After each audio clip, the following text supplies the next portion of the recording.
Okay, let's do it. Hello.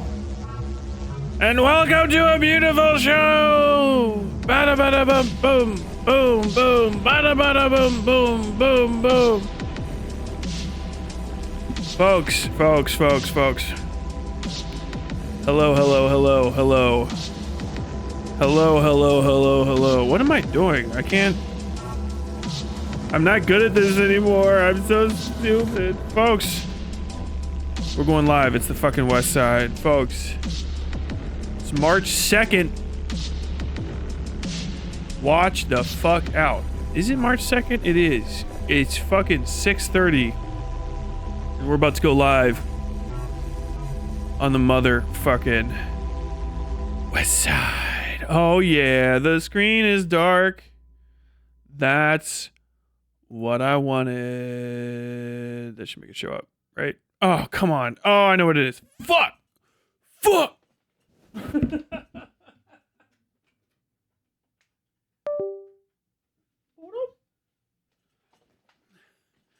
didn't plug the fucking camera in. Now he's out of fucking Jesus. Let me just go ahead and fix that.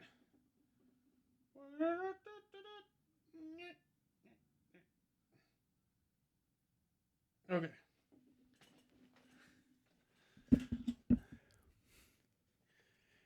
Hi, I'm Westside. Small blemish next to my nose. Side Tyler Bell. Welcome to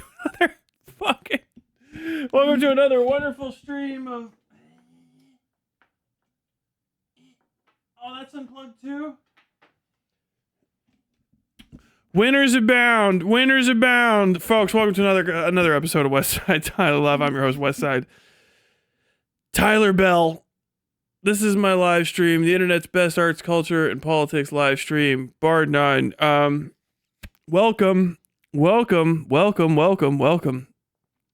you guys can hear me. I hope I can hear you. Why do I feel like it's so quiet in here? I don't want to listen to that song. I don't like that song that much. It's too sleepy. Folks, I got a good show coming up for you today. I don't know how ready I feel for this all of a sudden. I feel like I was supposed to be listening to something. Like I was having a good time listening to my own music, and then I turned it off to start the show, and now I'm like, can we fucking go back? Can we go the fuck back? Tyler, will you address the allegations? I did everything. And I'd do it again. Slanderoodle. Well, looking fucking exhausted today, bro. I'm always exhausted. I'm almost 40, okay? I'm not going to try to glitz and glam you guys up, okay? I live a hard life of typing.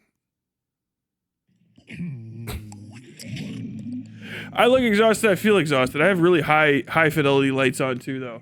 Trust me. I probably have the lights on a little too hot, a little too downward. I could make it look better, but I have a thing for dramatic lighting for some fucking reason. So I always like to set up my lights like I would film a scene to make it a little bit more intense and show off the character in someone's face, which makes you look older. It is not beauty lighting. Despite the fact that thing is called a beauty dish, this is not beauty lighting. So I'm always like warts and all shooting, which is probably not for the best, okay? Also, it's impossible to get these things angled correctly because I'm so fucking tall that if I move them where I need it to be, this thing ends up being in the way and there's a big diagonal shadow across my face. Woke up in Geneva. God damn it, I did it again. What the hell is that? High cortisol, Tyler, the highest. Super chat $A? What are $A? You guys starting to put a pimple patch on that thing? This thing? No, absolutely not. Look at it. Be fucking horrified. Be horrified and aware of my maladies. The PFP situation is insane. I did change the PFP. A little bit of change going on. I mean, it's been like a month or two, so it's always going to be like Tyler's going to change everything up for no fucking reason. But yes. Hashtag Hutch ran. Hutch did run. Been writing about Hutch all day. It's coming. Let him know. What is how many fucking pages are we up to? Just 2? It's not gonna be too long, I hope. Yeah. 1, 2, 3, 2.5. I wrote 2.5 pages on Hutch today. That's what I'm tired. God, man. The whole time I'm feeling like it's not gonna be worth it, which is why it's probably gonna be a big video. Shit that I don't really care all that much about, but I think is like mildly interesting is always shit that's fucking like huge to other people. I don't know, big for the unemployed type deal. God, dude, when you look back, Hutch's like existence online is just like, oh yeah, I probably wouldn't have done it anyway.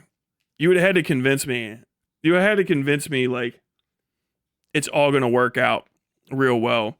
There's a lot of things I would have done for like $100,000 in fucking 2009. But I didn't do those either. I turned down money like crazy right after I got on them. If specifically 2009, I could have gone and being a fucking mercenary for like $150,000 a year or something. It's an absurd amount of money, but it's not worth it. So I could have done that too, but no. But goddamn, just looking back, his entire thing, it's like, okay, so this guy was big and he's just always like friends with somebody, you know? He's that dude that's like in the background of a bunch of photos. But he's never the most talented person on camera, which is rough. Every like revelation from his early past, I keep saying, wow, that's big news for the unemployed.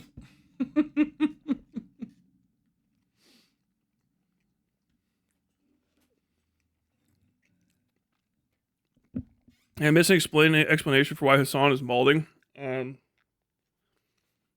Yeah, because we killed his favorite people in Iran, which are the ones that do all the torture. I guess I can just hop to some of that stuff. I don't know. Patrons, I'm going to be doing my update either after stream. Maybe I'll type it up during stream. I don't know. I was thinking about just doing that. I'm tired as fuck. Goddamn. Okay, let me just say, fucking kitchen people still not done. God bless them. They said they're going to watch my show. Don't. If you're watching this, turn it off. About to say horrible things about you. Not really. They're just like, it just never ends. They keep saying they're gonna be done, and then it's like, why isn't this done yet? And they're like, shit, man, I don't know. We gotta come back tomorrow. It's like, fuck. And so I've got to have to reconfigure my schedule, and there's a lot of stuff I can't do while there's people, and also there's just people in your house, so it always just feels weird, right, to work. Definitely can't record. Because the house is filled with the wondrous, sonorous melodies of mariachi all day. Not like at your fucking grocery store mariachi. They're listening to like hood shit. I've been watching a lot of mariachi videos. I love that shit. I don't want to even in anyone's mind for half a second that I don't like mariachi music. I didn't get it until I realized that it's been updated. Because when you look at it from the outside, why the fuck is my nose like I have like a fucking tumbler nose right now. I swear to God. The fuck? Oh, I guess I just got a fucking shower, so I just must scrub the fuck out of my face. Either way, mariachi music that's like actually like pop mariachi is fucking crazy. It's awesome. It's some of my favorite shit ever. Because, like, mariachi is, like, big in Mexico. It's huge. It's a Mexican thing. I mean, I know it's in probably other parts of Latin America, but, like, if you hear mariachi, it's popping off in Mexico. And, like, the thing is if you didn't follow it, it's not just, like, 4 dudes in them, like, classic sombreros and those little suits and shit. Those guys still hang. You can find them easy. They won't be difficult to locate, right? But like the pop chart of mariachi is fucking awesome. It is first off gangster music. If you didn't know this, mariachi is hood shit. Mariachi is for the fucking streets. I hope I'm saying that right. I don't know. I've been listening to too much mariachi music. It is for the fucking streets, dude. It is amazing. These songs are like intense. It's, you know, yo, so and stuff, right? But then you have like people like Peso Pluma, and he's like crazy. You know what I mean? Vaya, esa vaya sola. I can't even understand. I've listened to that song 8 times. I still don't know what he's fucking growling at me. Ella baiana sola. Mapame. What is it? Shit's fucking mad good, bro. Shit's fucking mad good. I love it. But then you can get, that's like even poppier. You get into hood mariachi and it's fucking awesome because all mariachi music videos are like based on the aesthetics of like American gangster rap videos and like rap videos. But like gangster rap and American rap music in general has been fake as fuck. It's the fakest shit on earth for like 20 fucking years plus, right? Unless you're listening to like fucking, what's his name? Pooh Shiesty or some shit, bro. Shout out fucking First Day Out. That song is ridiculous. Pooh Shiesty all day. Pooh Shiesty. Put it up. Fuck it. What the fuck is this white man talking about? Aren't you just stick to the MF Doom, honky? But like, so they try to go for those aesthetics. And I love it. I was talking to my wife about this, and it's one of the things I love about the videos the most is they go for these like Hollywood aesthetics, but the Hollywood aesthetics are fake as fuck. It's like a model and like some rental cars and shit, right? And then like some fucking prop guns that somebody brought over from like fucking Universal Studios and shit. But the mariachi guys only have whatever the fuck is around them, but fortunately they're in fucking Jalisco or like Guadalajara. And they don't give up. They have the shit just around. So they're like, dude, you got to fucking film a video. It's like, yeah, we don't have any fucking like supermodels immediately around. But I know like 3 on God bad bitches from the neighborhood. Like you can tell they're just raw bad bitches picked out in the fucking trees and shit. Just like you had to go shopping for them. Like I need like 3 bad bitches. Just street worthy. And it's like, okay, her, and her. Yes, thank you. Like they showed up wearing some shit. Like they weren't styled. They're like, I'm here for the video. So like nothing matches. You know, like the video's got like its own color palette and they've got shit like set up, but this chick is wearing like, or this woman's wearing like some fucking, you know, she's completely clashing with everything else that's going around outfit. But you know, it's like she has it on. And it's fucking awesome. And it's like, we have guns. We absolutely have access to firearms. We are in Guadalajara right now. What do you want? Like, you gotta watch it. You can't have the American version of a bunch of dudes throwing up gang signs because it's like too real. So you can tell they're like, keep it low. You can tell there's like suppressed energy on set. They got their dudes there. Like there's like hood motherfucker, but they are like blurred out. Don't put them in focus. We're all gonna get killed. You gotta watch the fuck out. And it's awesome. I love it. One of my favorite, I think it's called Iora. Who the fuck sings that? I think that's the song. Hold on. Iora.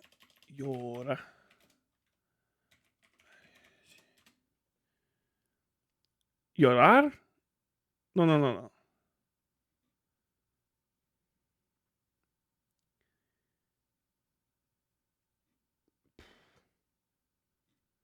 I don't know. I can't find that shit.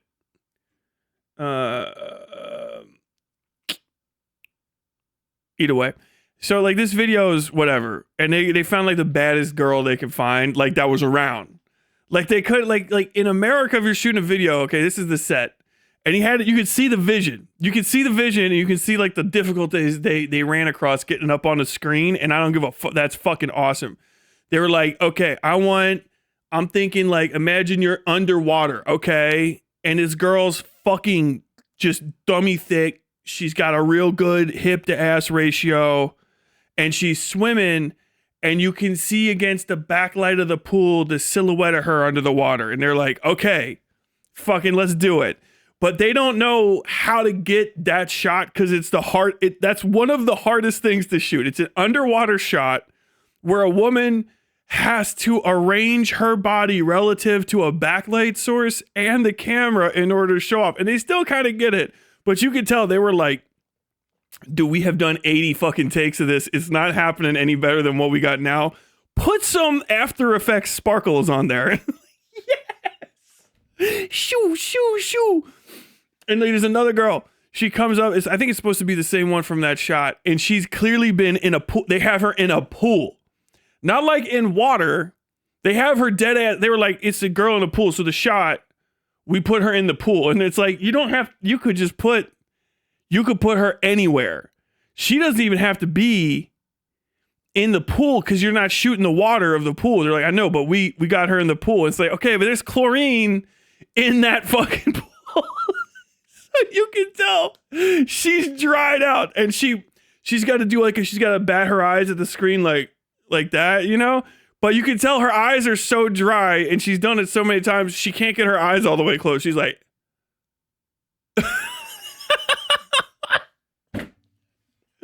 but they were like, no, man, I've seen this. You can tell the fucking artist has seen it on TV and been like, okay, I want to see that shit. I want to see that up there. I need to, yeah. I want that. That looks good. That looks fucking sick. Yes, I want that. All right. Here's what I want. I want this and swimming, and they come up out of the water, do the blink. And they're like, all right, how are we going to do it? And he's like, we should fucking find it. The two ingredients are a bitch and a pool. Third ingredient, a camera, right? And they're like, dude, I don't think it's that simple. He's like, well, we'll figure it out, okay? It's fucking awesome. All these videos are like it. One of the videos, dead ass, is like they were just like the crew of guys that were singing seemed like they were just walking around somewhere and just found a fucking up armored Humvee, and they were like, let's just fucking do the video on that.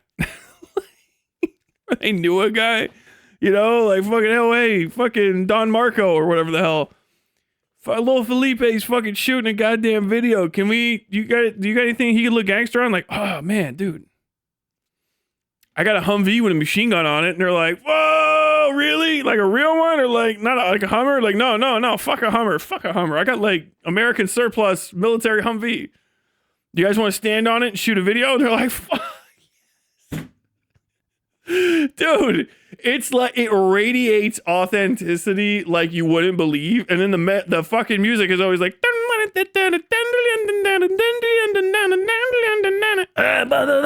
fucking awesome. I fucking love it.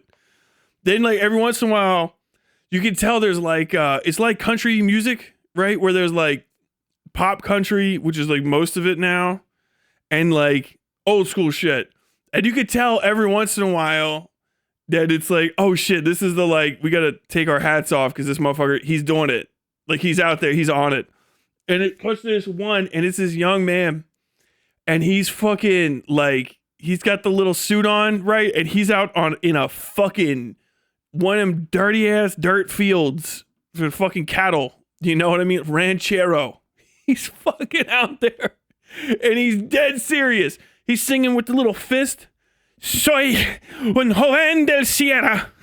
Like, oh, fuck. Yeah. Okay, cool. And he's fucking getting it. Like,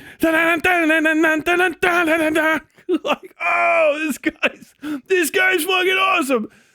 I went on a deep dive listening to mariachi. Like, actually, the whole time, it was not actually because of the Venezuela video. It just happened what I was listening to, like, in parallel at the same time I was making it, and which is kind of funny because no mariachi influence fucking snuck through into that video at all, not even remotely. But goddamn, I'm about it, dude. You gotta listen to modern mariachi music, dude. It's fucking sick. And so like, I don't know if I would most of them be able to tell without the video because I don't speak enough Spanish to know what the fuck's going on. But I listen to fucking Centro Uno, no. Punto nueve, yeah. 101.9 poder. No, it's La Explosiva, Lejington. 101.9, 101.9. There you go. 101.9, La Explosiva. Lejington, Kentucky. Oh, yeah.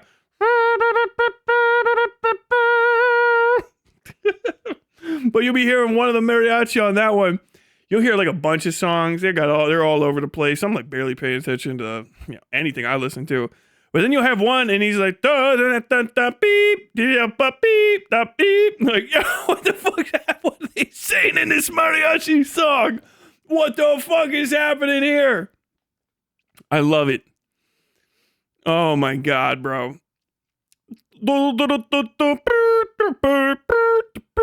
what the fuck? What song was that? I need to know. Shout out my favorite, my wife. I drive my wife nuts with this because this commercial is always on. Dude, the radio is so fucked in Lexington. The only good station that's reliable is the fucking mariachi one because it's the only station I know won't play fucking Jelly Roll. Jesus Christ, I wish that fat fuck would have gained twice the weight instead of lost it so he could have a fucking cardiac event and then I could be rid of him. Fuck, I hate Jelly Roll's music. I hate Jelly Roll's music so bad, I hate his parents. Like, I'm pissed off at Papa Jelly Roll, whatever the fuck it is, whatever he went through. If someone ever had him at gunpoint and spared him, man, fuck you. Like, honestly, like, what in the fuck? The only time I pray to God, I need a favor. Bro, big news for the fucking meth addicted. Jesus Christ, I can't remember who. I can't take credit for that, but like someone said, fucking Jelly Roll is good work music for when you got to strip all the copper out of a house in under 15 minutes or less. Fucking dead ass, dude. That is fucking. That is the song of choice for a guy that's still wearing a Three Wolf shirt in 2026 and doesn't know that he's not supposed to be. A worn out Three Wolf shirt. Like, he's a guy that the dude that stops conversation mid drink and goes, "Man, I think y'all is my pack brothers." What? The fuck are you talking about, Phil? Don't worry about it. You ever want to look at me and howl? Do you know who listens to Jelly Roll? You know who listens to Jelly Roll? The guy that watches the sickest fucking MMA highlight you've ever seen in your fucking life. The sickest fucking MMA highlight you've ever seen in your life. And then he goes, "That guy can't fight."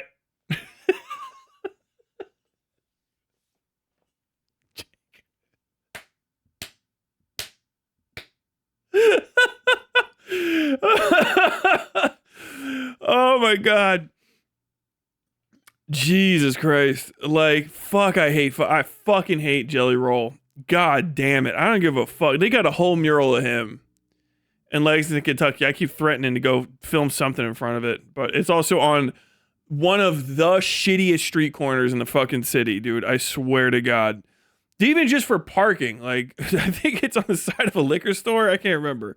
It's the parking lot across from the guy that begs for spare change up the street from the only movie theater downtown. Well, one of two only movie theaters downtown. The only new movie theater downtown. Up from Lex Live. Shout out my Lexington people. You know what I'm talking about. You know, up there from Lex Live. Up the street a little bit all the way to Papa fucking Joe Maloney's. You know what I'm talking about? You ain't know about fucking leaving Lex Live to go to Joe Maloney's past the fucking panhandlers, okay? You gotta be fucking on one. ADD time.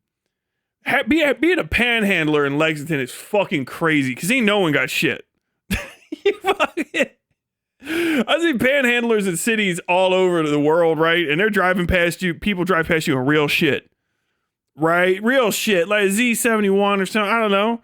You look at the cars passing panhandlers in Lexington and you're like, dude, you got to be up to something else. Do you work for the fucking feds or something? Because who the fuck do you think you're getting money from? You're in fucking Lexington, Kentucky on New Circle Road and Bryan Station. Who the fuck are you asking for money? These people are about to fucking rob you if you got anything. I went on principle. Bro, you can't stand next to a gas station with shit as rough as it is, walking around like you got money in that. Give me that motherfucking thing. You just had 6 cars drive past you with 13 kids in them and no fucking floorboards. Who the fuck are you getting money from?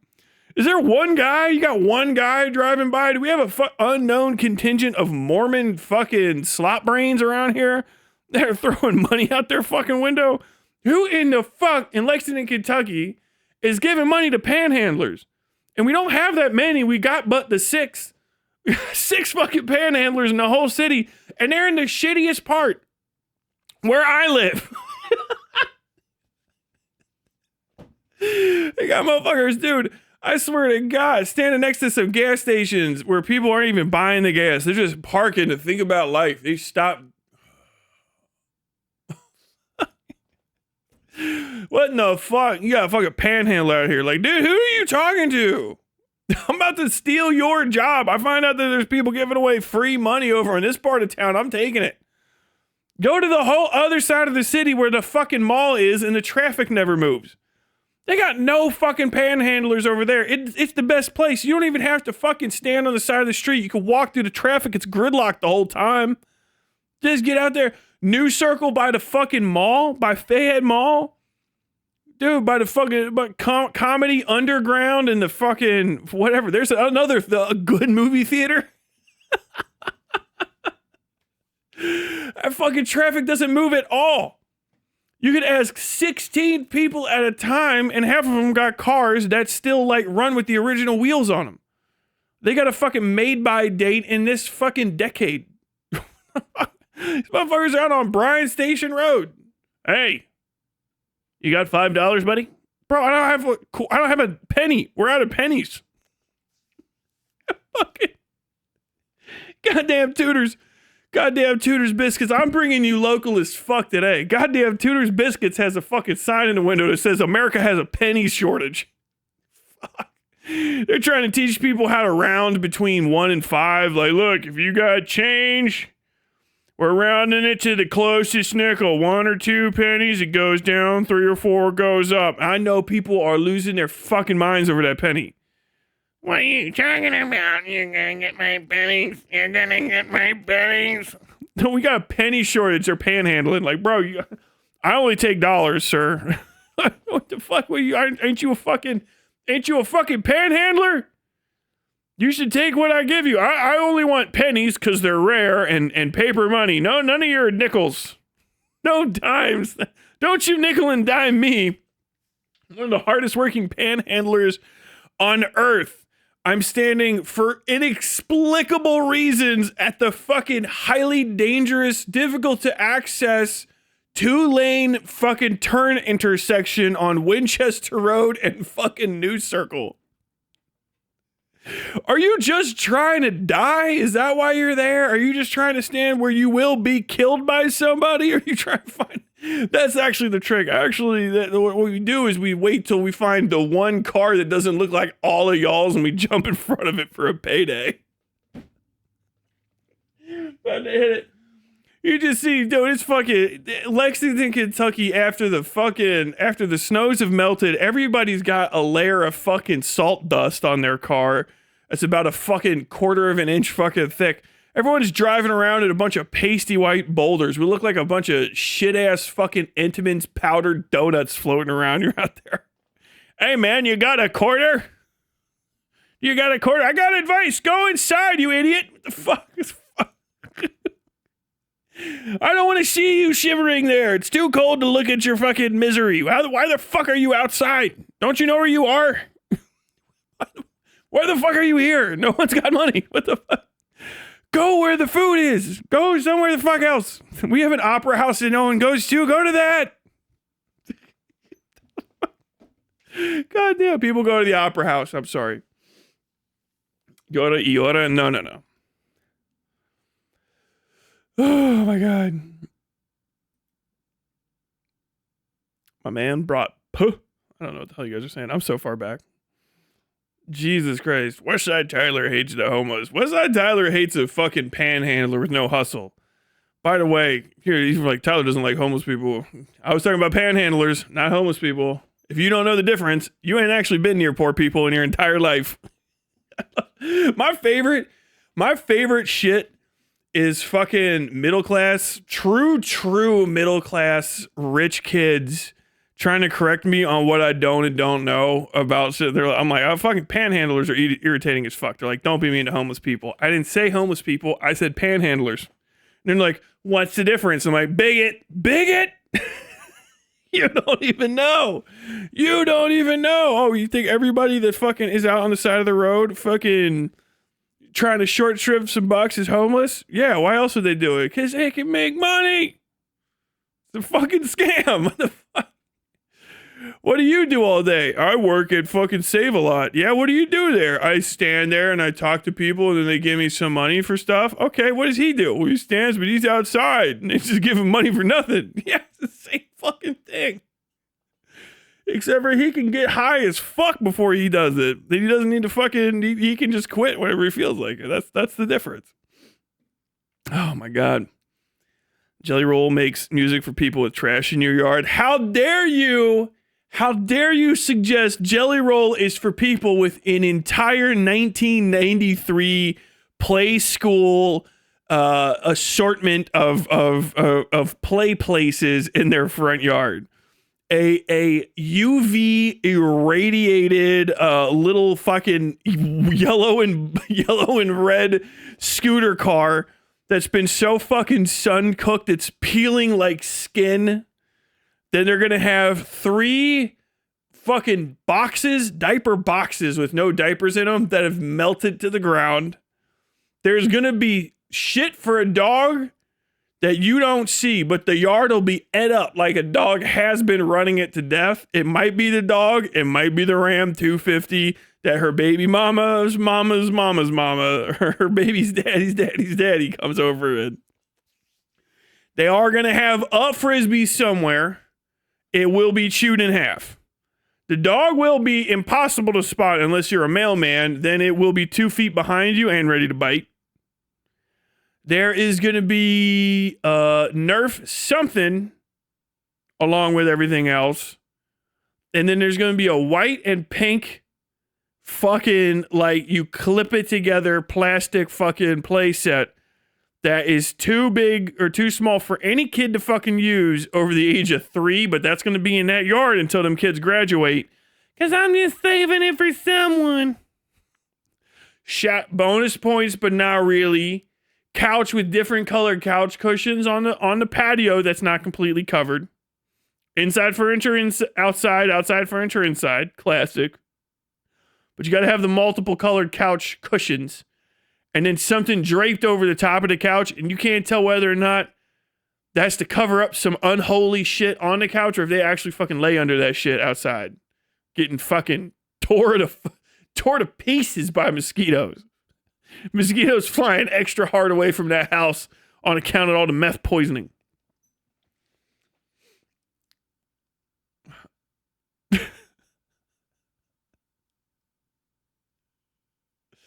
Who's that guy in the UFC that got his leg caught then counter with a kick? I don't know. I think it was probably a Gracie. Just guess Gracie. Can't be calling Agent Zero out like that. People always know his best. It's true. How are you gonna stop him laughing behind my service desk? A powdered donut hit me in my soul. Oh. What about pot handlers? They're right back. They'll be visiting that guy. They know. Hey man, hey Frisky.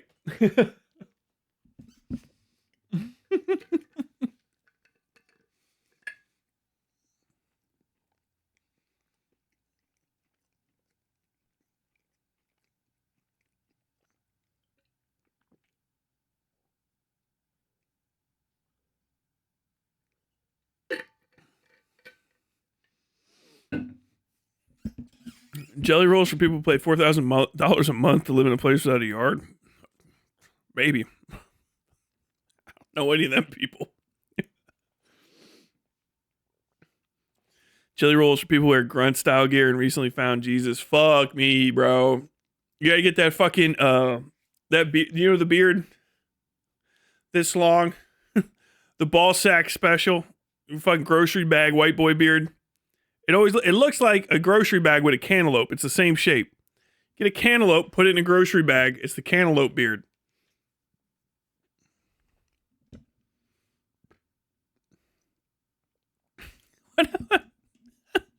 What a response. Matter Eater says, yes, King of the Hill had an episode showcasing panhandlers by choice. They're lazy young men trying to leech off others to support their unproductive lifestyle. Thank you. Thank you for that grammatically perfect YouTube comment. God bless you, Matter Eater. How long have you been here? 32 hours? That's the first time I've noticed you? God bless you. You saying panhandlers are just streamers? That touch of grass. I remember there's an original Sherlock Holmes short story about how much a panhandler can make. Yeah, they gotta pay taxes.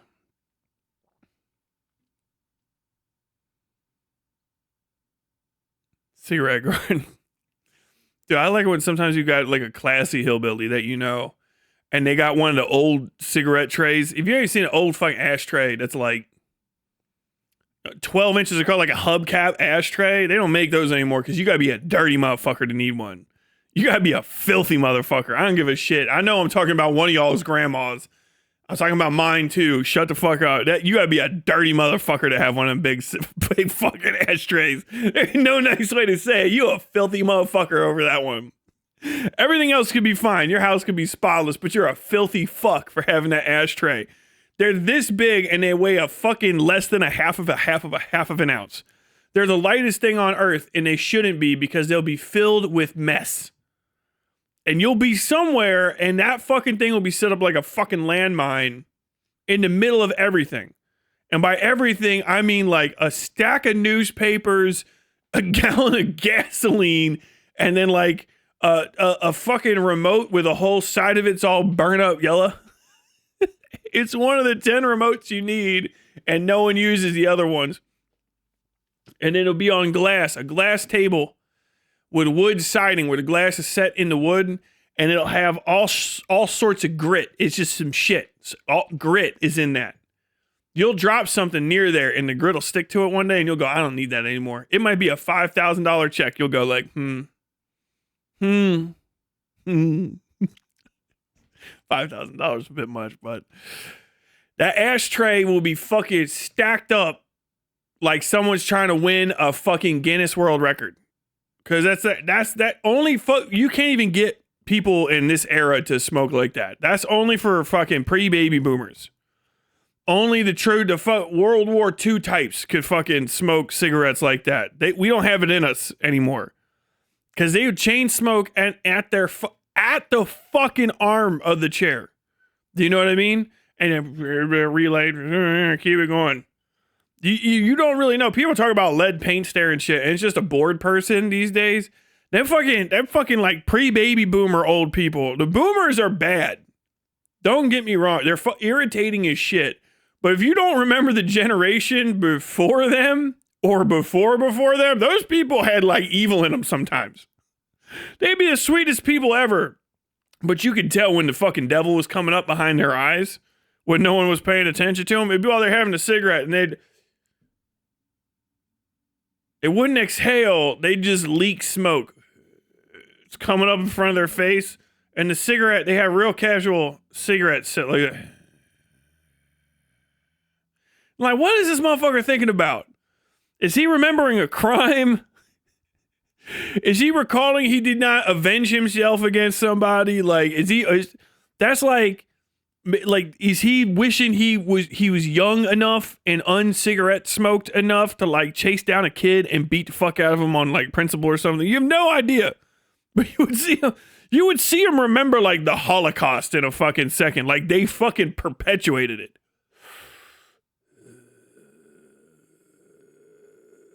They make them noises. You ever heard it? We don't have them old people anymore as much. They're still probably around. Maybe I figured out how to avoid them because they fucking scared the shit out of me. Old people always used to be dying. All the time. Old people can have like lives and shit. They didn't make commercials for old fucks now like they did when I was a kid. When I was a kid, old fuck commercials, if you were like past 60, they're like, look, life insurance and fall prevention, bitch. Now it's like, hey, are you a billion years old? Do you want to use your dick still? I'm 85, but I'm still running around. I have Purakill. It's 100% adrenochrome injected into all of my soft bits to keep them soft, and my hard bits to keep them hard. Adrenabills. Okay, there you go. Old fucks back in the day, it was just like, you're getting ready to die. Don't you want to make sure your kids don't kill themselves over the scraps of your remains? Fuck, Jesus Christ. My fucking boomers these days, I all got money and shit, gold and stuff. For old people, when I was a young, it was like, help, I fallen and I can't get up. Fucking, dude, sure alert, they're like, that's saving people's lives.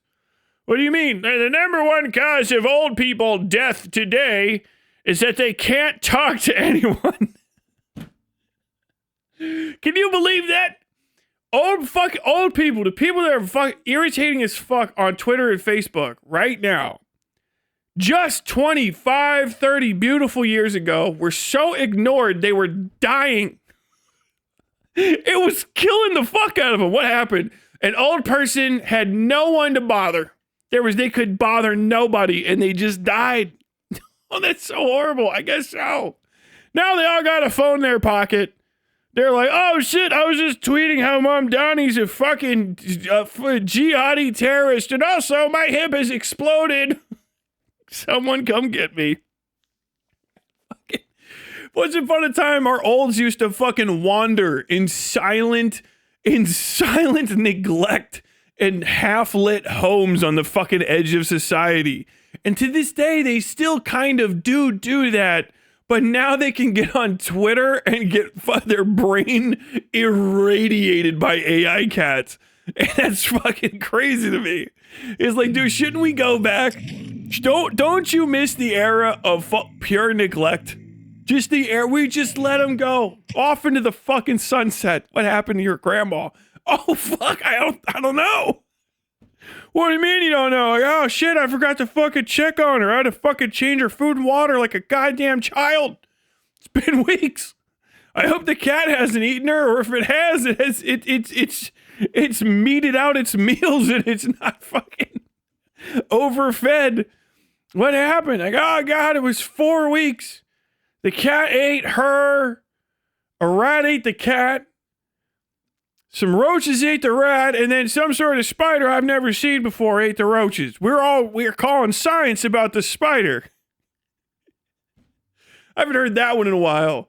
God bless. Old people used to have a trust in the world, and they would say, I'm going to call science. When is science going to explain this? Like it was a guy in Philly. God, I fucking miss that. Now it's like, Elon Musk is the science guy. What? He's an uncharismatic pedophile. If there's any reason he hasn't fucked children, it's because he was too uncool to go to the children fucking party. Oh. Serial Experiments Lane was not supposed to come true this way. Paranoia agent wasn't supposed to occur in this series of events. I survived Iraq 3 times for the worst cyberpunk. The absolute worst version of cyberpunk. It's just the fucking shit-ass AI her, but then the AI doesn't achieve singularity. It just achieves higher fucking fidelity pedophilia. What in the fuck is this? Tyler, what are you talking about? Hello, I'm a chatter. I'm new here, and what is this?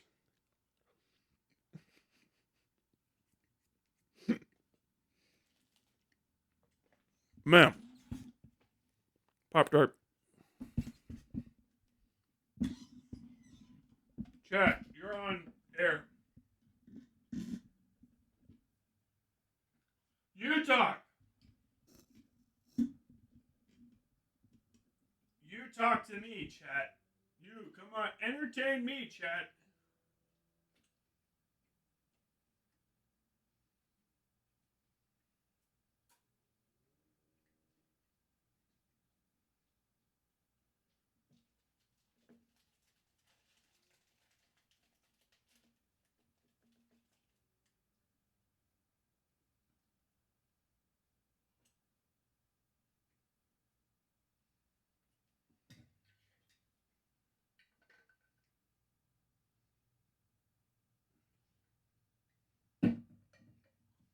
You're not gonna get any donuts that way, chat.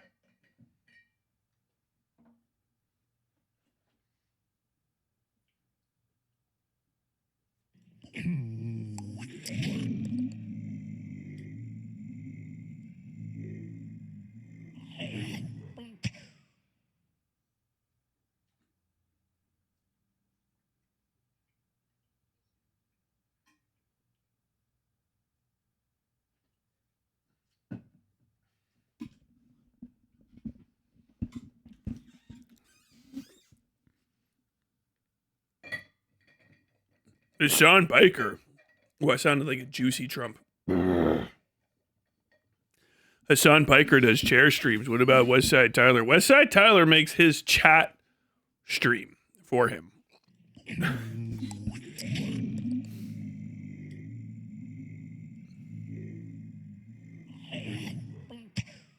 What the fuck was that? We want Pop-Tart ASMR? Absolutely not. You can't even have porn. Isn't even porn anymore. Now porn is like weird shit. We had too much porn. And overloaded. I'm like the last classic porn guy. I really am. I like two good-looking people just fucking and then it's over. I think that's fine. Good enough. I swear to God. I'm just like, breasts and a booty. Wonderful. Fucking clean. I'm good. Other people, you fucking ruined it with your increasing perversions. We had to get S&M stuff. Okay, everybody likes a little spanking. That's a lot of spanking. That's a crazy amount of spanking. All right, that's nuts. And then I'm gonna blame it as everyone does, the BDSM people for the slippery slope of Gooner, the rise of the Gooner West. Now it's like, and not everything's porn. You can't get away from it.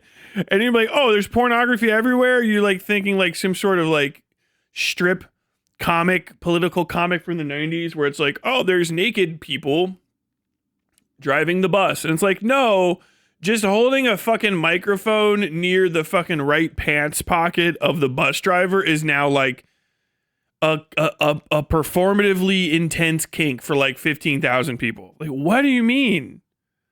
That's simultaneously a lot of people and not that many people. Yes.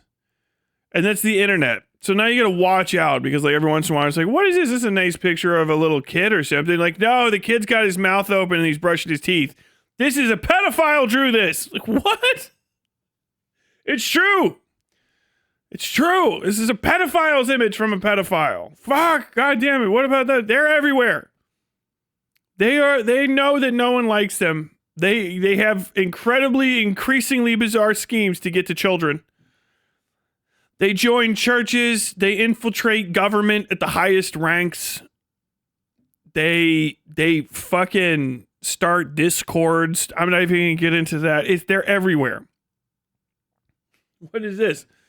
Oh, he's the biggest pervert of 2 years ago. His name's Chugger Conroy. What does he do? He sends shoes to people. Don't ask. He's a foot guy. We had foot people back when I was young, back in the 1960s. You think you did.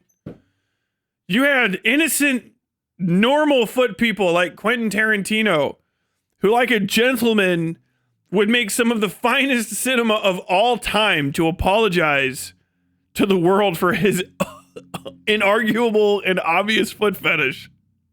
What do you guys do now? They just fucking walk around taking pictures of women's feet on their pocket cameras that everyone has. Everyone has spy cameras. They have them in their glasses. They just stare at feet in public. You can't go out in public with fucking flip-flops on because you'll end up on one of their pornographers' websites.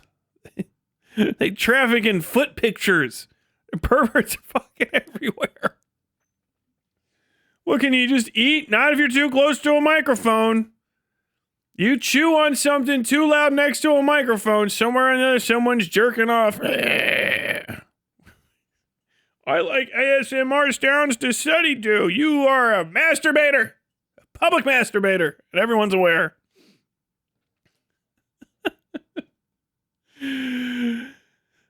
Did you get charms in your MREs when you were in? They had been discontinued by the time I was in, but the ones that had been made were still matriculating. And so I have gotten charms like 3 or 4 times, I think, when I was still in, but that's it.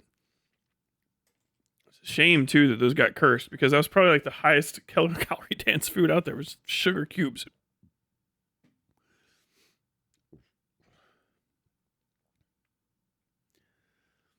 Who's we? I don't even know I don't know what you're referring to. I am epic. I am K hold. I am posting.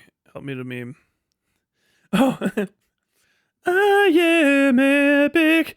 I am K hold. I am boasting. Help me to meme.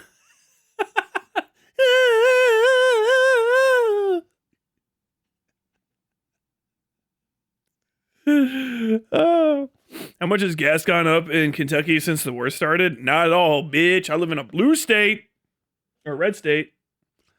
We don't bear the brunt of this. All you fucking blue staters do. Blue staters are like getting hit. They don't even realize it.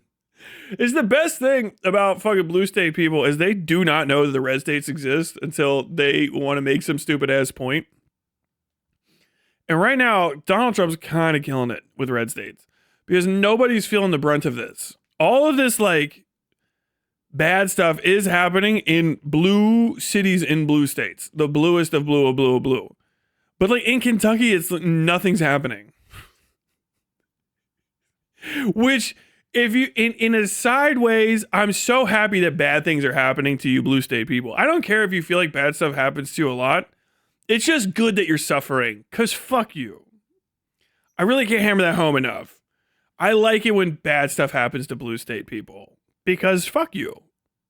I live in a red state. You know what I mean? It's a pain in the ass here. And every time anything happens in one of my states, no matter how hard people are on the ground trying, it's like everybody in my state's a fucking Klansman. We don't have any trans people in Kentucky. Not a single trans person exists here.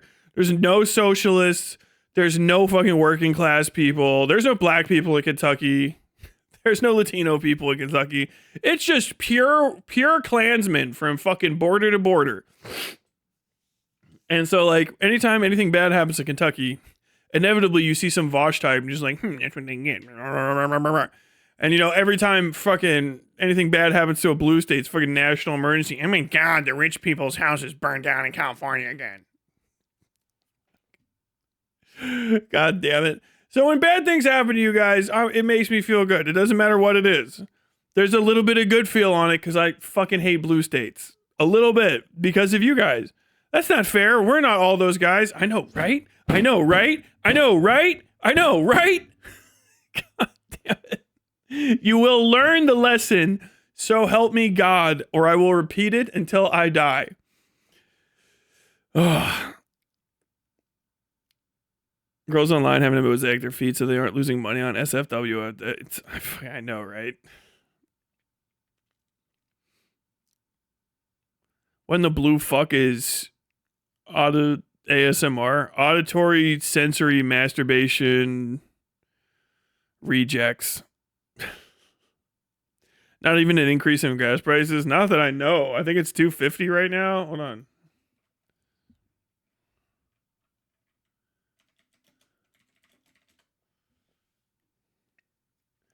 $2.50.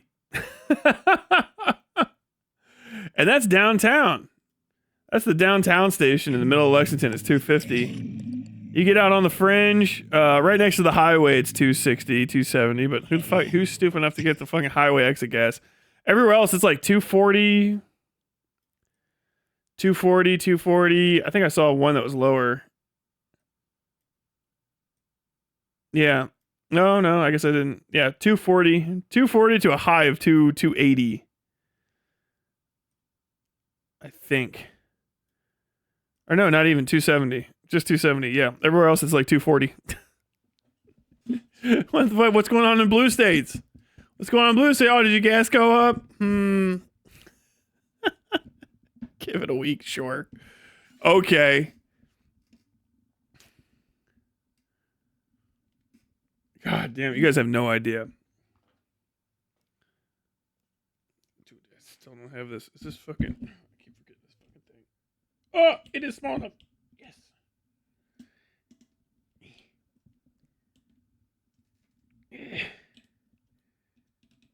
I replaced my gate yesterday. Now I gotta go to the scrapyard again and contest with the crackheads so I can scrap my old gate. Crackheads be up at the fucking scrapyard, dude. They're going hard there. I mean, that's racially insensitive. They're meth heads. I give the white man his due. Jesus Christ. Yeah. Oh my god, that worked. Look how fucking tight it is. Does this need to get tightened too? God, dude, I'm in an age. I love tightening some shit up that I've had for a while. Woo! Boy, I got the fucking ratchets out yesterday. You had no idea. You don't even know about ratchets. You all fucking lefties and shit. Internet lefties, little kids. Oh, man. I'm so, like, sometimes I miss the fact that we scoured the fucking biggest pussies out from when the start of the, like, stream happened and people got used to, like, who I am. Because once upon a time, you would turn this stream on and I would say some shit like, I own a tool. Like, I own like a ratchet set. Like, I own like a fucking $15 on discount ratchet set. It is not remotely a good ratchet set. Good ratchet set is made out of metal. It's 56 years old. It smells like fucking motor oil and it's this fucking big and it weighs 18 fucking tons, okay? Literally probably like 25 pounds. It rattles when you touch it. And it's held in place with big chick-snap.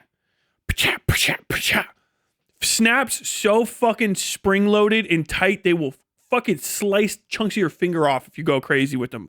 I got a little plastic one from Cobalt. It might as well have came with fucking little pink streamers from my bicycle. And some fucking training wheels. Well, I had to fucking flip my gate out. I broke my gate because I kicked it because I'm strong as fuck. During an ice storm last year, and I broke the welds on it. I have no idea why this was welded, by the way. to this immediately right the fuck now, I have no idea why my back gate was welded. Welded, brushed, and not welded well. High porosity. You can see the bubbles in the weld. But it was welded for whatever the fuck reason. And those welds broke before the rest of the fucking everything else broke because they were bad welds. And it snapped, and then once it started snapping, the whole fucking thing came apart. Right, especially once my fucking all the fucking workers working on my kitchen started fucking aping the thing left and right, ripped it to fucking pieces. So I had to flip it out. Easiest thing in the world to flip out a gate, especially if the one that was already there fits. You just go buy a new one from Lowe's. New gate's like $100, and then you just unbolt all the old shit, and then you bolt it back onto the new shit. You need a hammer and a ratchet. But man, fucking using a ratchet is just the best. Click, click, click, stop.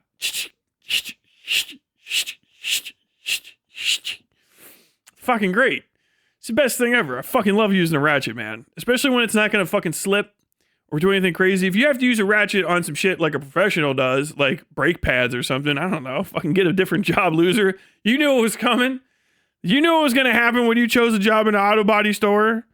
Were you going to fucking work on brakes? You knew what the fuck you knew what you were signing up to. Don't complain to me. I didn't get the breaker bar out in the far front length of pull, and I still broke my knuckle. Fucking mechanics, dude. Swear to God. But like, you got to use it. Like, fucking, dude, the fence was good. All the fucking screw threads were fucking still clean and shit, and just fucking on and off. Fucking great, man. Flipped it out. Harbor Freight set. Oh, the Harbor Freight ratchet set. Maybe if it is the Harbor Freight ratchet set from like 1970 something. You know what I mean? Pulled out. Oh, you know what the real good ratchet set is? Real true ratchet set is on the big whip strips. You know, you're me in some fucking trouble. Your dad can knock all them off in one ching. Fucking come after you with that strip. Whap, whap. Oh, child abuse, I love thee. Oh, my God. Tyler just hating because he lives in a hellhole. Yes. I hear red states are about 30% blue and it's red capture because a lot of small towns are basically owned by one corporate family controls their livelihood. Dude, you wish it was that small. My state is 45 to 47% blue. We lose by 6 to 7 points, and that's it. That's it. It's this much. It's this fucking much. The deepest, if you're talking about all the way down in fucking West Alabama, maybe. I know like there's some strongholds there that are like they're 20 points off, right? Or whatever. It's like fucking 50 some shit. Here, dude, you lose by like 6 to 7% tops. Tops. Right? Or that's the margin is 6 to 7%. Like you're losing by 3% of the vote, 5% of the vote. You always lose because it's always that same percent, but it's not like there's nobody here that thinks any of those things. People vote. Like Andy Bashir won in Kentucky. But then I got to hear some fucking corpo fucking Dem just be like, I mean, this is Mitch McConnell's Kentucky. Like, dude, it's Mitch McConnell's Kentucky because you guys are fucking dog shit. You come around here with your fucking noses about as high as they go in the fucking, as high as they go in the fucking air. I was just hating because he's literally Satan in a trench coat. White devil, white devil. Oh. Nobody liked the video, so we can preserve the 6'7" legs. 6'7", 6'7". I thought they were introduced in the Veggie Omelet MRE in 2009. Veggie Omelet MRE predates 2009. I'm going to tell you that right now.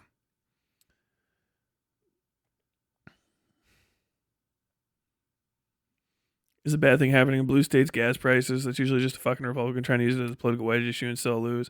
The trick is to get Democrat, because like fucking blue state people never. The trick is blue state people live deep within the confines of their own ass, especially fucking city slickers. That was the only way to fucking even call it, bro. I live in Lexington. I am a city slicker. But goddamn, fuck New Yorker types and shit, man. They live in their own fucking bubble. They're down to the fucking lowest like echelons of society. They live in a fucking bubble. I swear to God, they are on a different plane of fucking existence. And the trick is to get them complaining about shit that will irritate all red state people, including the ones that are on their own fucking side, because they don't realize the world doesn't revolve around them. So if they do see a rise in like oil prices or gas prices, they'll see a rise in oil prices and not know what that means, which is the best shit. The oil price went up. Doesn't that mean the price of gas is going to go up? No, dummy. It's not what controls the price of rice. The price of rice. The price of gas. It is an aspect of the price of gas. Price of gas in America is actually probably some in the ballpark of like 24 or something like that, if I remember correctly. It's a frighteningly high number. It's like $24 a gallon is the actual gas price of gas in America. It's actually like 10 times higher than what it appears to be at the pumps right now. But through different ways of subsidizing the oil industry and then the gas industry and then the delivery industry and then the actual gas pumps themselves and certain types of price fixing and all this sort of stuff, that number for the end user payment goes down. It is socialism. Socialism keeps gas at $2.40. It is a fixed economy because the price of gas is such a major issue in American elections. It is 100% at all times controlled. At all times controlled. If you see the price of gas go up or down, it doesn't have anything to do with anything. It's not because people are traveling and so that makes the price of gas go up. It's people think that they should pay more for gas and the gas company lets themselves raise the price of gas for a bit. Okay, send it up. And then people don't think they should be paying that much, they send it back down. If you are the gas syndicates, basically, that we have in America, and you want to affect elections, you raise the price of gas right before every election. Every election, right before it goes up, you'll see the price of gas go up. Our gas prices went down. I saw it happen a couple weeks ago, and I was like, oh, fuck. Donald Trump's about to do something crazy. I was like, that's my one gimme. That's my one gimme that I get from this government is my gas prices will go down if Donald Trump's going to get into some fuck shit. Every time y'all fucking make him feel bad, my gas price goes down because he wants us to dislike y'all. And then once you dipshits win, my gas price goes up because no one gives a fuck about red states when there's a blue president. They don't give a shit. They make a lot of promises and then they do some executive shit that just never sticks. Like, oh, what I'm going to do is I'm going to make sure that If you follow 759 rules relative to this minority hiring program that we put in through an executive authority, it's so fucking impossible to do that. If you're not from a state that's been doing it already for 25 years, as you should be, as they should be, then you're actually not going to qualify for any of this money. It's like, okay, so it's going to all the blue states? Yes, it's going to all the blue states. Okay, cool. What are the red state people going to do? They're going to get online. They're going to say, yeah, they're not going to give us any of that money because they think we're racist. Are we racist? Probably. I don't know why the fuck that means we don't get federal funds, actually, if you think about it. Oh, fuck, actually, yeah. So you're trying to fucking starve the bigots and everyone that's around them? Yes. Well, that's all the non-bigoted people, too. Okay, well, we don't care about them. They should do something about it. Okay, so you just don't give a fuck. Y'all about hitting every fucking target you can hit. I got you. Oh. Tyler, do you actually have a ban from Discount Court appeal for him? I was told there was such a thing, but I haven't found anything.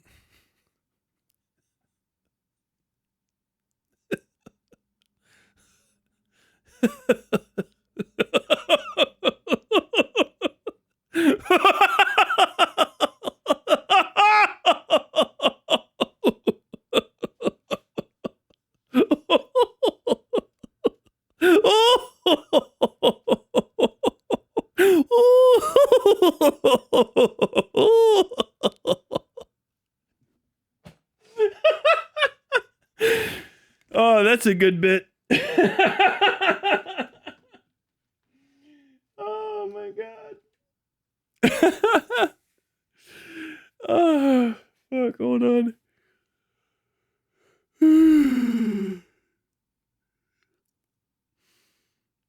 Yeah, there's one.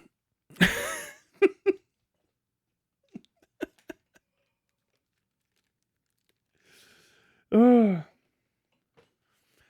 You can tell a builder from a mechanic if they got a torque wrench in their set or not. You can tell different types of mechanics of whether or not that thing's been used.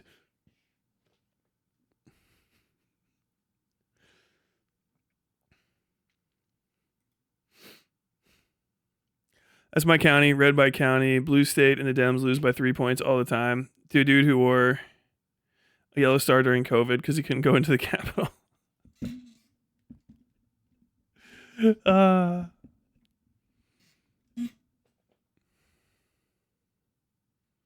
People who don't drive complaining about gas prices is special. I know. Are you gassy, Mr. Tyler? That is a timeout. Gross. Condescending blue state types make the opening for real America type talking points and things just get circular and hostile. It is true.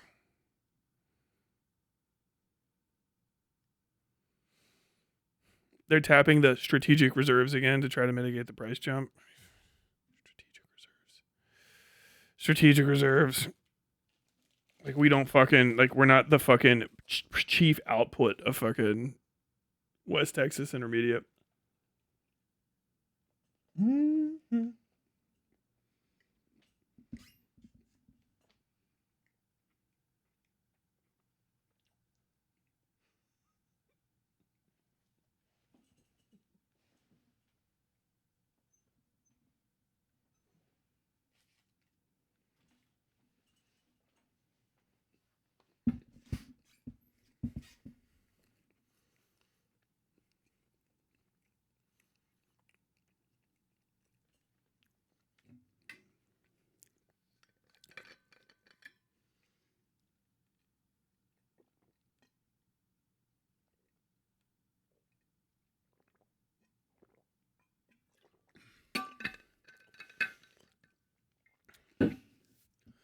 Gas prices right now as a result of an OPEC supply chain bullshit. I don't know.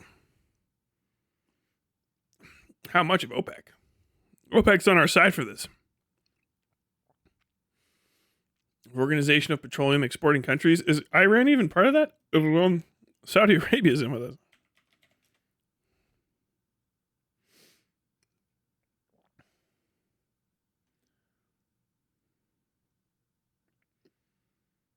Uh-oh.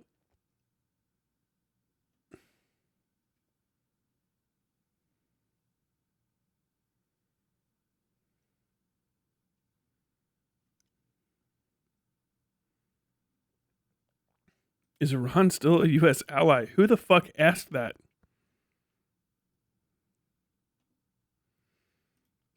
Oh, I was looking up gas stuff. I gotta explain this. Ultimately, all gas prices derive from the cost of oil. But, like, please don't come into my fucking chat with an I heard that. Unless you're trying to get a gotcha and you actually know what the fuck you're talking about. So, oil can't all be really turned into gas. Great revelation. And some oil gets turned into gas more easily than other kinds of oil. West Texas Intermediate from West Texas. We still got plenty of it. That's the Permian Basin down in Texas. That is gasoline oil. And we make a lot of it. A lot of it.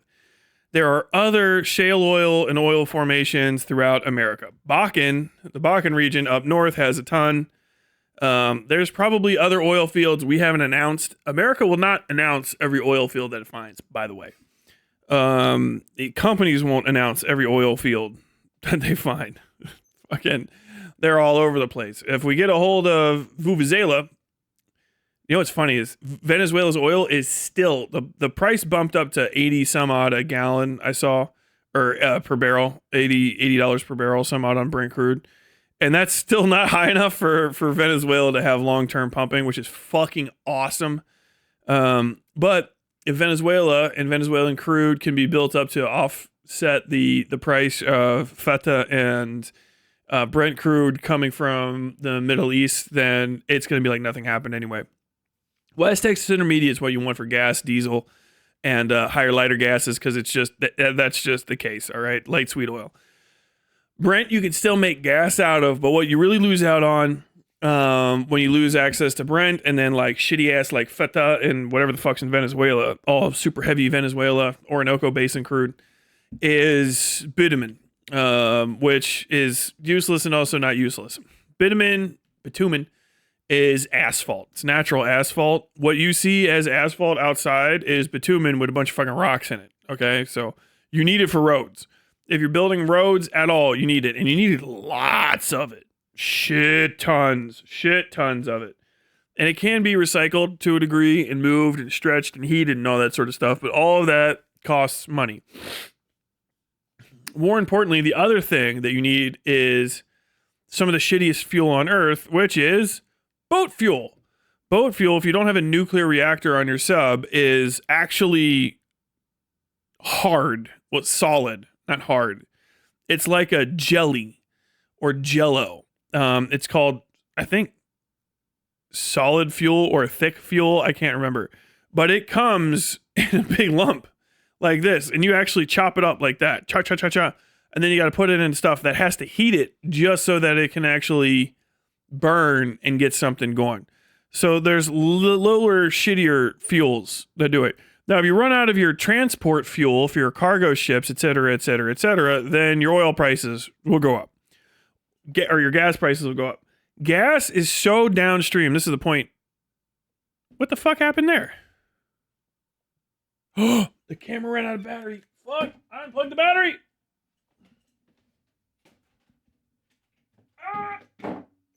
Give me a sec.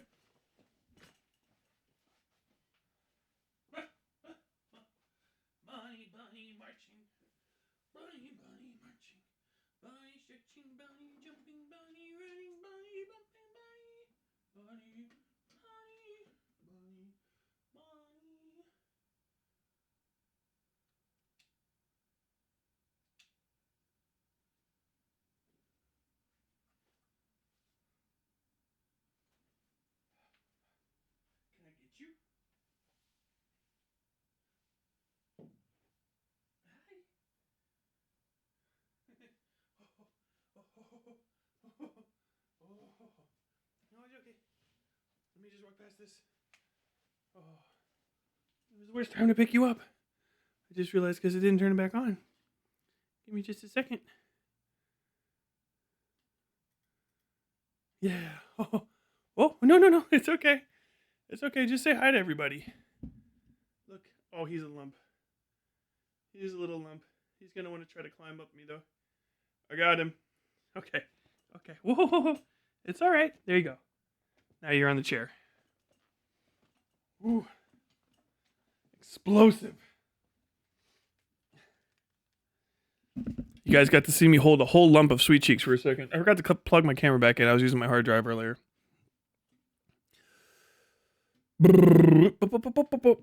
So either way, gas is super far down the line from oil, right? So people think because oil turns into gas, that oil prices determine gas prices causally, like immediately. They're correlative. They're not causative. Now, if in an extreme circumstance you ran out of oil, or you completely shut down the supply of oil somewhere, right? Then yeah, it would make gas prices skyrocket. But you can do that in a bunch of different ways. You can shut down shipping routes, which I guess the Strait of Hormuz is shut down or something like that right now. I don't know how important that is because I haven't looked it up. You could shut down a pipeline. You could burn a pipeline, blow it up. Shout out Germany and Russia. During the start of the Ukraine thing. And that'll affect gas prices. You can also finagle gas prices at the point of the pump. That's why all of the gas prices are actually different throughout even my city in America. If you notice, they're all like 30, 40% off and yada, yada, yada, yada. Every aspect, every hand that touches it because of the way that commerce works changes the price of gas. The actual price of gas, the cost that you would pay directly at the pump if you just bought it is something obscenely high right now in America. I'm not even fucking kidding you. It's like $20 a gallon would be the real price of gas. But we subsidize here and there every little bit of production to cut it down and cut it down and cut it down and control it. And those controls ultimately lay in the White House because, especially with right-wingers, not even necessarily in the White House, they lay with right-wing politicians and conservatives and the people that give them money because they know that because they have control over the energy sector, an extreme amount of influence over the government and governmental decisions through fucking with oil prices, or not oil prices, gas prices. Because people think that oil and gas prices are connected causally and directly with no flexibility between them, and it's just not the case. Technically, gas could be free in America, and we would be like nonplussed as to the cost of it. We would be like, wait, what? They could knock it down to something like $1.50, and they would just have to, cut back on paying for more childcare or something. That's a real actual answer to like, why not paying for more healthcare and yada yada? It's because our gas prices are low. But I still have to pay tax at the pump. Yeah, you got to pay sales tax to help your fucking city keep going and all that stupid shit. Your state fucking excise, whatever the hell. But no, your gas is basically sold to you at a massive discount because it's good for business first and foremost. And we don't have alternatives to transportation in America like trains and shit yet. And that's a major way to control the populace is with uncertainty regarding energy prices. But people don't know how to translate oil into gas, which is right now why everybody's talking about the oil prices went up. The oil prices went up to $80 a barrel. What's the Brent actually right now? Hold on.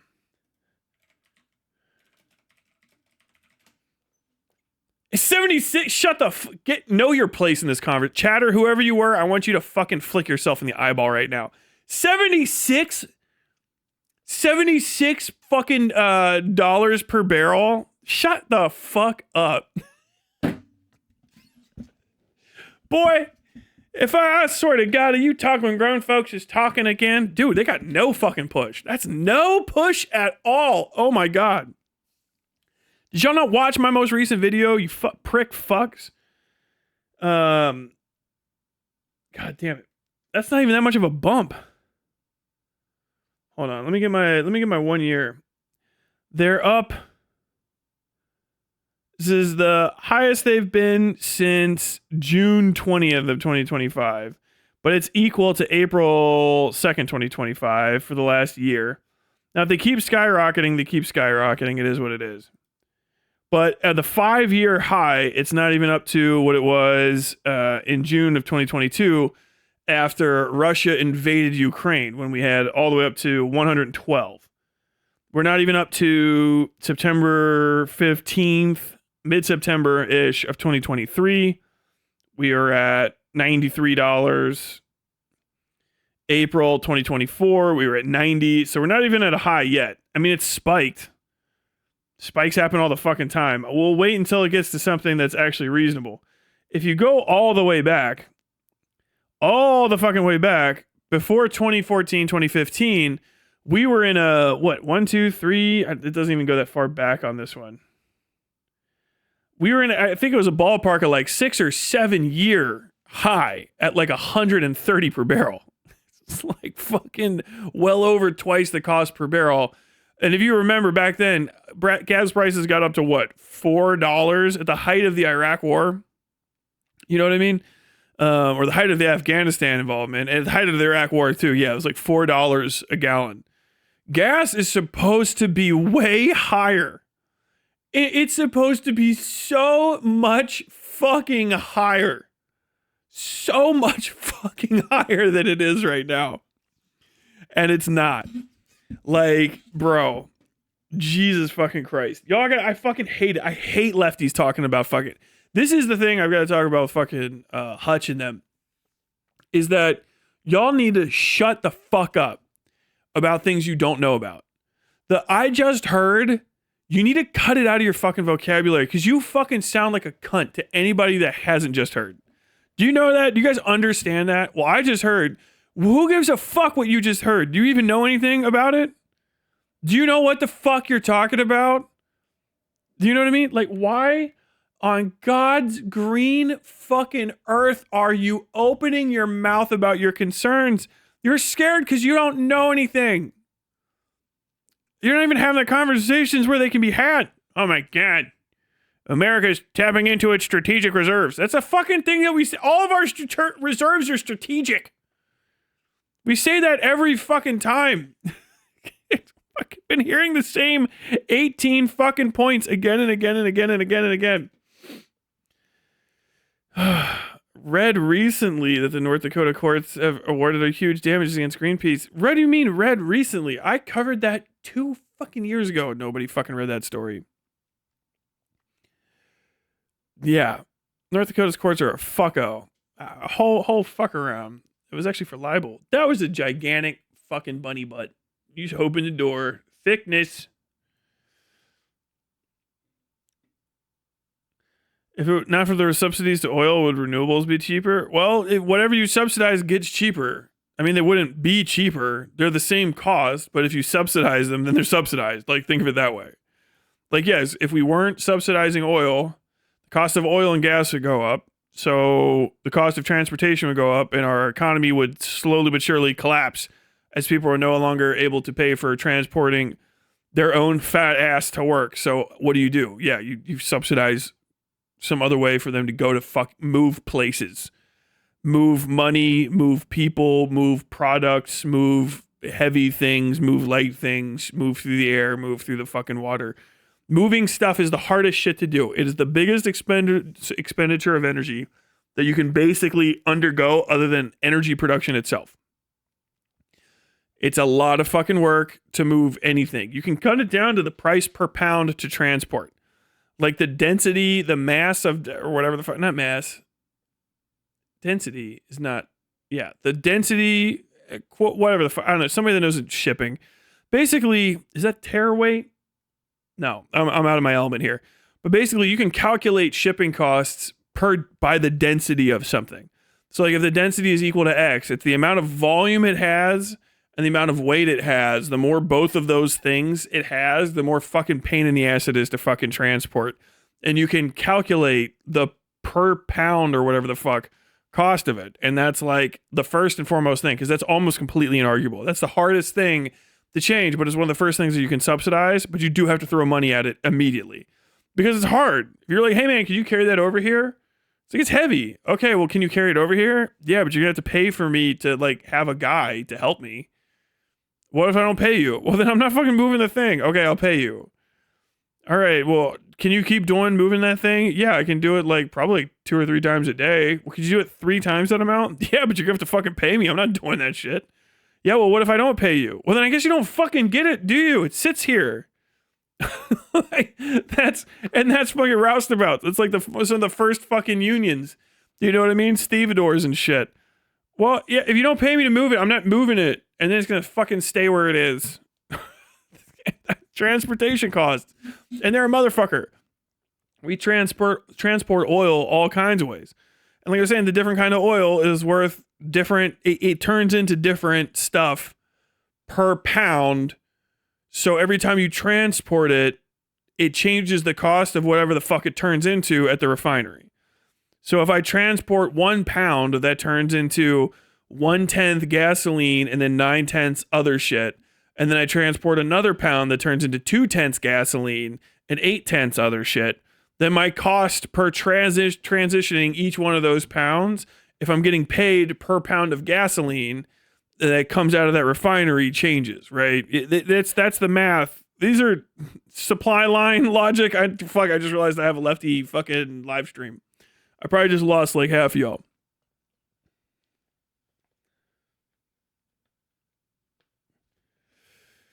I am aware of the strategic reserves point. I'm just saying what I heard. God, stop saying what you heard. I don't care. Say where you heard it from. Like, sources at this point are more important.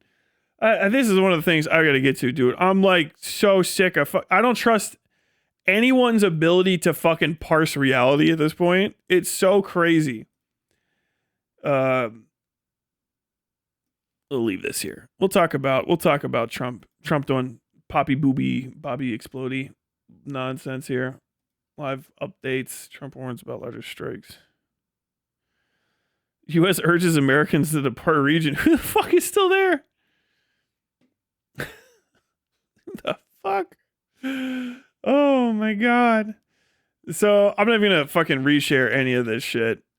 But like, this has happened for the last 2 times. I think unironically,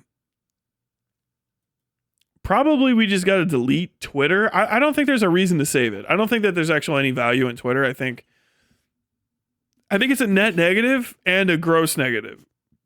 I think any way you cut it, Twitter should be illegalized completely. Because there's no value in it. I hate it. That's it. Would you get rid of it? Yes. I'd pass a law against Twitter tomorrow. And this is actually irritating me because I saw people getting ready to start share this shit in my fucking Discord and I had to fucking kibosh it. But basically, like, the Iranian government are bad people. Okay? If you have any sense of political understanding of the world, you accept this as an immediate truth. Okay? They're bad people. I don't care if they're opposed to America. They're just bad people. The Americans are bad too. Yes. There you go. But they're bad people and they are liars and they are untrustworthy. So nothing that they say can ever be believed. The first indicator of this is that they don't have journalists in Iran that can complain about Iran in a way that's valuable and not be killed. Okay? We know this because they killed all those people. They keep fucking killing them all. Iran is not to be trusted. So everybody that's sharing these Iranian sources is just doing it because they're mad at dad. And I can't take you seriously as an adult if you do all of the things that you do because you're mad at dad. You're just like, literally all of the online lefties at this point are just like, Becky's mad at her dad, so she's going to go date a black guy, which is just racist, right? Becky is just doing a racism. She just doesn't quite understand why. And it's because you're just involving non-white people in a white people spat. You're mad at dad. So everything that you do is to get back at him. And it's pathetic because you're an adult and also not a teenage girl that's having some issues adapting to her new life as a woman. You're an absurdity. And this is all that it feels like to me. It's just like, I can't take anyone seriously.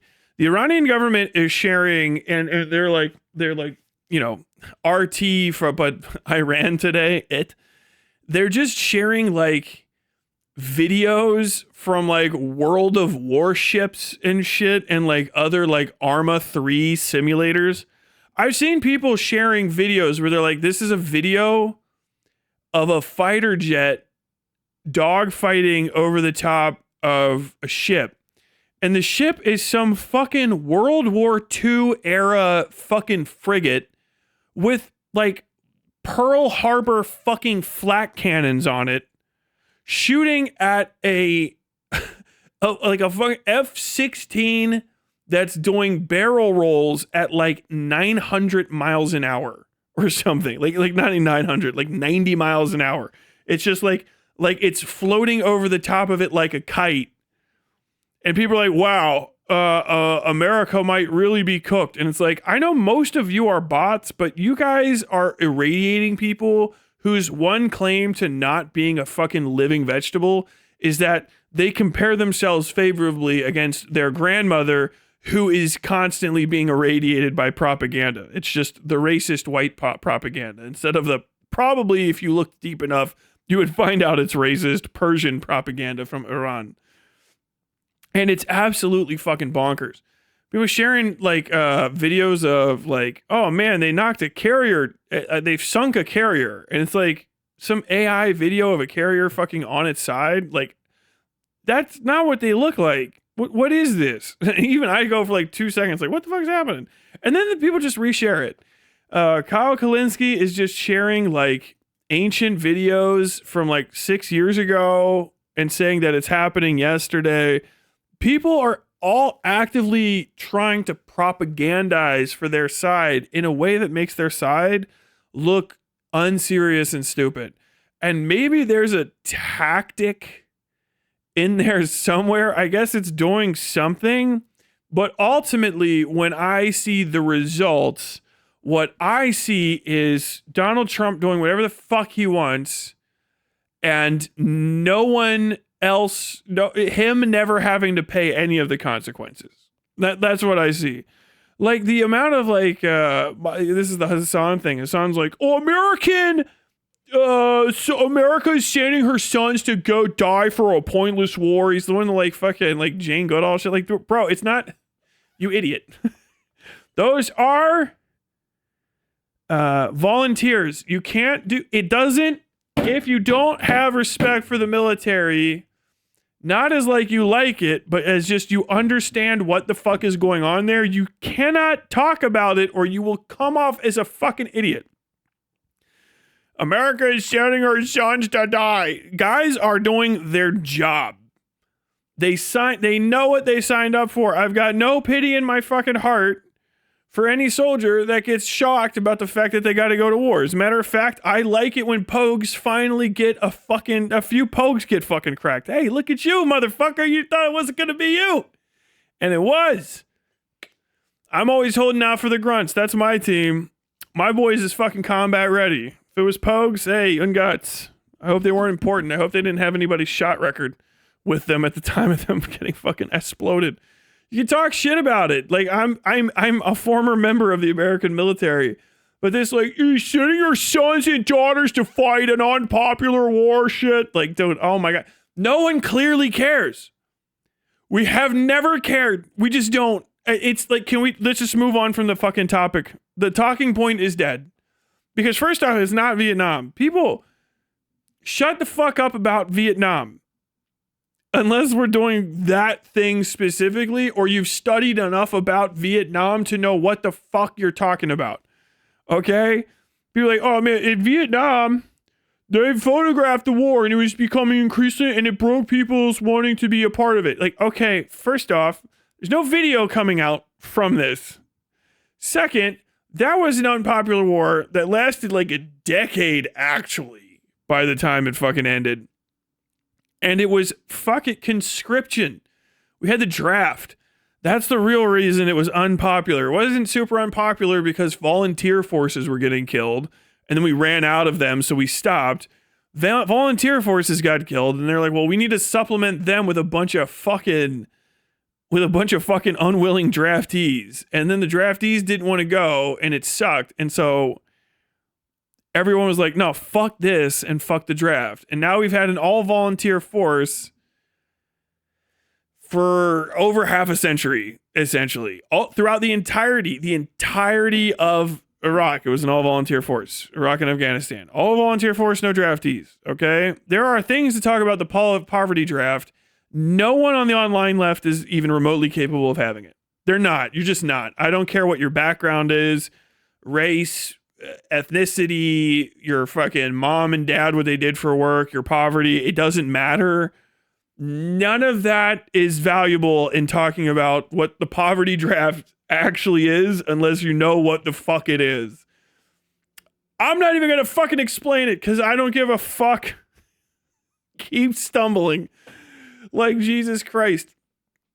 It is basically making it, I will explain it. It's making it so the best option for employment and getting the fuck out of anywhere else is volunteering to join the military. It is not actually a draft.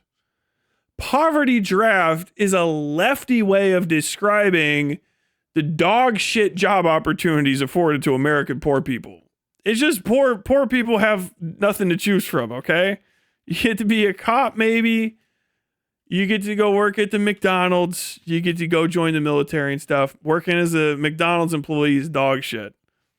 It's fucking ass. I'm supposed to feel bad for him? No one needs you to feel bad for anyone in the military because they would not think in any way, shape, or form that your pity is valuable. They don't give a fuck. You could be as mad as fuck. It doesn't matter. They don't give a fuck about you and how you feel about their service. You haven't done anything. I gotta tell you this. There is no one online who are one of my peers or betters or whatever you want to call it speaking about politics online who have done a thing in their fucking life that would make the lowest of low Lance Corporal Schmuckatelli go, oh, fuck. Well, that means a lot coming from you. You people aren't fucking barely even people to people that are in the military. Like, it's just like, you're just some fucking idea of a fucking grandma. What did you do when you got out of high school? I joined the military so I could get a job. Hey, I don't know if you noticed, but a fucking Kermit the Frog looking motherfucker with A-cup titties named George Gonitis says he hopes you die. And guys, okay, well, maybe he should come fucking get some. Maybe if his dad had fucking given birth to a son, he could come and do something about it, but I don't think that happened, so fuck him. That's it. Oh shit, your friends got killed? Are you sad about it? I don't know, not really. What, not you supposed to be? Nah, I just don't give a fuck. Those are my friends. I don't know. I don't know these guys. Shouldn't have joined the Marines, idiot. I don't know what you fuck.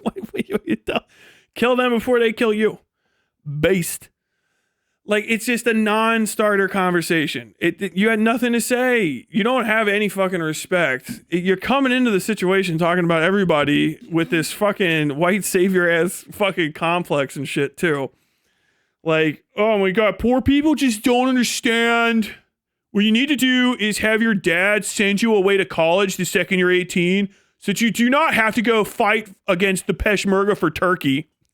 Like, dude, coming from a fucking Turk is crazy too. I love that he talks about America like he's not from. America's sending her sons. Like you're not fucking Turkish. Fucking Hasan. Like the Turks aren't fucking doing a genocide in any direction at any given time for the last 100 years. It's fucking nuts. His uncle is talking about Goyim. Fucking dude, Cenk Uygur tried to take the fucking anti-Semitism mask off, but his neck's too fucking fat and it got stuck. So Anna Kasparian had to fucking let him shove his hand up her ass like a fucking puppet, and she started saying goy, goy, goy. Oh my God. Bunch of fucking anti-Semites, and an Armenian and a Turk.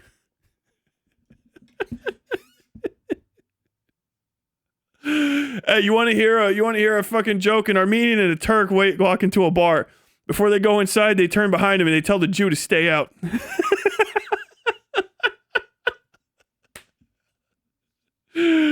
Oh my God. Are Turks conscripted? I don't know. The way the fucking Hasan was talking about it the one time I heard him, I think it sounded like they are. Fuck if I know. Let's see. Turkey conscription. Compulsory.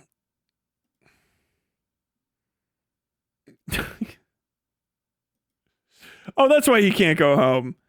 I guess Wikipedia says, in Turkey, compulsory military service applies to all male citizens from 21 to 41 years of age.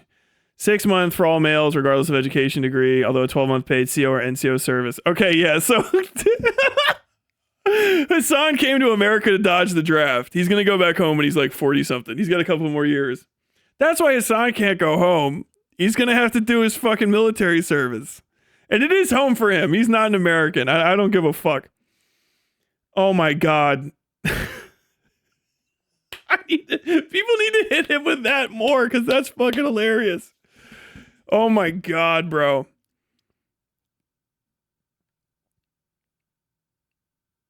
"100% of the Vietnam War became a personal interest because of the draft." Yeah, that's the thing. Dude, I was in the fucking Iraq War. People were talking about the Vietnam War.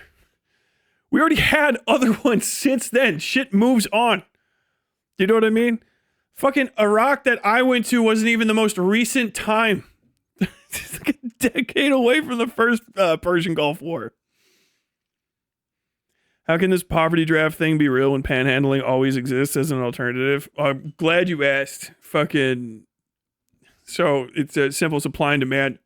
So in economics, you have the inverse of supply and demand for the labor market, where only X amount of jobs exist relative to the amount of labor that can perform those jobs. So if you have a bunch of people start panhandling, there might not actually be enough slots for all the panhandlers. And so you will see people who can only work as panhandlers actually become completely unemployable because the higher skilled laborers get downgraded into those positions because of the elimination of an industry, which means that you simultaneously have people that could be doing better not working in an industry that's more suited for them, and also people that are only suited for a particular type of industry or only trained for a particular type of industry being relegated to unemployment because of the parasitization, or actually the predation of their employment by the former workforce of another area. So the reason you have to have the poverty draft still is also because the other aspect of it is it does fill a needed vacuum, or creates a needed vacuum for occupation that's nationwide. So actually a lot of the poverty draft participants go in and join the military from the poorest parts of the country too, which is actually like a big time, it's a gigantic jobs program, really. I think that's the one reason the Army is so big. Most of the people that are in the Army suck at whatever the fuck it is they're doing. With all due respect, yeah, I'm a Marine, that's why I'm saying it. They're just mid. It's a branch of mid. It just is the case, right? We don't need them for much. They're fodder. That's why you never see like just random fucking Army battalions out doing anything. It's always like Marines, MARSOC, SEALs, SOG, Rangers, JSOC, all of that shit.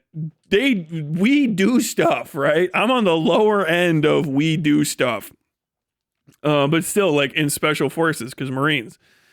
And then you have the Army, which is just like slapdick city, just a bunch of fucking reprobates in fucking containment cells across the entire country called bases, forts.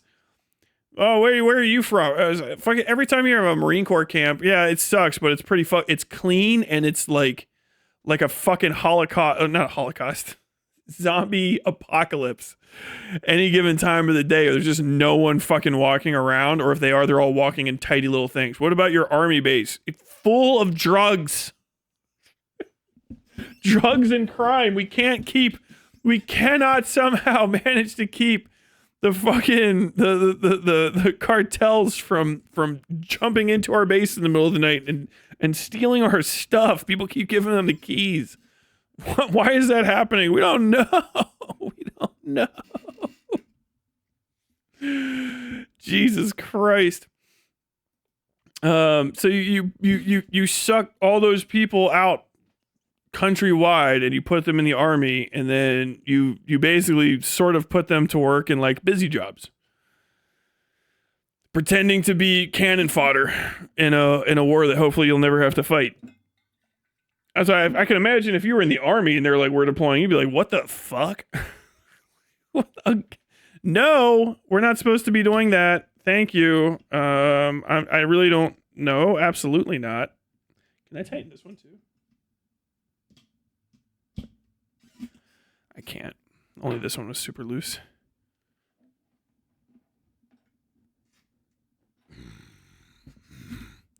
Must be from just touching it all the time. Playing the Chink card. Anti-Semitism isn't real though. Yeah.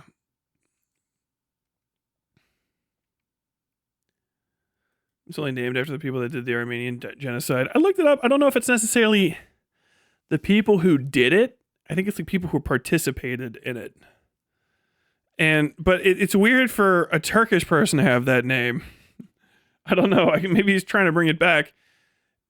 I can't remember the whole thing. I read into it where it was like, are they just like the fucking like the Nazi, like the Hitler Youth? Is that what it means? It's not quite that extreme. They were a political contingent, and they basically their political interests ultimately aligned with through like the typical hard thinking that it takes to get somebody to start genociding somebody, the genocide. But like after that, they became the phrase "the Young Turks" became specifically in American political vernacular, a like dissident subgroup of youthful political activists that were part of a larger, older group of, a larger, older political group in general. So if it wouldn't necessarily be like, Democrats and Republicans, but if you're like, okay, these are the guys who are like, this is like the House, the House War Caucus, right? Holden Blood Feast's group. You would have like 3 younger people that were like in their 40s or something. And then like some guys that were running the thing would be like in their 80s and shit. And those 40-year-olds would be like the Young Turks with their new ideas, right? It's kind of a semi-unserious way to talk about people who were bringing new ideas into an area that had like a pretty set way of doing things. And those new ideas weren't necessarily going to be, given a fuck about, but they weren't necessarily like black sheeps or outsiders. They're just Young Turks, right? Like, oh, he's got a lot of plans. Maybe in 20 or 30 years, kid.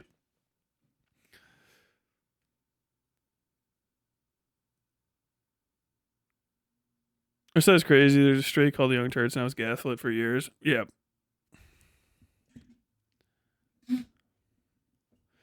Nah, Hasan 100% paid it off. Turkey allows that. You only have to sit in an office for a month then, and it costs $5,500. That's even worse. Hasan's a draft dodger. If there's no picture of him in uniform, draft dodger.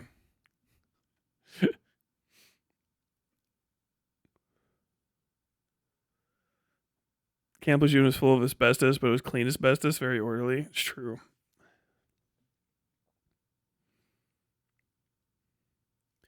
Our school's JROTC was Army LARPers led by, I believe, 2 former Rangers, but we might have only called the physical extra shit you could Rangers. I have no idea. I didn't respect either of the guys. There you go. The Young Turks didn't start it, but they sure as hell didn't stop it. Yeah. As opposed to, I think some people are talking about them as though they were like literally like the Stutzstaffel, right? Like, and they did it. Like they were the executive arm of the architect of the Holocaust for the Armenians, which I don't think that was the case. Just don't get too excited about it, because you'll say it and then people that know better will hear you and think that you're not serious.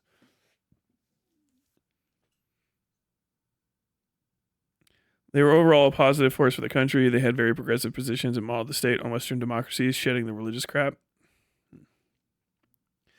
He came up with the name when he was ill-informed on what they actually did, and by then they had trademarked TYT, so they couldn't change it. I guess that's why they call it TYT anyway now. So, Young Turks, be free tonight. Time is on your side.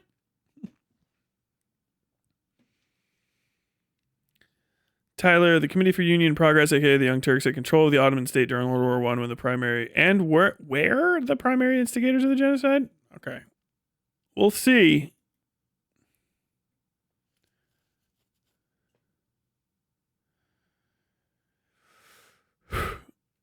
Joined late. Wanted to know what it felt like to hear the Iran news one day after your new video. Well, I knew that was coming, basically, because the CIA told me. No, and I'm glad I got it out in time because I was like, fucking Jesus Christ. It killed the video. The video's dead. Nobody gives a fuck about Venezuela anymore, so it was a giant waste of my time to make it. Aside from, I'm glad that Venezuelans feel represented. But yeah, that video fucking got killed. Absolutely slaughtered. You guys haven't hyped it. You haven't supported it. It's dead. It's dead. It's done. It's gone. I think it just crossed like 10,000 views over the weekend. Let's see. YouTube. What? Maybe it'll keep growing, but I think it's just, it's old news now. Yeah, 10.5K. Dead video. Sad to say. Just took way too fucking long to get it out. Not like anybody would have predicted anything, but dude, God, I got fucked. This January just absolutely fucked me is all that it was. And then February didn't help very much either. I got fucking sick, man, and I could not work on it. I couldn't record, and then I felt better. And then when I felt better, these guys were working in here, and it was too loud to record, and it was all over and over and over again. You're not getting you enough motion, I guess. I mean, fucking the algo doesn't give a fuck. There's nothing you guys are going to do about it, really. But, like, share it some places. It just got fucking absolutely quashed. I think it's too newsy, too. The algo will, like, shut you down for that kind of shit. I don't know why, but it will. Pretty disappointing. It was a disappointing release, but it is what it is. You can't go back. Can't do anything about it. Same thing happened to me with the fucking Silent Hill video. I guess I gotta go back to talking about mouthwashing. Talk about some stupid shit.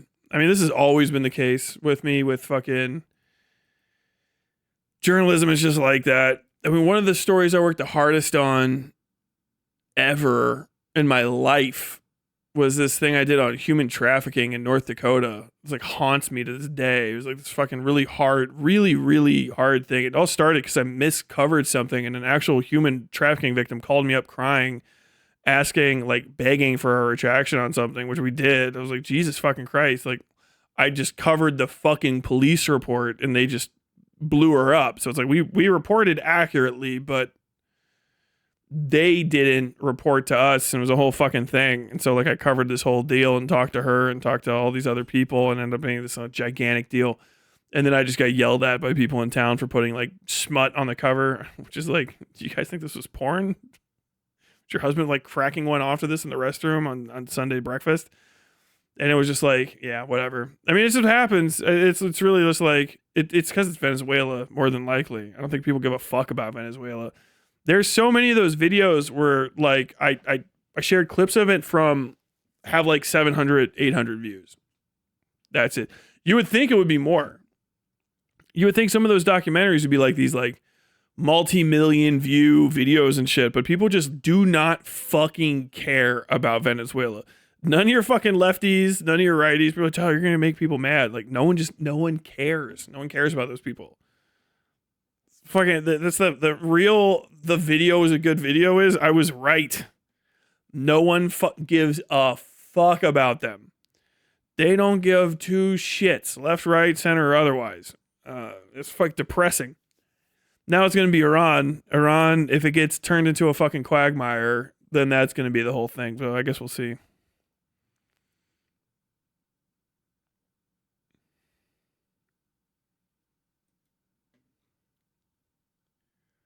Please, my Tyler journalism stories. I think the Empire bit made it feel congruent with future American affairs. I mean, I guess we'll see. What is I Die? Silent Hill mouthwashing. Oh, yeah, the video I made. The eyes. Yeah, that didn't get any fucking views either.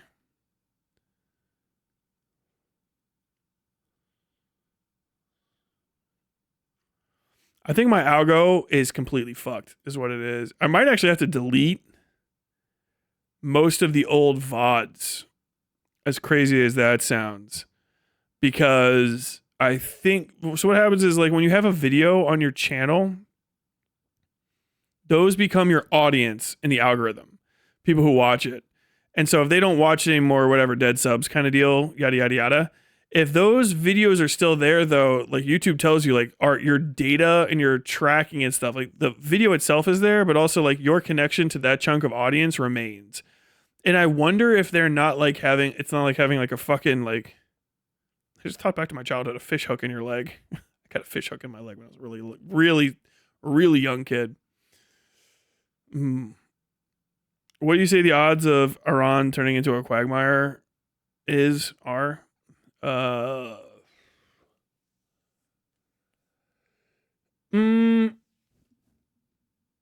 It's hard to say now.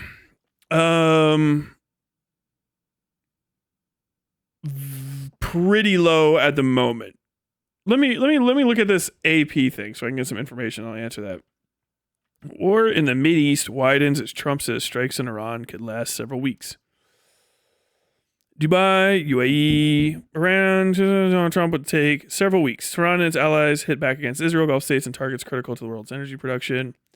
The intensity of the attacks, the killing of Iranian Supreme Leader Ayatollah Ali Khamenei, rest in peace, and the lack of any apparent exit plan set the stage for the prolonged conflict with far-reaching consequences. Safe havens in the Mideast like Dubai have seen incoming fire. Hundreds of thousands of airline passengers are stranded around the globe. Oil prices shot up. And U.S. allies pledged to help stop Iranian missiles and drones. With no sign of the conflict abating anytime soon, Trump said our operations are likely to last 4 or 5 weeks, but that he was prepared to go far longer than that.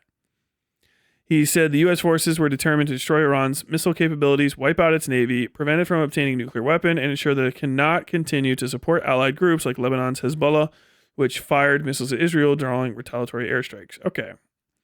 This is our last best chance to strike. What we're doing right now and eliminate the... This was our last best chance to strike what we're doing right now and eliminate the intolerable threats posed by this sick and sinister regime, Trump said. Danny Danon, really? The Israeli ambassador to the UN said the conflict will continue as long as it takes. An Israeli spokesman, Brigadier General Effie Defrin, said Israel is keeping all the options on the table, including a potential ground invasion of Lebanon. Jesus Christ. Wait, Lebanon? That's not Iran. Of course. The chaos of the conflict became apparent when the U.S. military said Kuwait had mistakenly shot down 3 American F-15E Strike Eagles when Iran was attacking with aircraft, ballistic missiles, and drones. U.S. Central Command said all 6 pilots ejected safely are in a stable condition. That happens all the fucking time. As several airstrikes hit Iran's capital, Tehran, the top security official Ali Larijani wrote on X, "We will not negotiate with the United States." Okay. Death toll grew on all sides. I'm going to guess not as high on ours. The Iranian Red Crescent Society said the U.S.-led operation has killed at least 555 people. In Israel, where several locations are hit with Iranian missiles, 11 people were killed. Israel's retaliatory strikes against Hezbollah killed dozens of people in Lebanon. Yep. Israel is just still doing Israel shit. I don't know how Israel and Lebanon is... Why is that a part? Why in the fuck is that a part of the story, by the way? Am I missing something? God, it looks like my face is just bleeding, but it's not. What the fuck? What the fuck does Israel and Lebanon's ongoing shit that always happens have to do with this? What in the fuck are they talking about? Okay. Hey, real shit's happening. The U.S., country that matters, is fucking with Iran. Country that matters because U.S. is fucking with it. Hey, did you know also Israel is doing stuff in Lebanon? Like, okay, what is Lebanon shooting slingshots at the fucking birds flying over or something? What in the fuck does Lebanon have? I don't give a fuck. Wait, did the Lebanese get their trash taken out yet? Poor bastards. Like, what the fuck does this have to do with the story? People cannot take a fucking breath and just focus on what the fuck is happening in front of their faces for like 2 fucking seconds. Just literally talk about the actual relevant shit. Did you know that also, at the same time, in Westminster, One of the PMs wiped with a pine cone, and it was quite the subject of conversation. Like, what in the fuck are you? What fuck are you fucking talking? I don't give a fuck. I don't care. The fuck talking about Israel, Lebanon? What the fuck? Lebanon claims strikes in response to Khamenei. I don't give a fuck. Who gives a fuck? What do they? I don't fucking care. God damn it. They're gonna do some strikes anyway. It's like saying, like, I'm gonna dedicate this next home run to that cancer kid. Like, you weren't gonna fucking hit a home run anyway. You know what I mean? What the fuck? Everybody, I just want everyone to know that this last song goes out to a special lady somewhere tonight in Nebraska. Woo! Like, what the fuck? Like, they wouldn't have done it is crazy.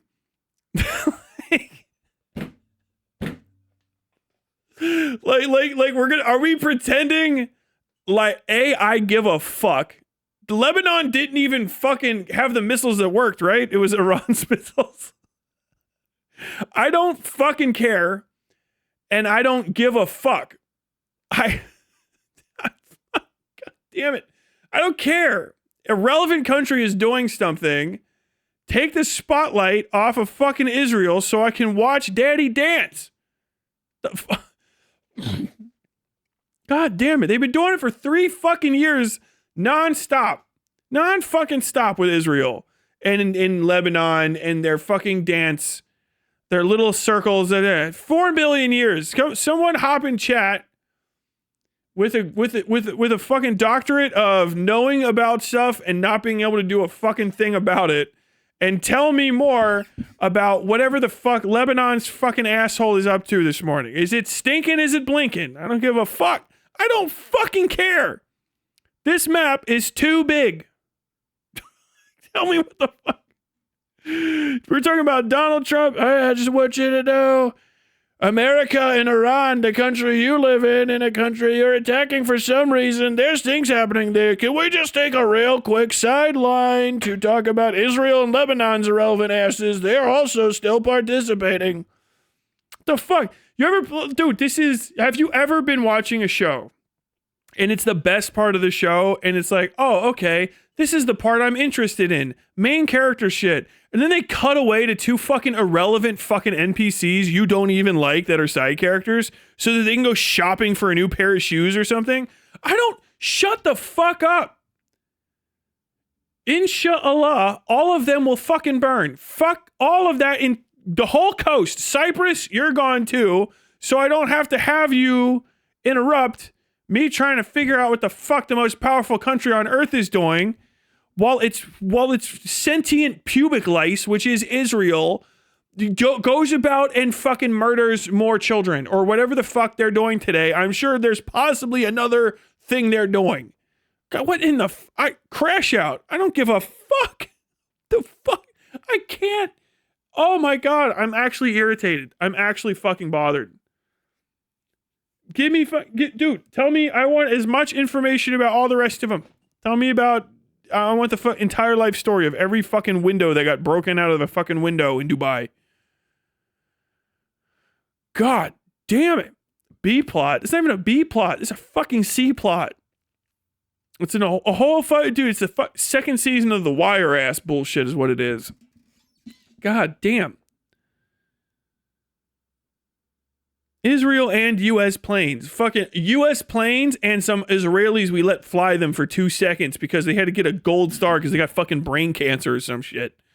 The fuck what a fucking Israeli pilot's up to? Pissing his fucking cornflakes and tell him to eat them. Motherfucker. What the fuck? U.S. and Israeli. Who in the fuck invited Bill? Bro. Drake meme. Bro thinks he's really part of the team. Israel flag on fucking Drake. Like, what in the fuck? Real motherfuckers are doing shit right now. I don't even like the fact that our pilots are in the same sky at the same time as these fucking chromosome-addled fucking Israeli dipshits. Who the fuck knows what they're probably flying upside down? The entire cockpit is full of fucking fart gas and shit. They're just screaming slurs on the mic. They just have the mic discipline of a bunch of 13-year-olds playing Halo in fucking 2008. You know what I mean? Shut the fuck. I don't get, what the fuck? Don't even capitalize Israel as a country when it's in the same sentence as the United States of America. We get 3 capital letters and they get none when mentioned. Their billing should be at the bottom of the whole fucking story after 6 asterisks, in the middle of which is one that says Israel is not shit and they fucking literally exist because I pay taxes on cheeseburgers. Every fucking resident of Israel can eat my fucking ass, with all due respect. And then I can ignore that because it's at the bottom. Okay, end of what America is doing. I don't give a fuck. God damn, I don't give a fuck. Fuck. Trying to learn about what the fuck my country's up to, and I've got to fuck these goddamn fucking D squad, inbred, fuck, cocksucking fucks. Jesus fucking Christ.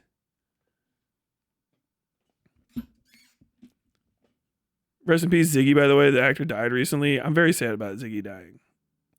The Iranian Red Crescent Society said that the U.S. really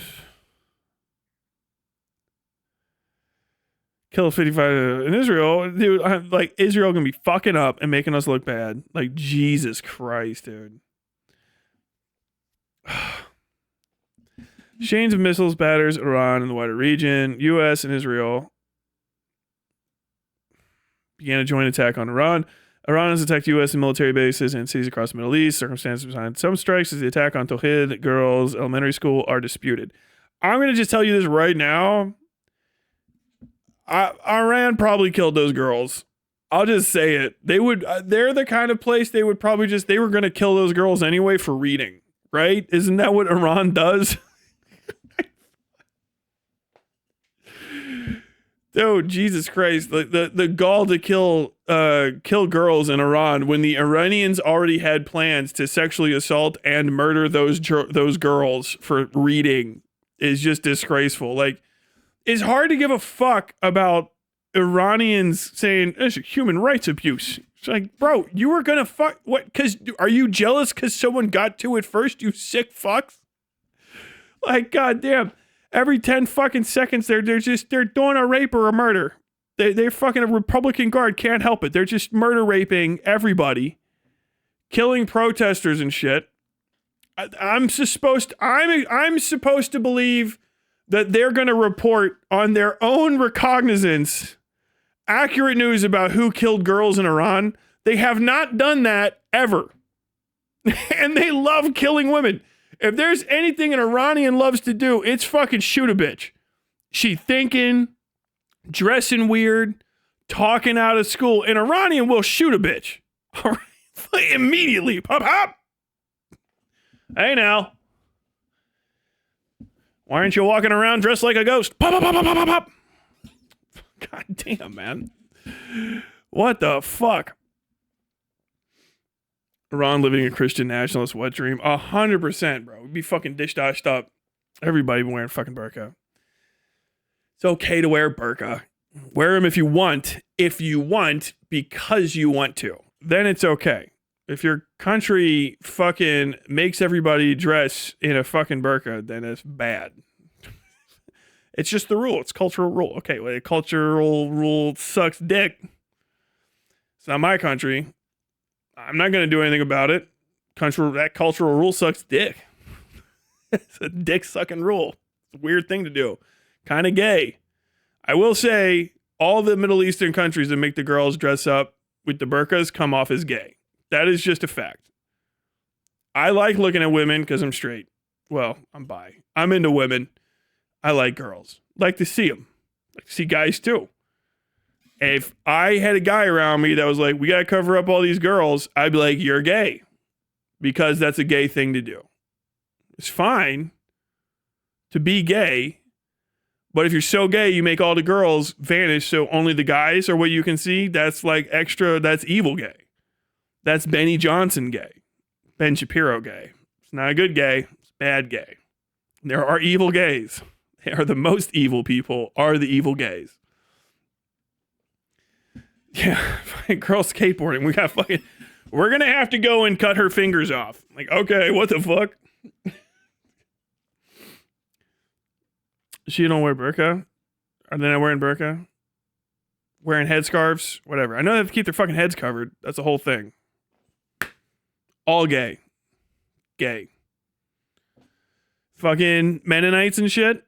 Pennsylvania, making the girls dress up head to toe. No ankles out. Comes off a little gay. Little gay.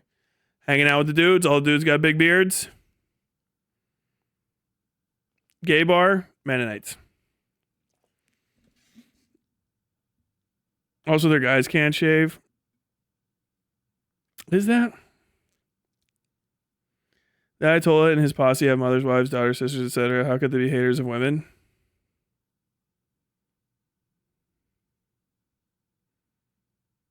Everybody who hates women has those. Every person who has a mother exists. So if you have exist, you have mother.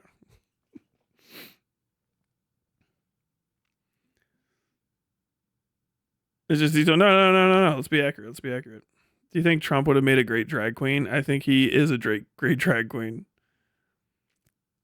Tyler seems like he's mixing up Wahhabism for whatever the fuck they do in Iran. Probably. I don't give a shit. It's not like I care. It's like bad result shit. It just doesn't matter. I don't give a fuck. I don't think we should fucking be bombing their country over that. I think we should be probably lifting all of the sanctions and then beating their country through just being obnoxiously connected to it and making it so that it's lame to be them. I don't know why this is the best move. I don't think it is. But it's the one that we're pursuing for whatever the fuck reason. I always prefer bribes. Bribes is the best way to do stuff. But now we're murdering people, so we got to go with murder. Now we have to go in the one direction. What with the killing? So I think, like, yeah. Let me finish reading this.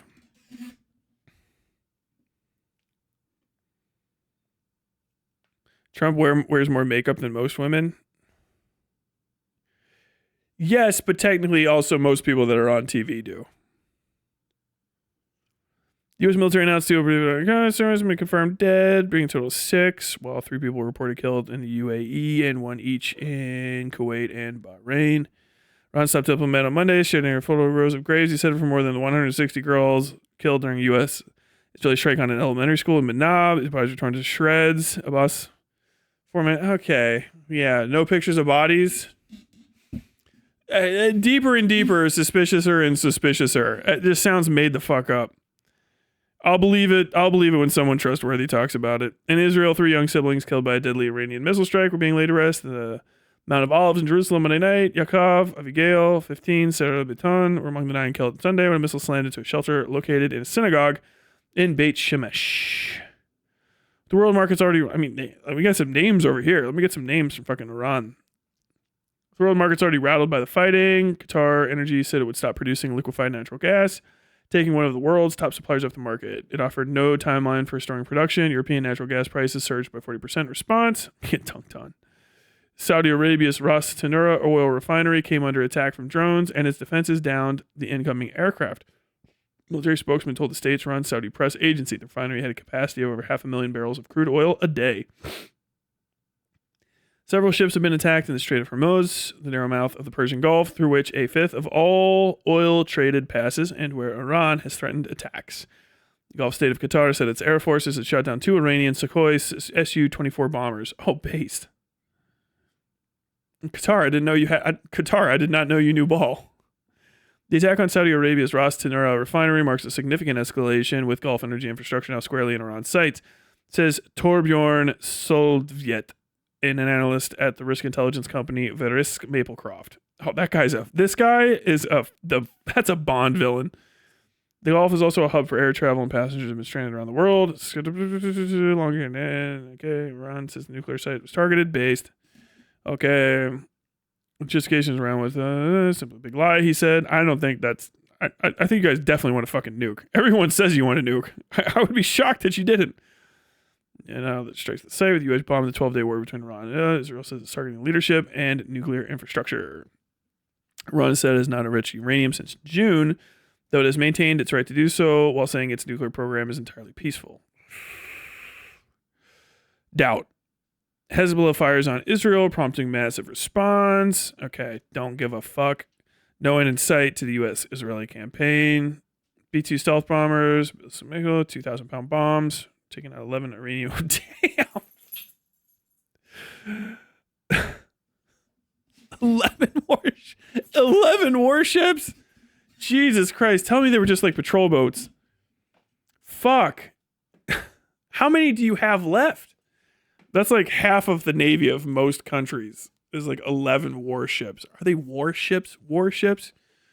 Damn, we just came in and fucking Pearl Harbored you like that? Fuck me. Damn, imagine like you get Pearl Harbored and then no one says you awoke in a sleeping dragon. They're just like, damn, that shit's rough for you. Fuck. Oh. Israeli military's overnight evacuation orders and strikes in Lebanon. Blah, blah, blah, blah, blah, blah, blah. Don't give a fuck. Don't care.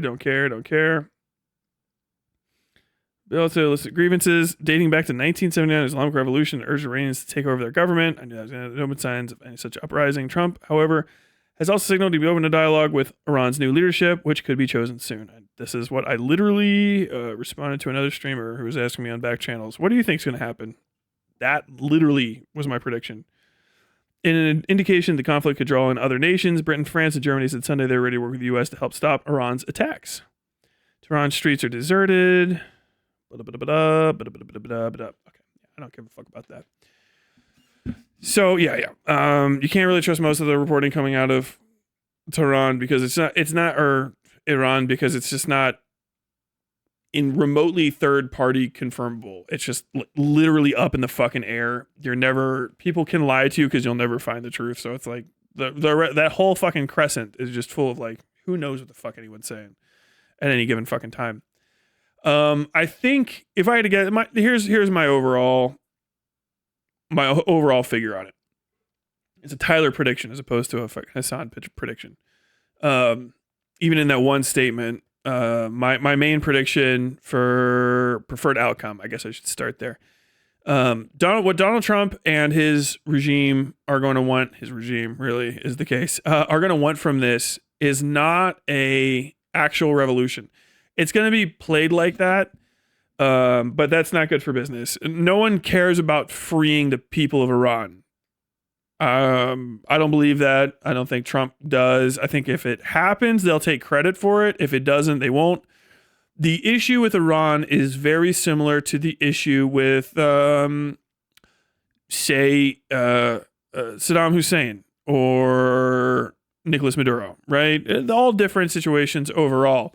But somebody was trying to make this point to me, and it's like, you're so fucking stupid. Did regime change work in Iraq? Yes.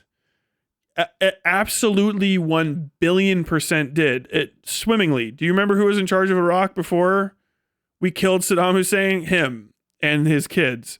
They were gassing the Kuwaitis, and they were bad for business.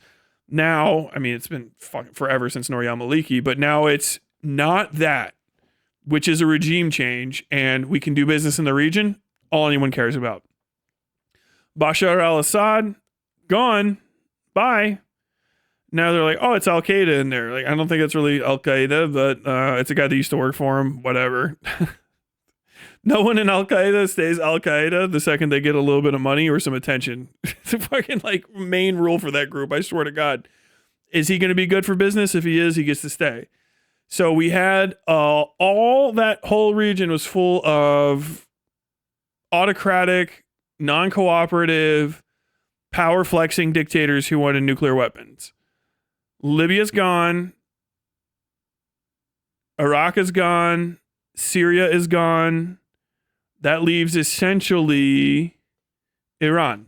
There used to be a bunch of those guys. They would hang out together. I don't know if you remember this. They all used to chill. You would see them like hanging out. You have Castro and all these fucking dudes. And now they're gone. Bit by bit. Big bank take little bank. There is no good revolution coming for Iranians that Iranians don't do for themselves. All right? And the one that they did last time, they got whatever the fuck that shit is. So, I mean, good luck on them doing it right a second time. I don't know what to tell you. This is the government they fought for. So that's the government that they kind of have. I don't think America gives two fucks about what the Iranians want, nor really, if you're any polity from a Machiavellian sense, should you. It doesn't make any fucking sense to go, well, what do you want, people of Iran? They probably want what everybody else wants. Cheap biscuits for breakfast, a nice walk to work, and a good fucking lover in life. You know what I mean? People have simple desires.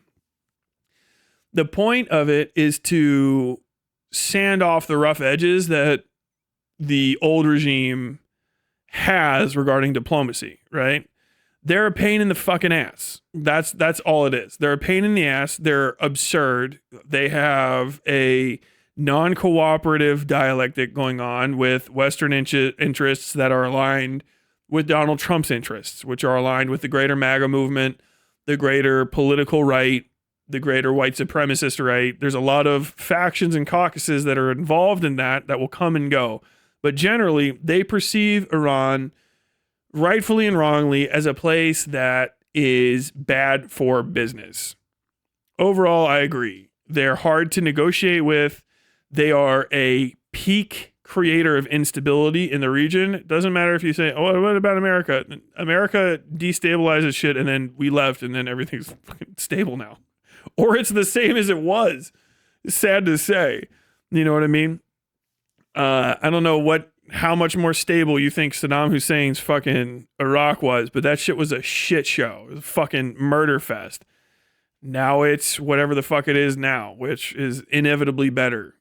ISIS could not take hold there, and we have diplomatic connections with them. You don't have to have positive relations with another country, but with Iran, it was so bone deep negative that it's impossible to fucking deal with them. And because they, as a power center and an unignored production hub, can create and make things that empower similarly disposed individuals in that region to continue being antagonistic fucking cunts toward us, there is no good reason for America to tolerate Iran's ability to do that. They're like, you literally just can't. It has to come down to a like bygones, international law, some sort of handshake agreement, which the politeness required to engage in actually does not exist between the two countries you're describing,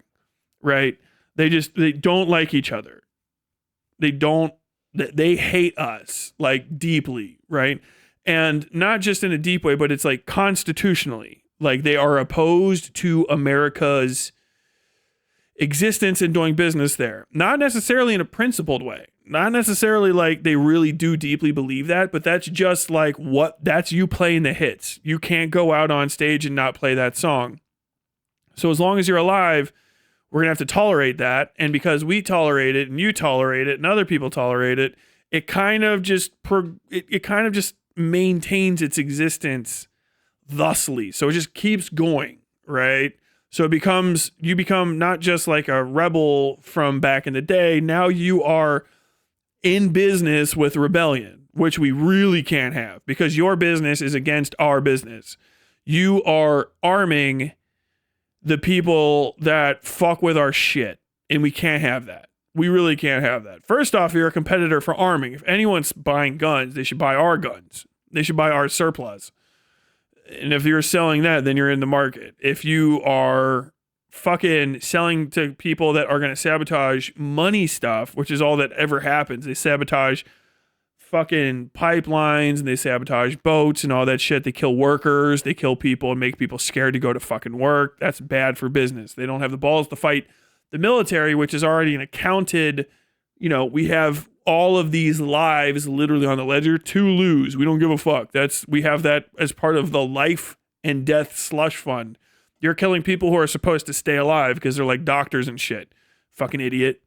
So because you're bad for business, you do have to die because you would rather die than stop being bad for business. So if that's the choice you present to someone that can kill you, they're going to kill you.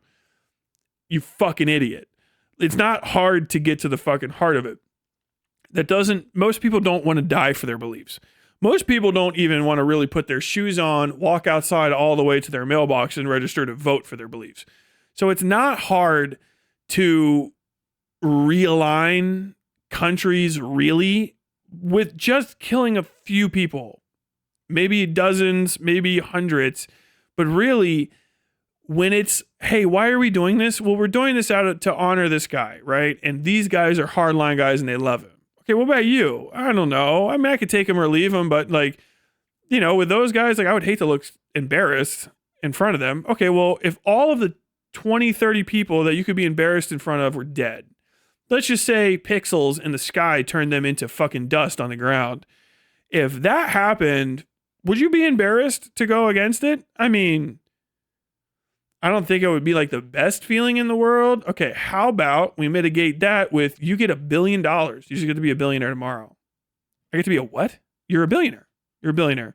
We're actually also going to make you the head of the Department of State or whatever the fuck it is you people have here. And you're basically just going to oversee the elections and make sure that business works. Yeah, okay. What do you want from me? Just be cool. You don't have to tell us anything. You don't have to tell us where anyone is.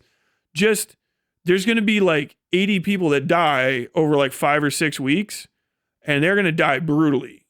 And you just got to say you feel bad about it, and you hate us for doing it, and you can swear vengeance and all that sort of stuff. But 5, 6, 10, 20 weeks after that, you just come to the table and you say, I think it's time to move on.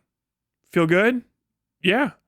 And you got a lot of connections. I know all these people. Yeah. That's it. That's the whole of it. And that's really the case. I mean, that's life is cheap.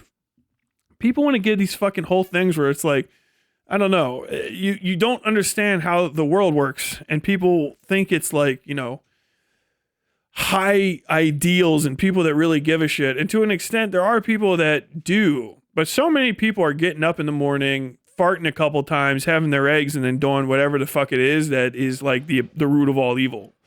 You know what I mean? Or you know, they're fucking, yeah, man.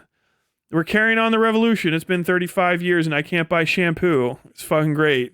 Fucking great. No, we gotta, dude. God in heaven says we gotta kill another fucking skateboard chick. That's what we needed. Is we needed to kill 20 more fucking skateboarding girls so that we can whatever. Yes, I love it. I love this. Yeah, I am the chief executioner, and I am going to go down to the prison. I'm going to shoot like 16 kids behind the ear with a fucking Makarov because that's my fucking job. But if I had a different job, I would do it differently. And that's it. That's what people are like. The guys that run the checkout counter where you work are the same people that run governments. It's just fortune and the degree of breeding have put them in a different position than you. That's true awareness of workers' rights and class consciousness. Is knowing that the class that's above you really isn't actually different. They just have more opportunities. And that's the case. It's all business. And the Middle East has been bad for business since some slight flubbing of regime change in the mid 1900s. And Israel is a fucking bunch of sociopaths. But they are also a foothold in order to quell all of these issues. Hello? Oh, you're not knocking. I thought my wife was knocking. It's my dog fucking wagging his tail. And so what I think the whole ultimate plan is to wear out the overhead leadership. Obviously, you got to kill all the fucking fundamentalists. You've got to kill all the hardliners. It goes without saying, right? It's that casual. Kill the fundamentalists, kill the hardliners, and kill anybody with a vested interest in maintaining Iran's existence as a conflict state in the Middle East. So whoever's like if there's somebody that's in charge of like, you know, what we would call like op-4 arms production. So somebody's out there making fucking RPGs or Qassam rockets or whatever the fuck for like Hezbollah and shit, and doesn't want to like flip over their industry or like move in a different direction. You put these little names together and you put your dossiers together. You go in, you fucking blitz them off the map, pop, pop, pop, pop, pop, and then you're gone. And then that's it, right? The problem is not Iran's treatment of its people. That's just a fucking great grease to the gears. It's going to feel good. If good things happen in Iran after Trump does whatever happens, he's going to blame himself for it. And if anything bad happens, it's someone else's fault. And it's what you can prove and what you can get people to listen to. And that's all that matters. And I think I would have to say, barring a massive miscalculation on the part of military forces and stuff, I think this is going to probably last like 5 weeks, 6 weeks. I think the boots on the ground, if people have said there's going to be boots on the ground, I don't think it's going to be an occupying force. I think he means literally we're going to put in hunter-killer teams on the ground, and they're going to go they're going to go and breach the fucking hard sites that the bombs can't get, is what that means. So you're going to have Delta Force, MARSOG, SEALs. Here's how it's going to work. I'll explain it. I did this for Venezuela. Let's see if I get it right this time. Right now, we're doing saturation bombing of military sites. We're going to, they're like, America doesn't have air control over Iran. It's coming fast. The boats are gone. We're going to completely detooth them. Hopefully we don't do stupid shit like knock out power grids and stuff, but I don't know. We've been idiots before. We're going to detooth them bit by bit by bit. The reason it's going to take weeks is because it's going to go tit, tat, tit, tat, tit, tat. When you let people rest after a strike, they get comfortable again. Kind of like going back and squeezing a zit a few times after you've popped it once. You got to get the rest of that shit out. And so you hit, you let them reset, you hit, you let them reset, you hit, you let them reset. Every day that this goes on, Iran is probably losing $25-30 billion in unfixable equipment. What we're doing to Iran right now is what Russia thought it was doing to Kiev or Ukraine at the start. We're going to saturation bomb all their military sites. Then we're going to start getting their stuff that they need to refit and refuel. We're going to follow back all of their log trains. We're going to find where they were hiding stuff. We're going to hit that. Once that's been softened up, if they haven't surrendered, basically, and this is not going to be a surrender, where it's going to be like us go and fucking like accept their non-conditional. It's going to be coming to the table and agreeing to a ceasefire. Ceasefire means I have a gun pointed at your head and we're going to let you hold a piece of plastic and pretend like you're part of the party, but I'll fucking kill you if you ever fuck around again. And so that's going to be no more shit. And we're going to be having our people double check on the inside of your government from now on, kind of deal, right? I think the biggest threat that they want is no Israeli boots on the ground there. Because the Israelis will go over there and fucking occupy and be a bunch of fucking shitheels probably if they wanted to.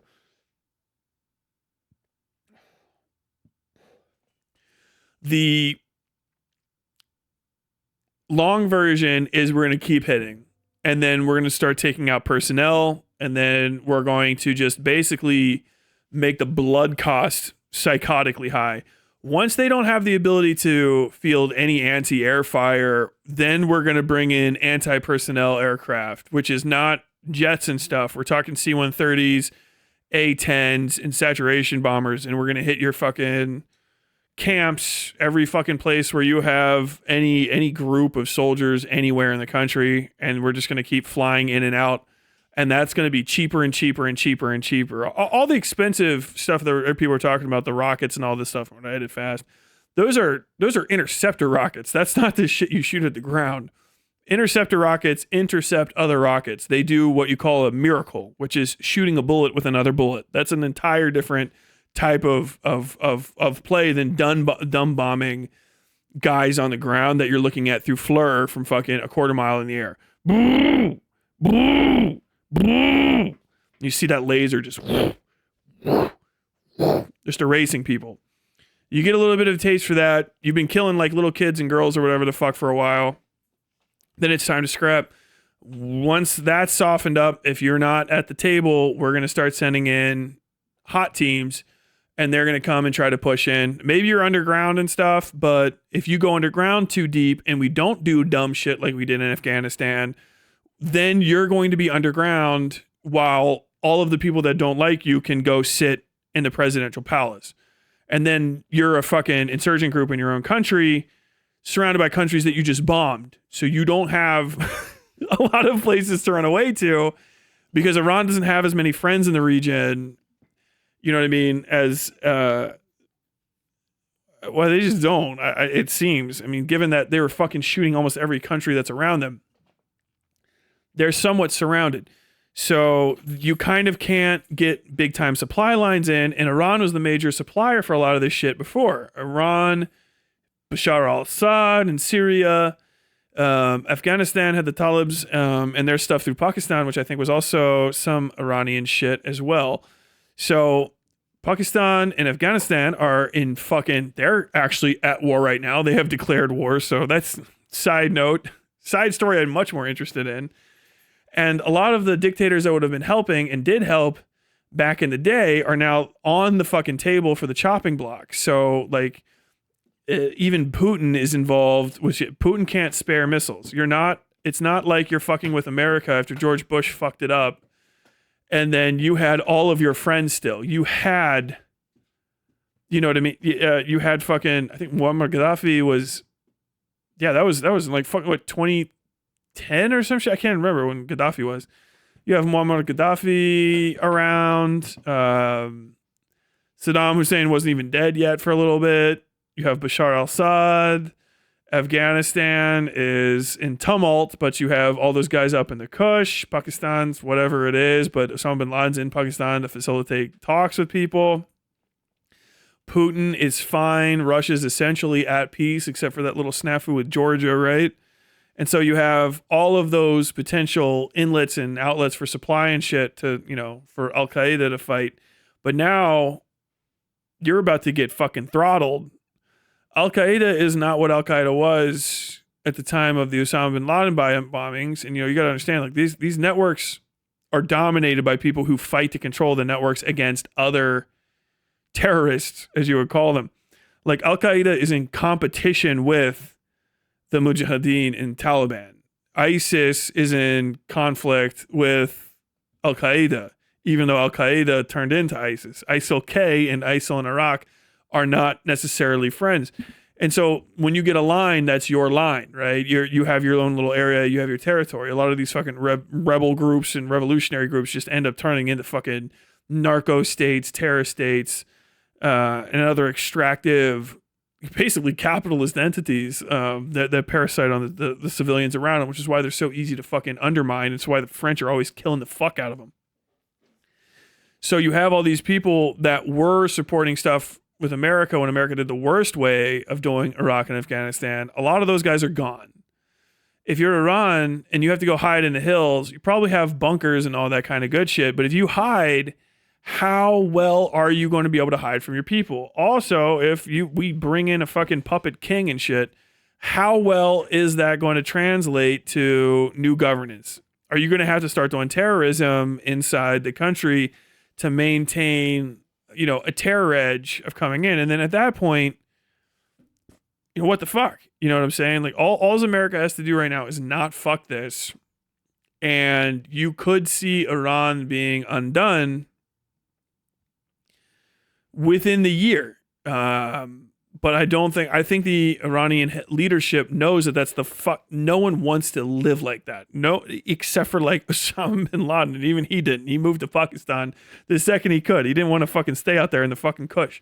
He went and lived in a fucking mansion. Nobody wants to live like a fucking animal and in a fucking pit for decades while America and everybody else has a good time and we have barbecues and Super Bowls and write movies and play video games and shit. You want to do all that fun stuff too.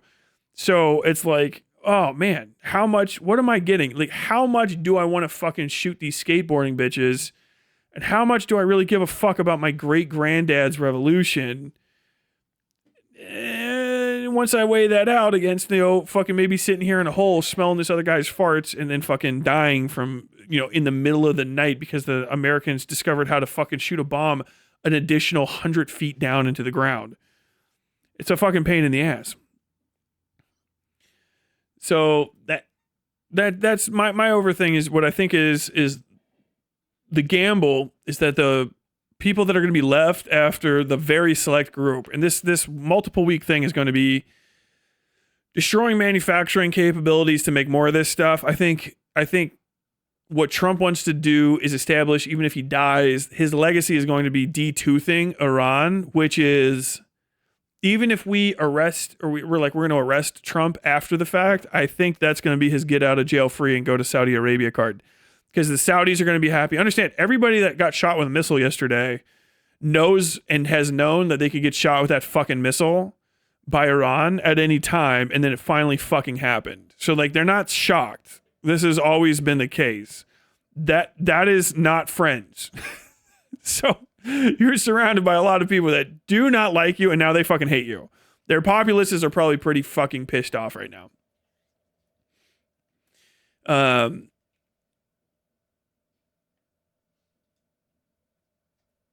Oh, okay. Jesus Christ. I got nervous. I thought somebody was selling Bitcoin in my fucking comment section. It's the only thing I noticed, like a fucking thing.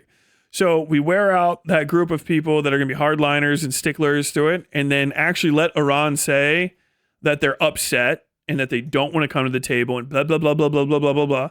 They make all of the military forces feel good about a surrender to ideals that's not a real surrender on paper. No one has to go and get paraded.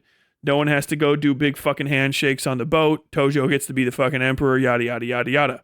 And so what we do is we transition into a reconstruction of Iran, basically via road and rail, and start turning over or connecting Iran to the economic systems of the countries around it in a way that it hasn't been connected before. Because once you give people this stick, if you follow it up with the carrot of, hey, remember how everything sucked 5 minutes ago? This is what it's like to be America's friend. And then all of a sudden, the price of everything drops. Everybody starts fucking making a shit ton of money. Yeah, it's because America had sanctions on you, but you only had sanctions on you because those dead guys. Those dead guys are dead. You're not going to do what the dead guys did, are you? No. Well, I mean, maybe Phil is. Well, you guys can take care of Phil, because if he ever gets in trouble, if he ever gets in charge again, it's all going to fucking suck for you. And then we're going to come and kill Phil anyway. So you should take care of Phil. That's going to be the ultimate plan. I think it's a pretty good one.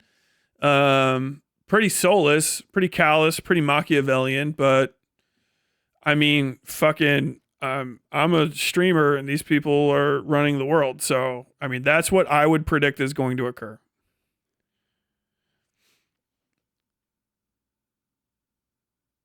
Politically, the move to attack Iran is so dumb on so many levels. I have to believe even Trump. Why? Like, what level? This is like the same thing I always hear people say, and then they're like, God, fuck, he's so dumb. He's got to be fucking insane. Okay.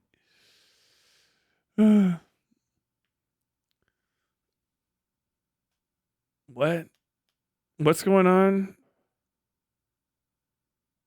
I thought this was supposed to be some kind of... What's this guy doing? Who is this? Watch time 1 hour and 6 minutes. Follow age 1 day.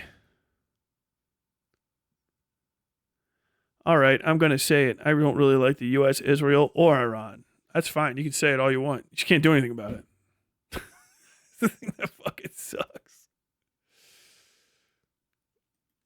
You got a background and all that stuff. I don't know who that even is talking to. Tyler's not interested. I can only scroll back to a little bit. I can't scroll all the way back in chat. So, yeah, I don't. If I'm talking, you're here to watch me talk. When I'm done, I'll talk to people. But I think that's...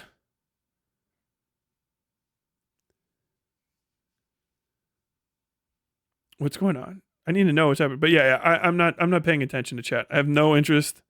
I know it's here. I know you can see it next to my face, but I'm not reading it. Otherwise, I would be reading it and not talking. But nobody wants me to read a chat for an entire show, so I just talk.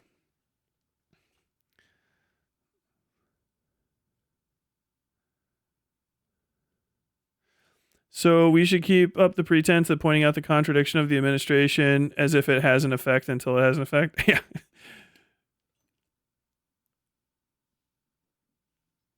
Tyler's not interested. I have not read anybody's comments except for I saw the word Bitcoin, and I'm just hyper paranoid about people trying to sell Bitcoin. This all sounds effective, but is Israel going to play ball? I have no idea. Israel is an untrustworthy and shit fuck ally. They suck. They're probably actually the biggest concern in this whole equation that I would have. I've been watching that guy. You know, there's a dude from the CIA that's been going around that makes everybody like the CIA more. The world's best op, Karakia or Karaoke, whatever the name is, Billy Karaoke. That guy's been going around the best fucking op I've ever seen in my life, because it's just like, oh man, this guy's just a comforting, calculating. He just makes me feel like maybe the CIA does its job well. What a fucking cool guy. I've never believed somebody was working for the CIA more than that dude. But I remember he was talking about in one of these TikToks, he's like, yeah, you can't trust the fucking Israelis because they bug everything. They'll try to give you gifts that are full of cameras and recorders and shit and like 1 billion years worth of batteries. Yup. Okay, who's... I just turned this chat into evil mode. 42 minutes. What? I got a response earlier when I was talking about Turkish history. I have an interest in the region. I guess Tyler doesn't.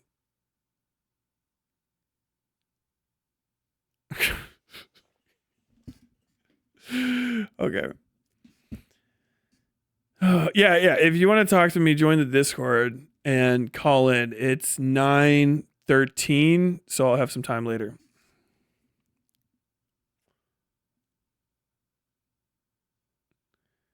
YouTube chat racism is insane. What in the fuck? Evil Trump be like, I want to help Iran. I have no idea what I can't.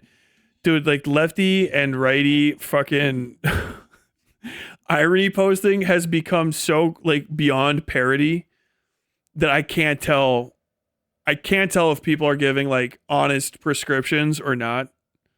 I can't say that I'm getting large enough that like Redditors have started to show up, and I don't think they're ever ready for it.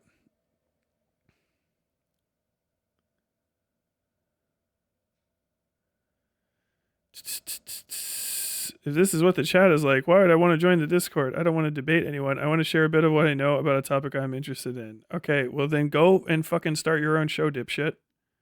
The fuck?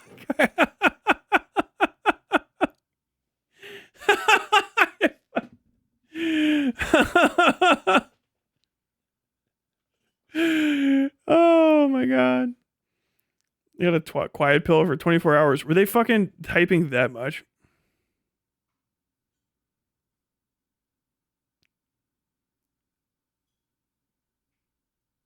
Who is this guy?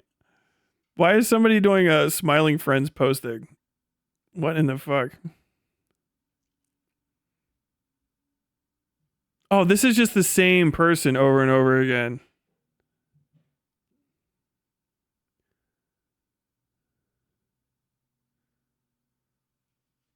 How? What? Hold on. Maybe not.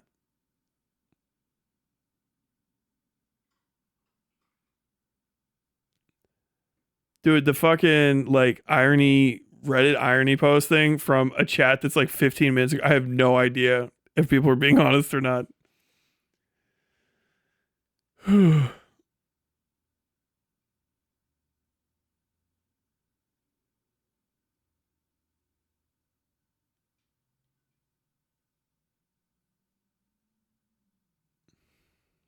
Dude, I don't think Saudi Arabia is going to be too happy with them. They pulled missile defense from them, move it to cover Israel.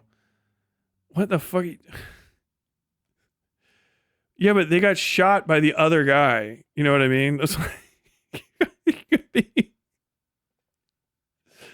Saudi Arabia, first off, has more than enough money to have its own fucking missile defense. Like, I don't know what, on what earth... I mean, maybe if they're fucking stupid, they're a fucking idiot. I'm going to blow up this entire alliance because you pulled missile coverage that I should already have from me to cover Israel. Like, you're not mad at the person that bombed you? Like, oh my God, dude. Like, when people are trying to have conversations about this shit, it's so fucking... You don't even realize you're sharing talking points because you're like divorced from what a normal person would be saying. Like, oh, bro, I thought you were lending me your I wouldn't have died if you had just lent me one of your two, if you had just let me have the one bulletproof vest. I'm more mad at you than the person who I knew was going to shoot me and then shot me. Like, what the fuck? I don't know.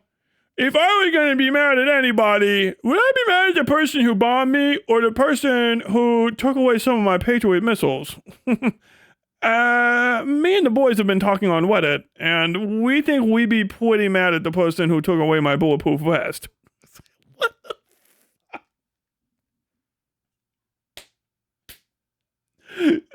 fuck?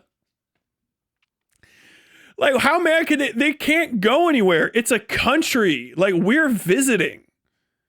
Like, if America pulled its missile defenses, whatever, we're not there. We're on the other side of an ocean, the actual country. Like, they're just still next to Iran. Like, they're just still within range. Like, that was crazy. You know, you bombed me, but he pulled away the umbrella just before it happened. It was a lot. Jesus fucking Christ. Oh my God.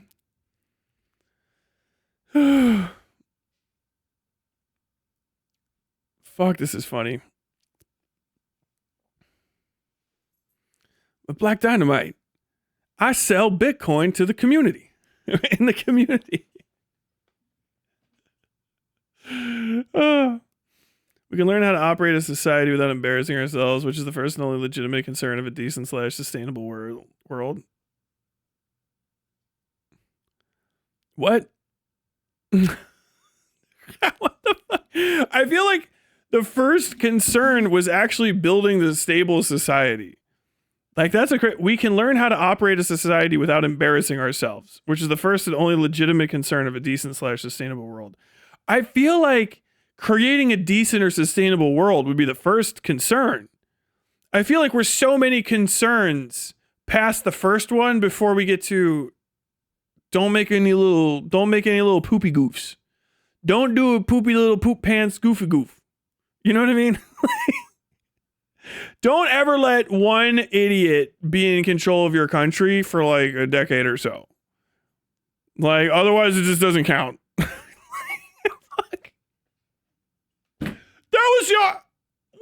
That was the only thing we cared about. You know, our country, we never embarrass ourselves. We have nothing. We just walk around and up to our ankles in piss every day. They call us fucking East Pissatucky. God damn. Just all the fucking pee everywhere. Just broken sewage. We just walk around in that. But god damn it, we've never embarrassed ourselves once. Have we built anything? No. Our economy, not much to speak of. Our people, sick and frail. But god damn it, we've never embarrassed ourselves on the world stage. It's like, okay. Which is our only concern. Jesus fuck, dude. It's this liberal shit.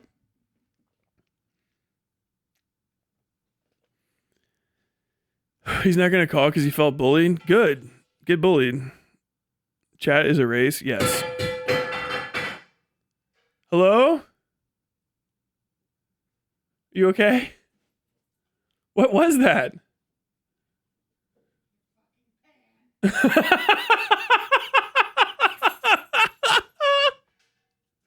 I'll help you with that when I'm done with stream. I love you.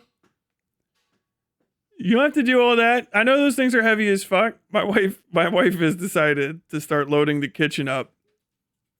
Don't hit me with that carrot. Don't hit me with the carrot. Oh, it's not a carrot. Is it the panhandle fell off?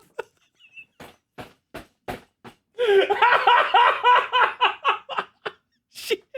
This is the handle. The handle to my big ass. I have a cast iron pan that weighs fucking like 5-6 pounds. And this is the handle that goes on it. Fucking dick shaped ass thing. It slots in there. If you don't have a tight grip on it, it actually slides on and off real easy. Because she was picking it up and the whole fucking pan fell. Is the tile okay?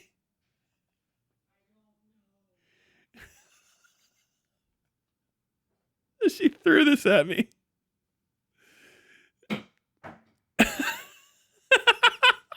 Just set it aside. I'll fucking do those. I swear to God, I love you. Oh my God. You are not married. You are not married until you've gotten in trouble for simply owning a thing. That is. Marriage is getting in trouble for owning something and have gotten in trouble for literally owning it like a dozen times.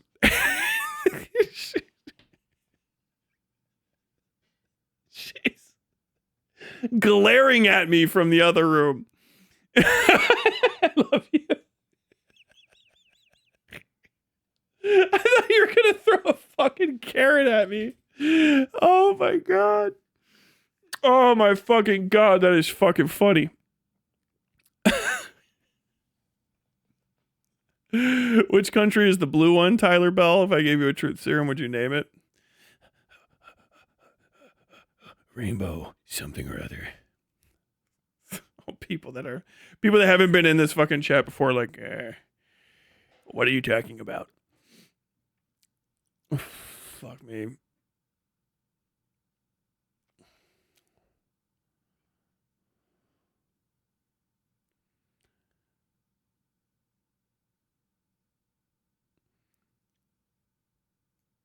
People did his old man sigh. Dude, it's crazy. I have the regular set so high. So many fucking great names. I'm like, who is this person? I think it's been in here for 90 hours. Jesus Christ. Oh, man. What I want to know is why I should take foreign policy prescriptions from a man who doesn't even know the names of the My Little Ponies. Hey, it's a fucking good question as any.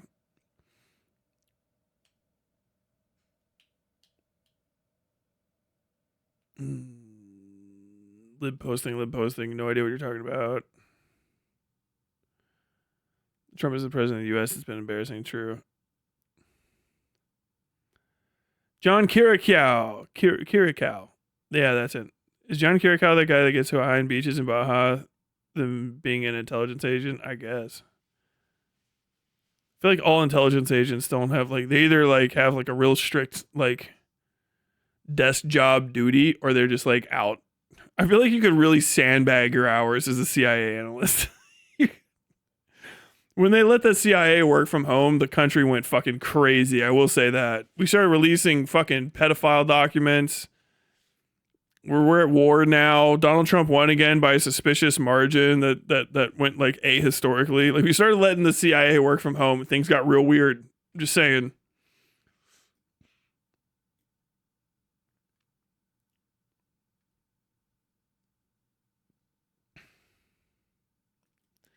First concern.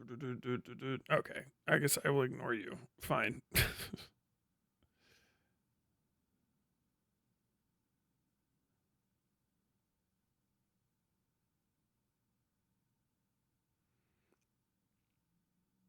She dropped a pan. She dropped a very big pan. Sam, they're cheering for you. I've caught up with chat. You are correct. I am wrong, and I am being laughed at. No, it is not going in the trash. Go in the recycling at least. It's good carbon steel. They are so married. It is true. That's your cast iron handle? No, if I said cast iron, I was wrong. That's my carbon steel pan handle. My cast irons actually do not have any handles. Or any heat-proof handles. They have handles.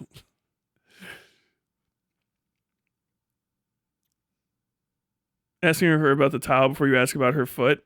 I would, if she dropped that on her foot, the stream would be over, and I would be very aware that hit her foot. There isn't a fucking earth that has existed in any continuity where I would not know that foot got hit with that fucking pan. That would be instant awareness. The house would know. The neighborhood would know. Donald Trump would be calling up, I heard you dropped the pan. That's why I don't know how to cook.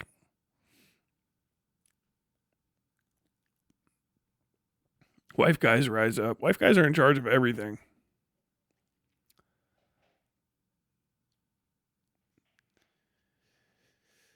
I'm relatively new here. You keep talking about videos you owe? When discussing future plans for the channel, what are you referring to there? Oh, probably just a video idea that I said I would do, and I feel like I owe it to people to get it done. I got my head shake at that. How about podcast episodes I owe? Yes. I have a bad tendency to overpromise my time. And so I've got a lot of stuff. There's things that I really do think I need to make, and other things I'm like, I don't. And I'm all over the place. I think my biggest mistake was getting started on this damn Venezuela thing. And then right before I had people coming over, I should have done other stuff, but fuck me. I could have just talked about it, but it is what it is. Didn't Jared Leto interview John Kirikow? Probably. If CIA is probably just doing a little bit of fucking house cleaning. People don't like the CIA very much, but they would like to like the CIA. Can I talk about that concept? You love being dominated. I don't know if you know this. I'm not going to do this. This isn't going to be like a creepy Vosh thing. It sounds like the start of a Vosh segment, but you do. A lot of people just want to be like hugged by a gigantic monster. Still sounds goonery, but it's really just the case. I think we as a society have really just come to accept the fact, and I mean, really, most societies do, but like Americans, I feel like we're the least likely to accept it, which is what the world always wants from us. Every time I hear people talk about America that are from like other countries, and they're like, why aren't you guys going to do something? It's like, do you not understand what it's like to hear you people talk like that? Your entire existence is dependent on some American saving you. Like, isn't that horrifying? I've never asked that of another country. When are you guys going to do something about America? I barely asked that in the last one. Like, and really, I don't even expect anything. I think it's a fun question to pose to foreigners because it freaks them the fuck out, because it makes them think, and I don't know if you guys have really hammered this home in your heads yet, your entire plan for America is at best hoping Americans are on your side to save you from America. And that is a level of existence I would never stoop to.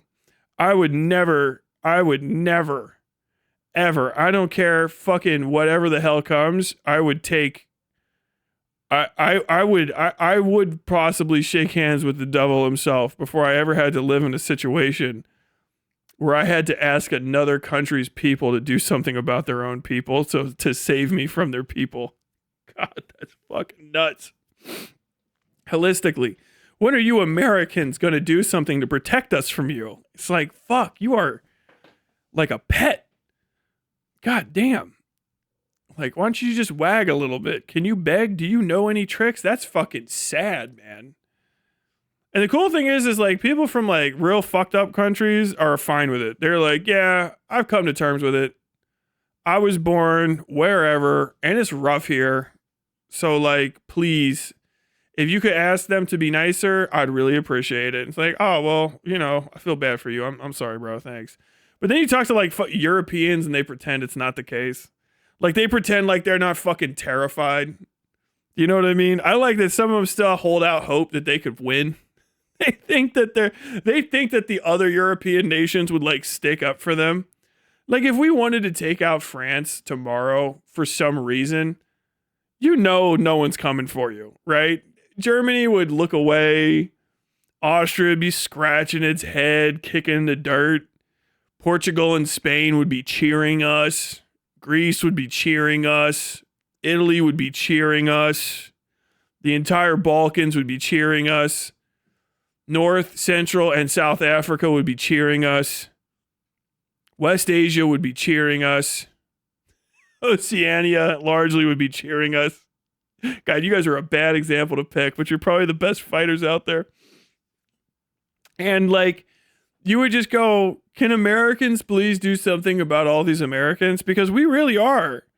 It's like, I didn't get it, I think. I never really thought like this until I started talking to people online and seeing like paying attention to what all these like non-Americans thought about the country. And it's like sad as fuck. Like I feel pity for you, which is the most disgusting of all emotions. There is no greater insult than pity in my mind. My heart reviles at the thought of it. But I feel like pity because it's just like, what was the comment? It was somebody on one of my things. It was like, yeah, well, whenever you could just get a second, could your people stop like fucking my people up or something like that? And it's like, what if I said no? I don't even know what's going on. Like, is that happening? Like, it's crazy to know that like so many of you just have that like that moment where any American can look at you and just go like, but for me, it was Tuesday, you know? And then you don't do anything about it. Like the absolute best you can do is like this, like some of these like terrorist groups that do pussyfoot shit and kills like a paltry amount of civilians, like 0.00001% of our populace. And we just shit that out the next like minute. We have like all 5,000 of those people back. Like, God damn. It's like, it's fucking sad, man. Like, it really is. Because it's like, I don't know why I even, what the point is in listening to anyone is at this point. Because, like, you don't fucking stick up for anyone. You don't, like, work together. And when you do, it's, like, half-ass shit. You know what I'm saying? Like, oh, yeah, this is like one of the greatest militaries ever, blah, blah, blah, blah, blah, blah, blah, from this country. Yeah, yeah. And then, like, okay, yep. We're the lions of yep. Scrap time. We're flying planes at you. What are you going to do about it? Oh, fuck it. Mass casualty event. Like, Jesus fuck, dude. Like, you guys are all so fucking cooked. This is the craziest thing about it is it's only this bad from America right now because a bunch of y'all fucking, like, foreign superpowers try to fuck with our elections. If you had kept to your fucking business and, like, minded your P's and Q's, and not fucked with our elections and gotten Donald Trump in office, it would be better for you. But your best shot at controlling America made America worse for you before it ever made America bad for Americans to the same extent. Like, that's fucking crazy. Like, every time you try to fuck with us, something bad happens. It's like we have a pact with God and God is an uncaring demon from outer space. Like, I don't know what the fuck. It scares me to think about because it's like, holy fuck, I'm on a rocket ship. Like, what in the fuck? There is no relief. The best that people do is like piss pants fucking like Reddit tier arguing. Like, unironically, one of the best anti-American activists out there is like Ben Empanada. And he's a fucking clown, dude. Like, unserious. Like, his greatest nemesis is Drew Pavlov. And he's not even American. Oh, dude. I can't think of any white Americans from like the ruling class of America who even know that Ben Empanada exists. Who's the most powerful American he's ever upset? A Jewish guy. You know what I mean? Like, the racists don't even know he's there. the guys who are like stoked about Guantanamo Bay don't even know he's real. Like, the guys who are like, oh, fuck, can we get more funding allotted to that? I want fewer flavors of Ensure. Those guys don't even know he exists. And if they did, they might catch him just to see him fucking get fed like a Christmas goose. Like, fuck. God, that is so fucking sad. It's rough. It's rough out there. Well, why don't you Americans do some terrorism in America? Why? What the fuck? What are we going to do? Knock America down so we can do whatever the fuck it is y'all are doing? No. What the fuck? No. I'm baffled. I'm baffled by the state of affairs. It's always like in times of conflict, you see where like the real competitors arise. You know what I mean? Like the people that want to fucking like talk and scrap and shit. And like the most I get from people is just like, just Reddit shit, really, is what it is. Have you considered? Have you ever like thought of the possibility? I don't know if you really understand. Like, bro, I don't give a fuck. You like the best you can do. You're having the worst day of your life. You care about this shit like crazy. Your whole life is built about it, and the best shot you got, your whole life spent on it, is a pissy Reddit post. Damn. Man, maybe you belong where you are.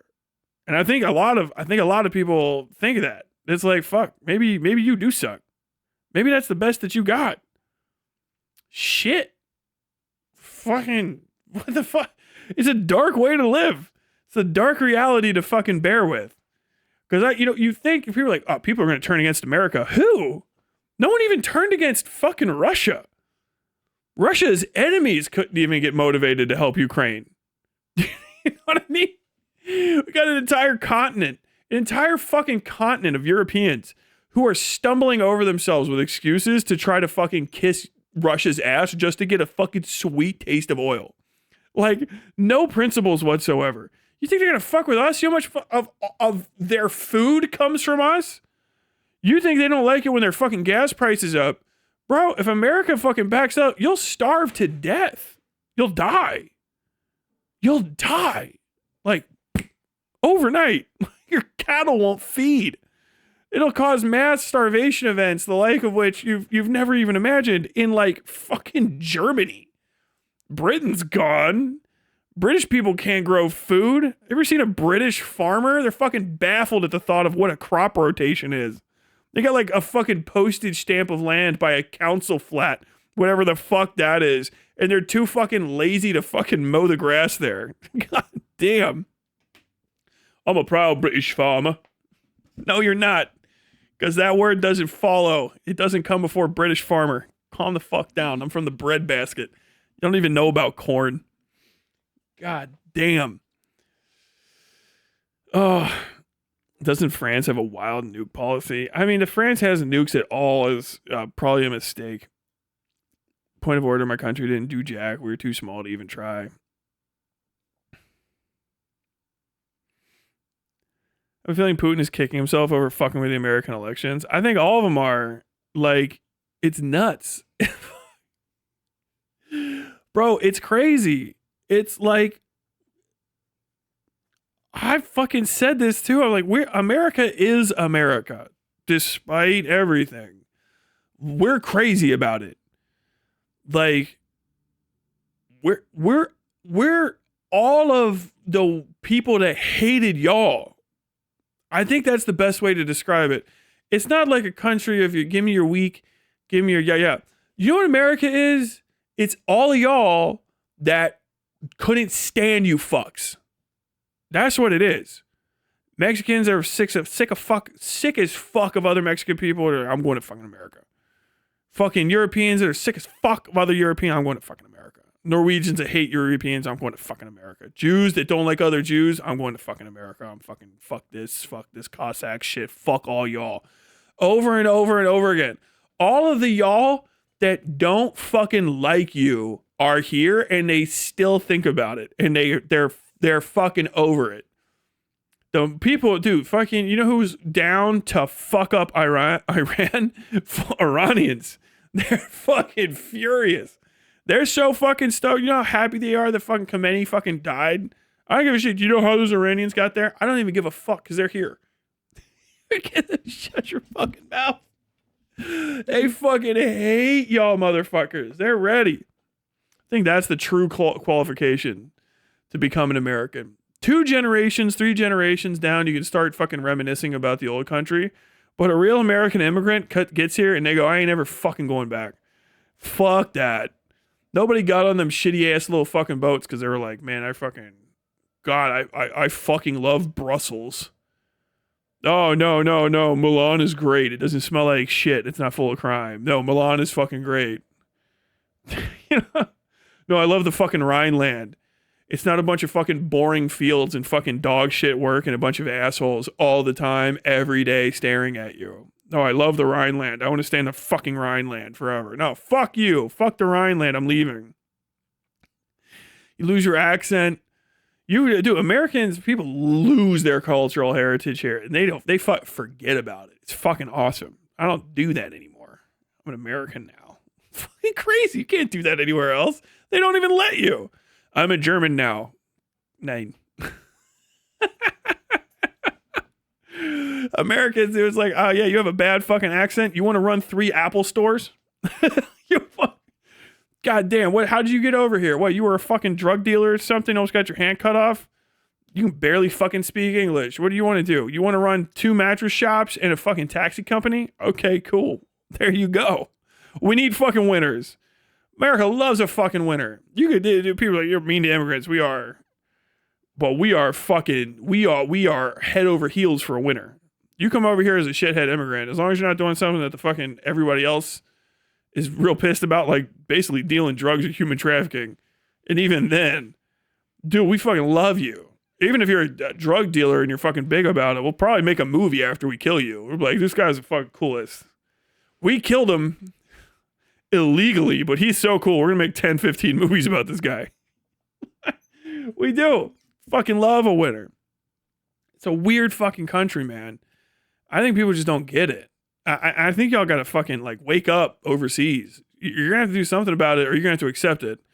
Somebody was saying like, all I can do, like, I'm just praying for America's downfall. Like, bro, you have to pray because that's all the fucking control you have over it, which is crazy.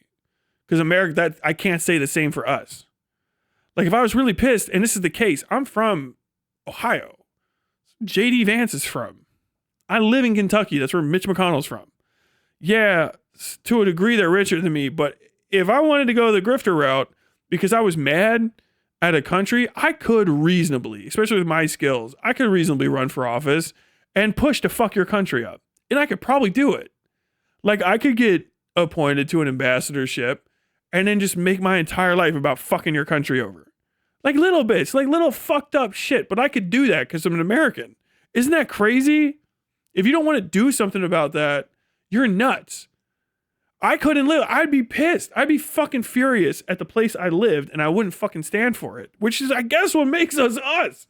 You can complain about Karens all you want, but they do get active. They are fucking active in the community to the community's deficit, but they are active. They are calling the police. They are aware of their local electorate. They're just getting involved in shit. And then I was talking to him, and of course, that's old Bill's son, and he said, I was thinking about running for office. I said, you do that? And I swear to God, when you get to DC, you never forget how we hate those French. Those frog leg eating fucks. Oh my God, I hate them. And the first thing he did, he cut off trade relations with Brittany or whatever the hell that is. And it fucked them up. And I said, you did us proud here from Radiator Springs, Kansas. You know, like, fuck. That's fucking awesome. That's crazy.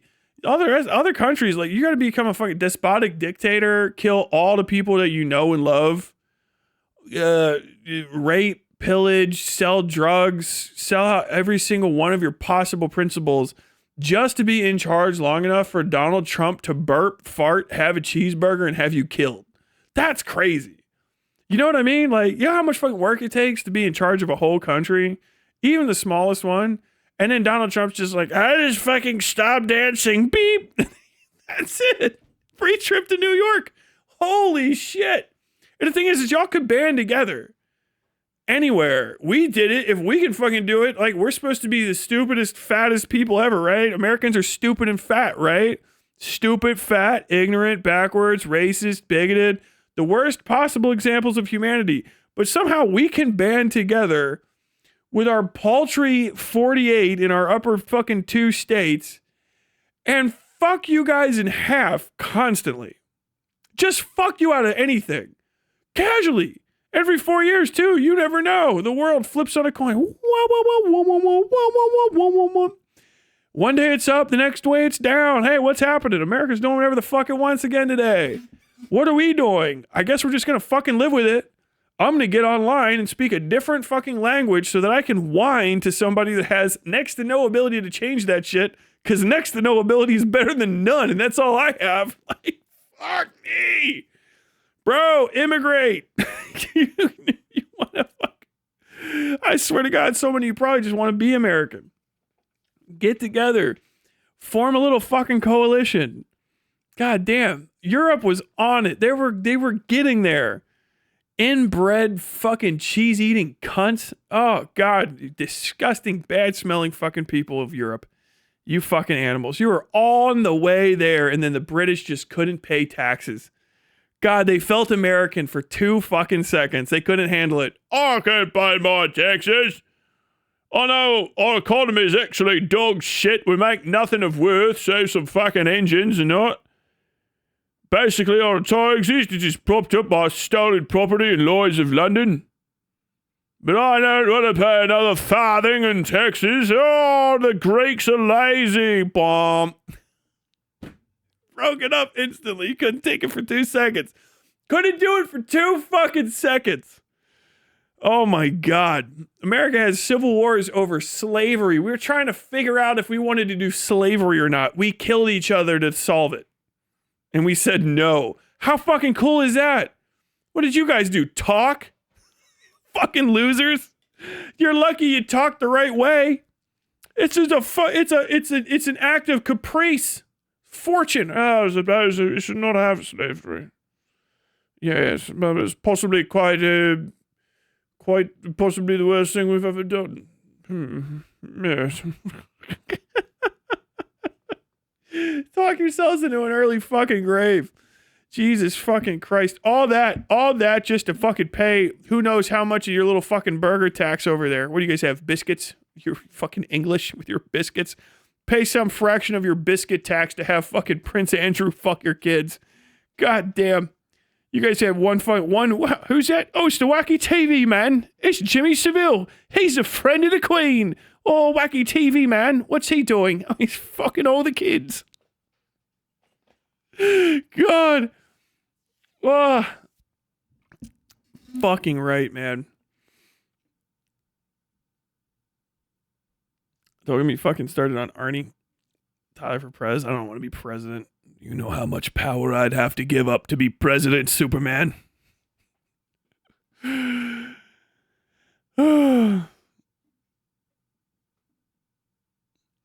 Really set your wife up for a Looney Tunes skit? If she hit me with that pan for real, I'd die. It's very heavy. You cast Iron and think you're high enough level for that? Bro, I can cast Power Word Death.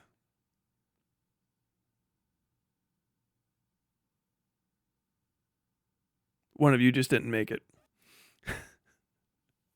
Dude, whatever this thing on the side of my nose is disgusting. It looks worse in this lighting than anything else. Way to think Gramulia had a whole video on being hugged by monsters. Gramulia is on some gooner shit sometimes. Gramulia shocks me with his occasional goonerisms. Is that the case for anyone else? You're just like a fucking Anthony Gramulia just talking about something. Yeah, of course I like this. It's a very good show. And of course, Sailor Mercury's not too bad to look at herself. What the fuck?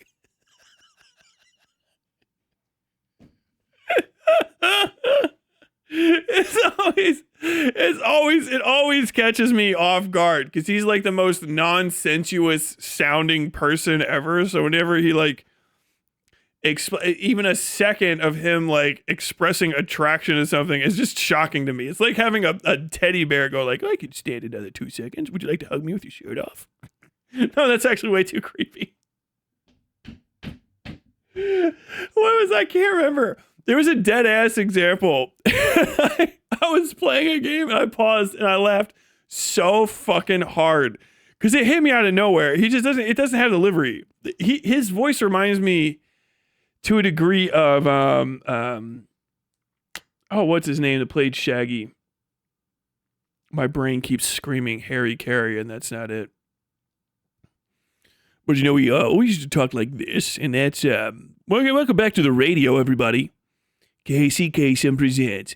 This is Casey Kasem presents. They don't sound exactly the same, but they've got like a similar type of delivery, right? Like vibe wise. And so like kills me, man. Oh my god. I don't know if it's Sailor Mercury is what he said. I don't know if I could assume those are adults. Oh my god. Judge America by its enemies. Okay. Australia has always been America's bitch. It's dead ass.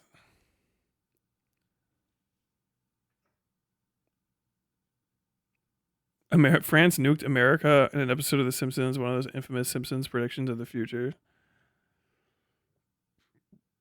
Are non-Americans allowed to think of Americans as a monolith? You can think whatever you want. It just doesn't matter.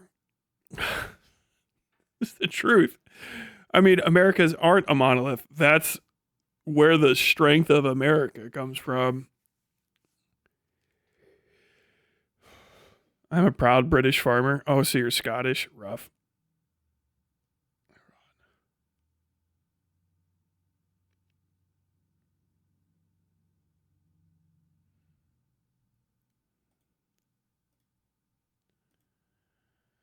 Don't be stuck on Arnie. You guys talking about Arnold Schwarzenegger?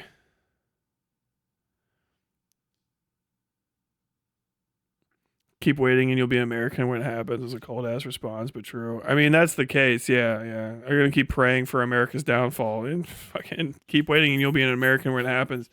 It's true. And after a fashion, I don't know if it would be necessarily a bad thing. I mean, everybody wants to have some sort of say in America's politics. Maybe if the entire country or the entire earth flew under one flag, you'd be able to have that. I don't know what to tell you, man.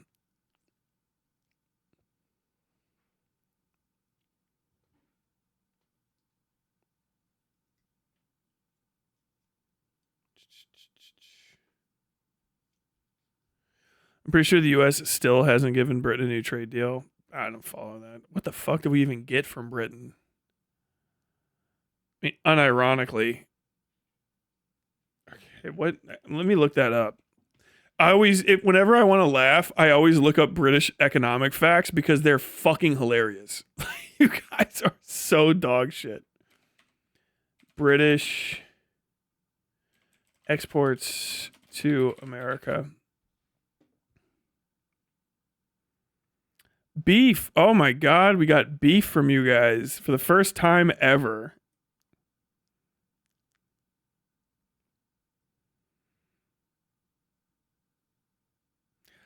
That's where that. Oh my God. I was wondering where that came from. Sam, when we were buying groceries and I was like, oh, I'm going to get this. It's packaged differently. They're sending us fucking British beef. We're going to get mad cow disease.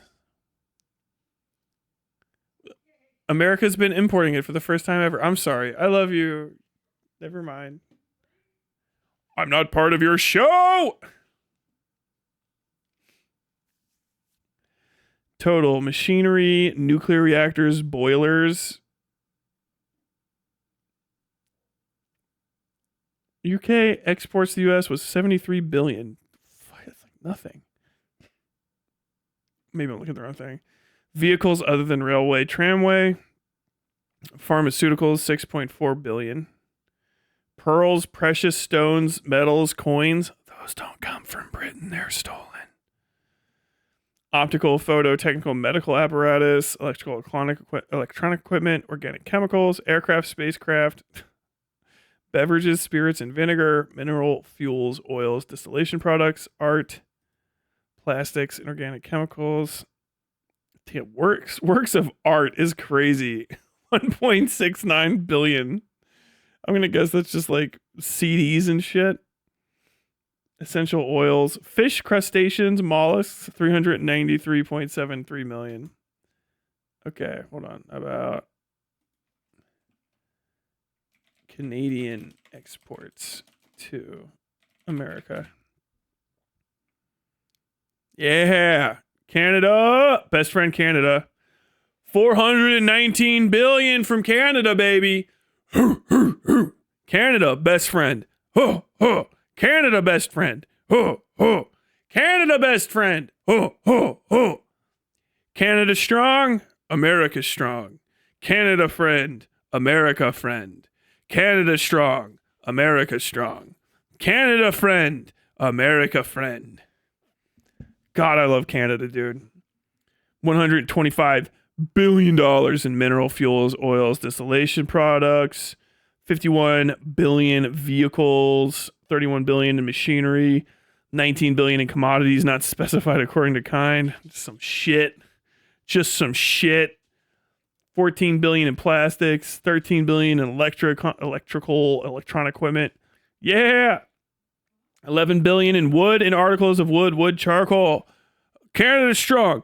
America strong. Canada strong. America strong. Aluminum, $11 billion worth of aluminum, $8 billion worth of pearls, precious stones, metals, and coins. They stole those, but from the Native Americans, so at least it's the same country. Aircraft, spacecraft, $7 billion. Iron and steel, $7 billion. Fuck, ain't nobody want no fucking iron and steel from Britain. Boo, Britain. Boo, Britain. British soil is bad. British minerals are bad. Boo, Britain. World's worst potassium. Whoa, boo. Sam said, ew, ew. Furniture, lighting signs, prefabricated buildings, 5.6 billion. Optical, photo, technical, medical apparatus, 5 billion. Oh, man. God, dude, $3.92 billion of export. And copper alone, America's meth heads run on Canada.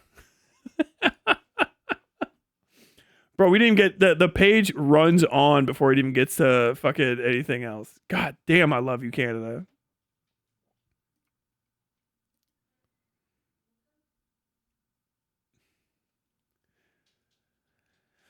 About to fucking open that shit back up too. Get rid of these goddamn trade tariffs.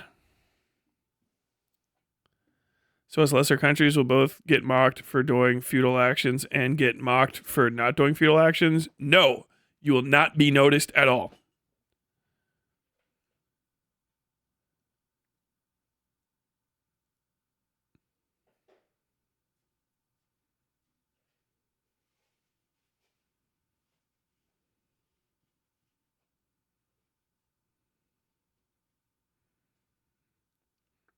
Powerless countries, by definition, have no power to do shit except for doing pointlessly ineffective action.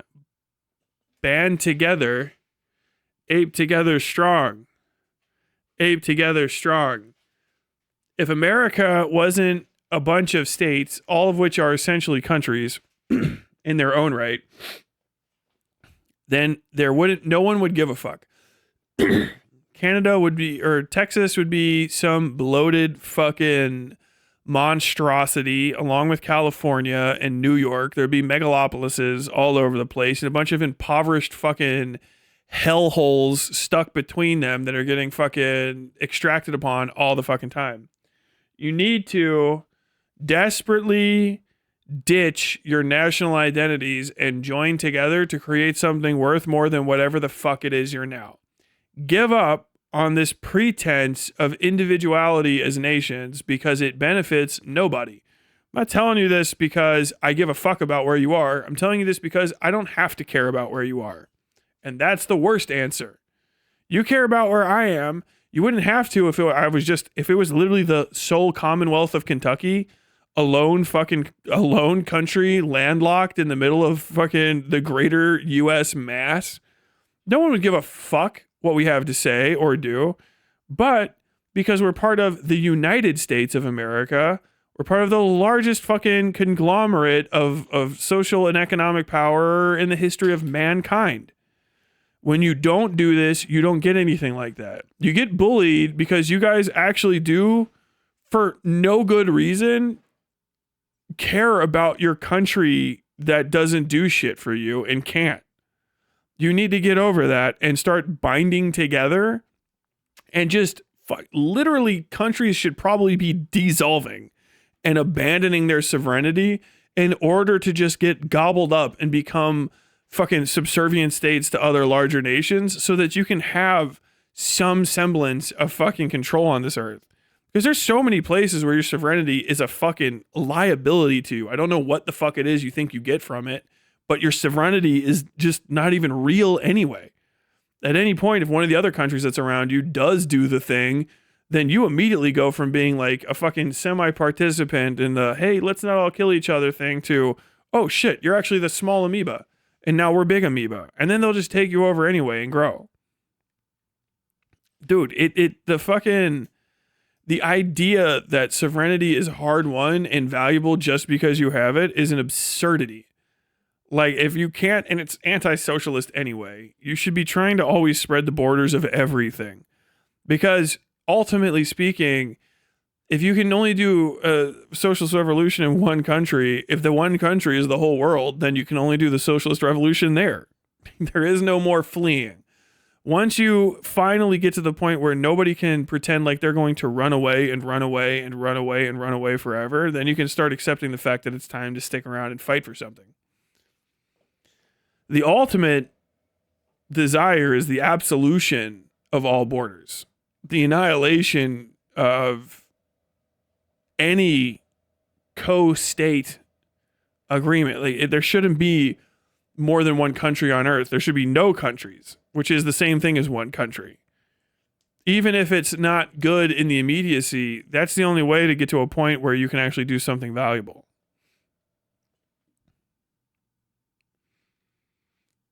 You said there. I'm sorry for clearing my throat in the mic like that. That was disgusting. It's Sam's world you're living in it, bucko. That is very true.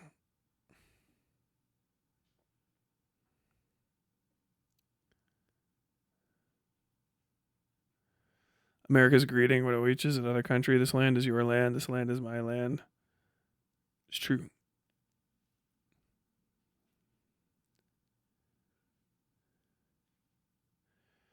His mockery of lesser countries is just him saying do something to not be lesser. It's true. I mean, that's the point. Don't put yourself in a position where I can make fun of you and you can't do anything about it. Like, if your only clapback is stop being mean to me, that only works if there's someone else who can make me stop being mean to you. If that person doesn't exist, then you're stuck like this until they do. And that's the whole end of it. And that shit's rough. It's like, dude, and even if it does, if you get used to a situation where it's like, well, we're all being nice to each other, it only takes one person who's like, I'm going to do Donald Trump shit to just upset the balance. And then it doesn't matter anyway. It's like, oh, well, we all got on handshake agreements before. You used to be so nice and we all liked you. Okay, well, now is going to come the time where you don't like me and I do whatever the fuck I want. And when that's over, I'm just going to tell you guys to start liking me again and you'll forget and then you'll like me again. And if you don't do something, there is no force to appeal to. There's no one's coming to save you. There are active things you can do. Active things countries can do and should push for. Mentalities, really, to start adopting in order to change things so that that's not the case. But if you're not going to, all you're telling me is to be nice to you so you can accept the facts without having to think about them, which is the darkest response. That's like, I, as an American, can't understand that about you. I can't let you live like that. It's like one of those seals that floats up to the guy with the camera and is like, I'm trying to teach you how to fucking eat, weak predator. You need to learn to feed for yourself. I'm doing this because it amuses me and because I have in this moment felt a small pang of concern for you.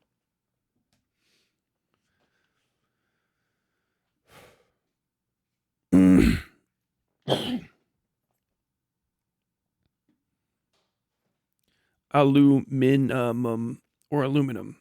Aluminum.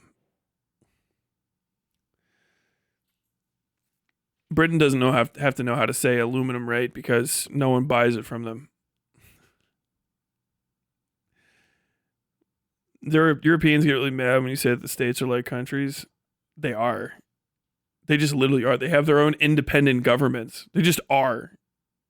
I think the most frustrating thing about it is all of the Europeans know that if they got over their fucking pride and their fucking hurt feelings from 200 years of being controlled by like 3 or 4 families of inbreeders, they could put all that aside and become a force to be reckoned with on Earth. Like, if there was a true European Union, if you had the United States of Europe, then you wouldn't have to concern yourself with whether or not to fucking annihilate Russia. You could just do it if you felt like it. Like, the existence of NATO is an absurdity because NATO exists where a state should stand. There should be no NATO. There should be the United States of the North Atlantic. You should abandon all pretense of independent sovereignty and join together for the betterment of your people. And that you don't is absurd and stupid. Some of our cultures will die out. Then they die. Some of our language will stop being spoken. What good were they? You all speak American anyway, poorly I might add. You might as well just get used to it. Start speaking fucking, I don't know, something cool. Whatever the fuck Albanians speak. Speak that. Adopt that as the lingua franca. It can't be English. We already have that. We speak it better than the English do. Canadians are pissed. Yeah, Canada is quickly becoming more friendly with China than the US. It won't last. My country already tried that. We got kicked out. Well, then absorb instead of joining. All I'm hearing is a desperate man screaming and begging for someone to oppose his home regime. I mean, I'm not desperate. I'll be fine. I'm white in America. Nothing will happen to me. I'm insulated from all repercussion. I'll be good. More like there's nobody like our sized on the playground to play with, which just doesn't benefit me. It's like actually better if y'all don't suck and you can negotiate. And there's like one really quality person to negotiate with instead of like 250 screaming fucking minuscule idiots. And then they're like one fat friend. China.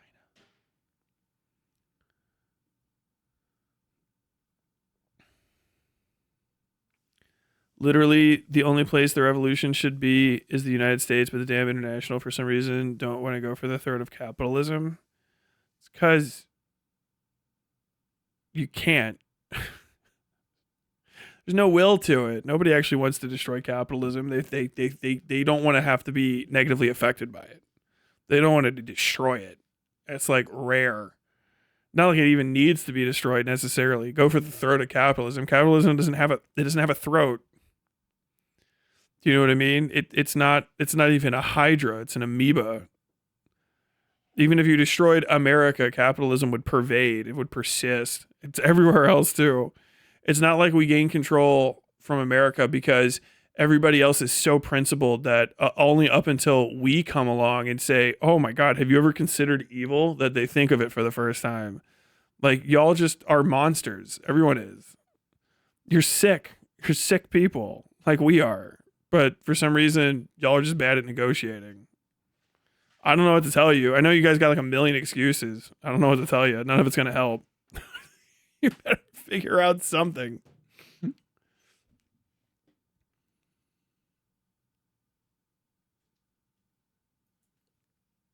How did that get over there?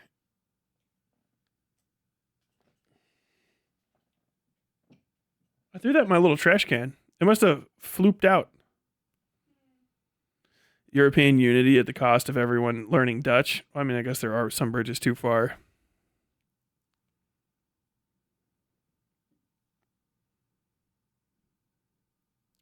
I think the Brits did the whole anti-slave thing because they now/then can afford to not have slaves with their army of indentured countries. Yeah, they still had slaves.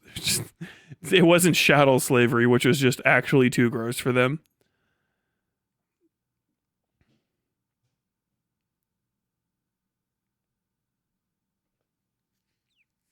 A pack of sneering, greedy, neurotic god botherers open up a hemisphere like an oyster and say, this is a civilized land. Are you guys talking about slavery? Slavery's bad? Yes. Younger people are more open to federalism. Oh, I thought you wrote feudalism, and I was about to be like, tell me more about that. What? But people over 50 would rather die than give up an ounce of sovereignty and stop electing the same five corrupt fucking politicians. I don't know what to tell you, man. Make sure that you have the position by the time you're over 50 to do something else. Don't sit and complain. I am not from Europe. I'm sure someone's very concerned about that. Who the fuck is talking about slavery? Where is the slavery conversation happening? Slavery is bad. Is somebody... Okay. Someone's having the incorrect take on slavery in chat. Shut the fuck up. Well, I do agree to more countries combining into a monolith. ASEAN, Japan, Korea, and Taiwan should merge. Probably. God, there's a fucking... Dude, that's asking Koreans to get over some shit. I'll tell you what.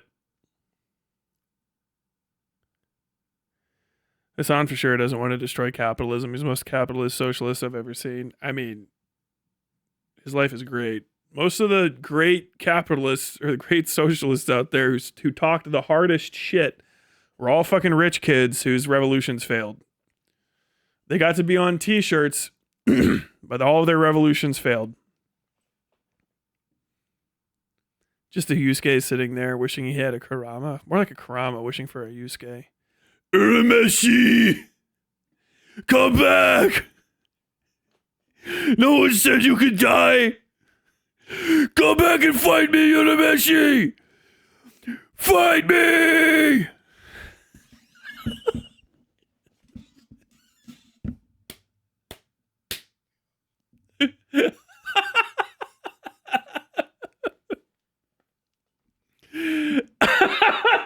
A spirit sword!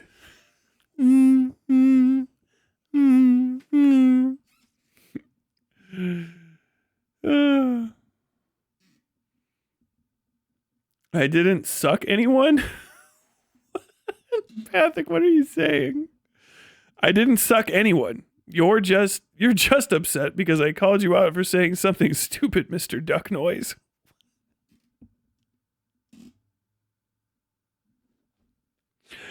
Oh, chatters hitting enter before double checking their grammar is always wonderful.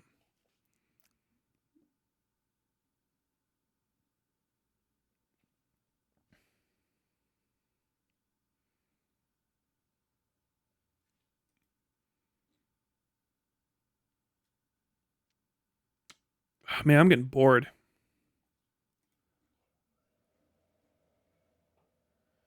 What should I do? Should I talk to chat more?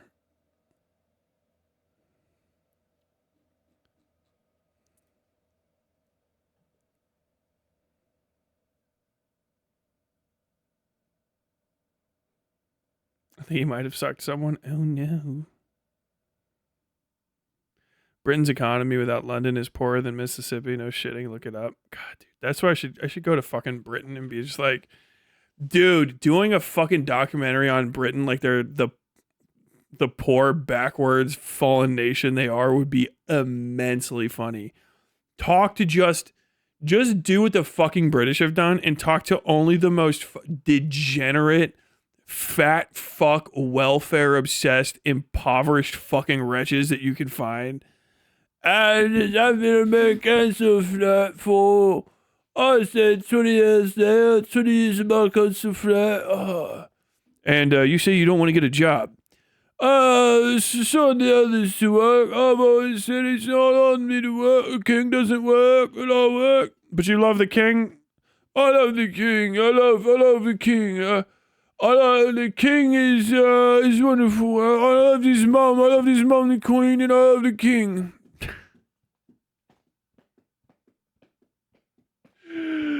Oh my god. Tyler, you should get Repo. I own Repo.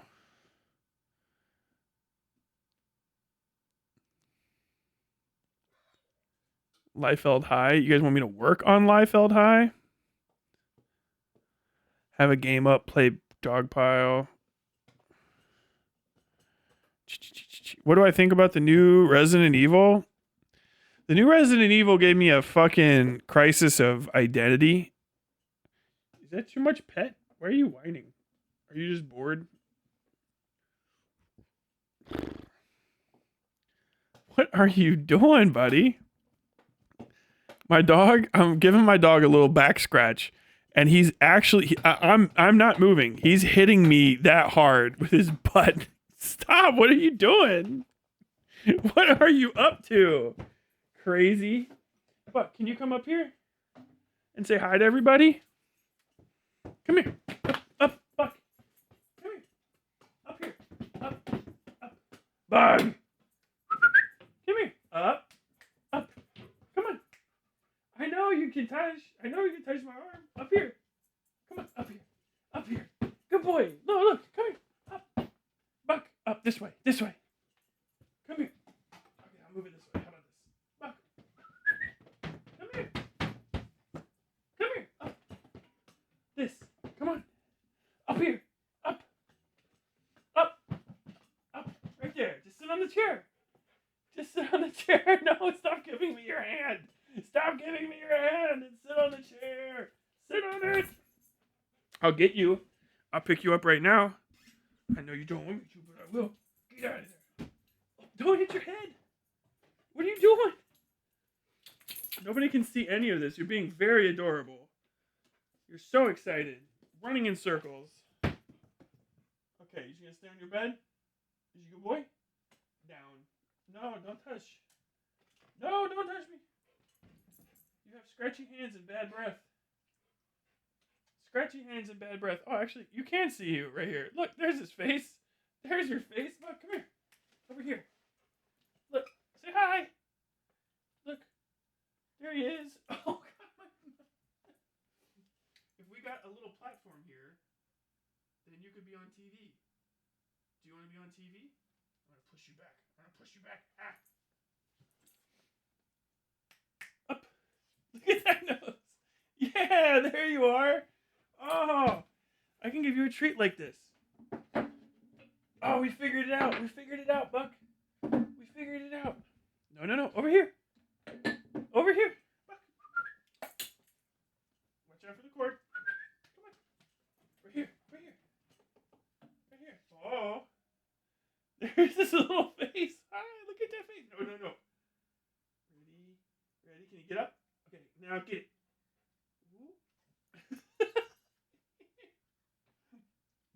You caught that with the back of your throat, homie. Like fucking Hutch visiting fucking Destiny in Miami, you know what I mean? There you go. Everybody said hi to you. You're a good dog. Good boy. You go sleep. Yeah.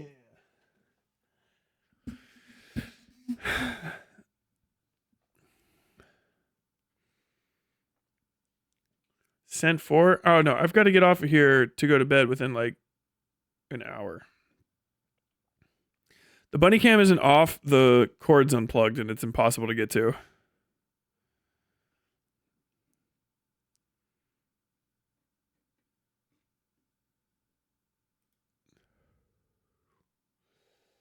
I guess I should start. I think that's going to start next week, actually. Well, no, this is the week, but I guess maybe it is going to be more like next week. I'm going to start playing some like indie games and stuff on stream. I keep forgetting to like do it though. I have them. I already have bought a bunch of fucking dog shit indie games, and maybe some good ones too. Horror stuff. Let's see if I can just pop one of them on. How about?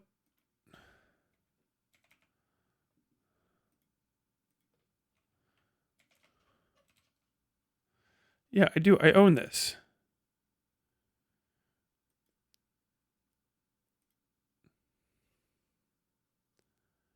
And this game has 3 achievements. Okay, we're going to play.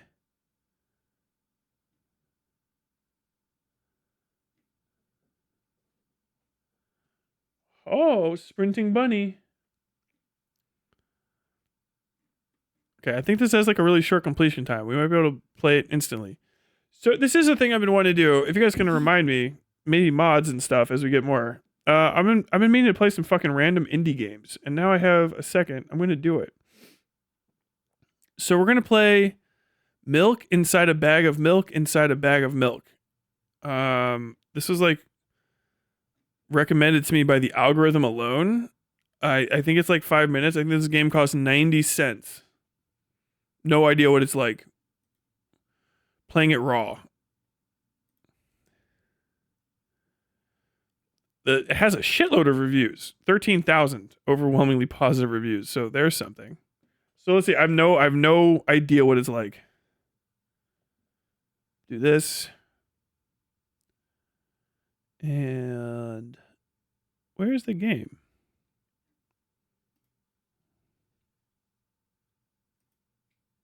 Oh.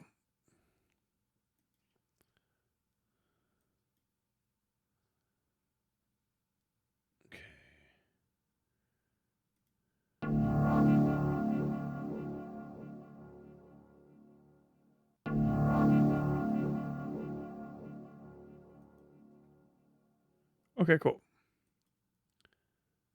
Help me buy milk. Okay. So this is a game. Write down your name.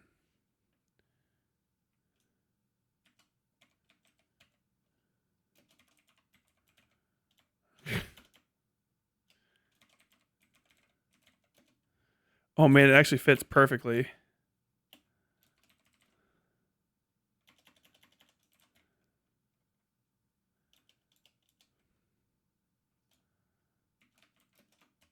No, I'll do it. I'll play the game for real.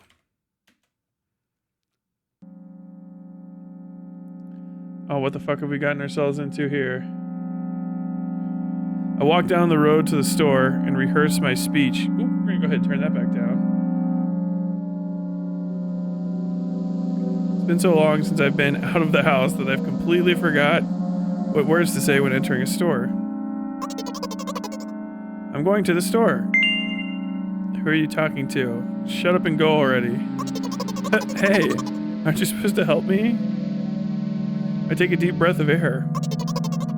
Hello, can I? Ellipsy. Wait. Crap, I forgot.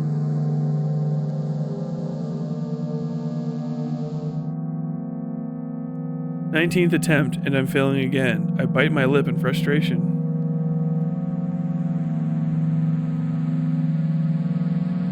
Do you guys even know what the hell is going on? Okay. So, once again, hello, can I get... Wow, that's a whole word more. Thank you, I'm trying my best. I think this time the L sound was longer than usual. Do you think that's it? Who knows? Hello, can I... Oh, I wish I hadn't said anything. Haha, loser, or don't worry. Don't worry. Okay. By the way, you've been walking with your left foot on the pavement and your right foot on the grass for a full minute now. What? The fuck? My right foot is frozen in the air. How much? 50 steps on the pavement and 51 in the grass. You have to undo the previous step. Hee hee hee. How do you imagine that? It's not the first time that this has happened. You've been taught the right way, haven't you? Come on. You're so stupid. I don't remember. I'm ready to burst into tears. Oh, here we go again. So, step 1. Take a step back to get your foot exactly in your own footprint. Wait a minute. What do you mean, step 1? What then? But it's already the 52nd. Or wait, I'm going backwards. So then it's the 50th? It doesn't add up. The fuck is this shit, dude? Okay. Step 50. Take a step back to get your foot exactly in your own footprint. Could you rephrase it just a little bit? You can't just repeat a phrase without changing at least one word. People don't talk like that. You're hopeless. Make it sound like it's my fault. The store closes in an hour or so. You'll be very, very guilty if you don't buy milk. Damn, really? Well, are you ready? Hell yes! I carefully move my foot backward, looking carefully into the dense grass. House of Leaves ass game. As I enter the store, I turn to the first person I see. Hello, can I...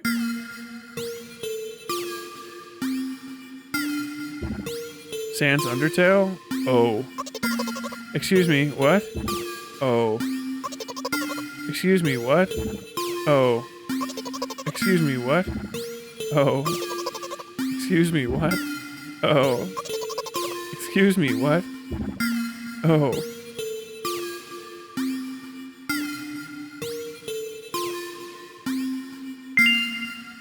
You shouldn't have done that. Uh-oh. He's obviously not going to change his lines. You run the risk of ending up in an endless loop. Excuse me, what? Excuse me, what? Oh.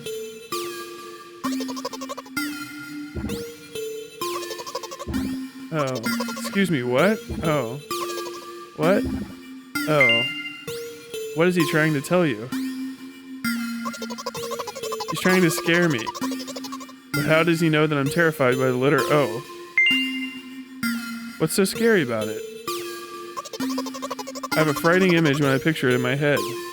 I can show you. Explaining won't be enough.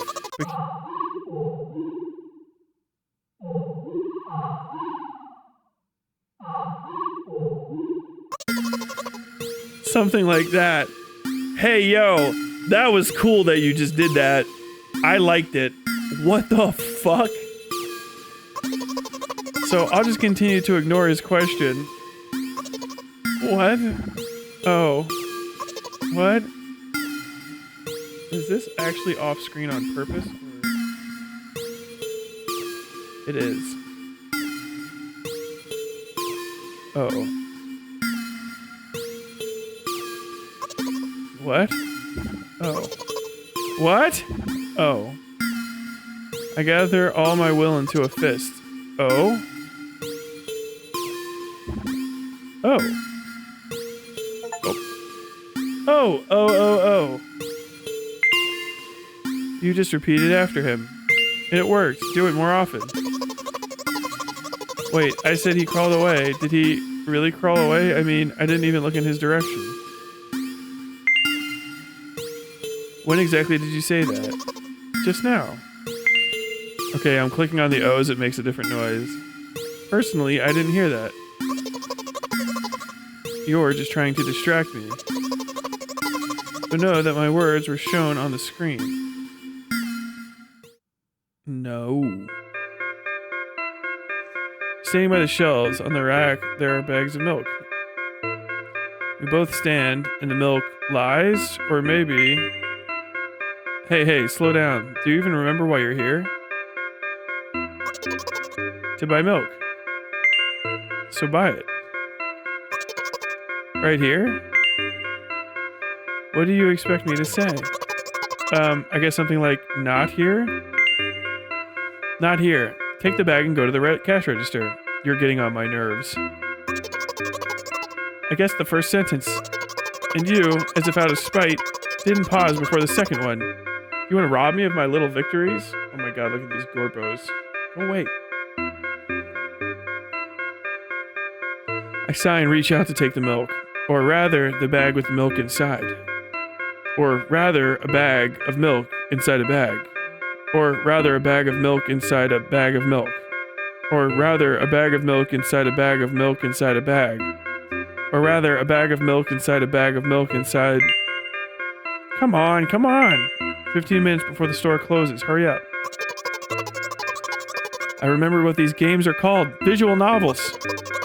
And by the way, the numbers are written there in full, with letters. Are visual novels worse than books? But there, the authors are not lazy, so don't get lazy either. Wait, I thought your only thoughts were visible on the screen. Not anymore, so watch your mouth, hee hee. Anyway, you heard me. Hurry up, or you'll get it at home again. I'm on my way. Hello? Can I get some milk, please?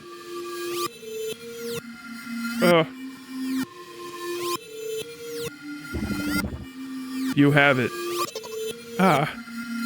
Give. I put a weighty bag on the register. Of course, not just the bag, but the milk too. Hi, can I have it, please?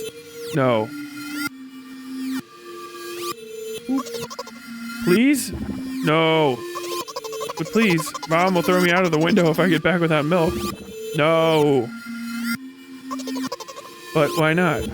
Give more. I don't have anything else. Hey. What? They hate you. You are pathetic. Pay for the milk. Really? What would I do without you? I take a crumpled bill out of my pocket and hand it to the cashier. He starts to carefully examine it. It took about 2 days before he nodded contentedly and put it in the cash register. Thank you. Goodbye. I walk down a familiar street past a gas station. A bag of milk unpleasantly tugs at my hand, reminding me of the days when I was in physical therapy. By the way, they gave me a bag at the checkout, so now I'm carrying a bag of milk in another bag. Don't think any other thing of it. I just love the pyramidal structure of the verbal constructions. The gas station is getting closer. How are you feeling?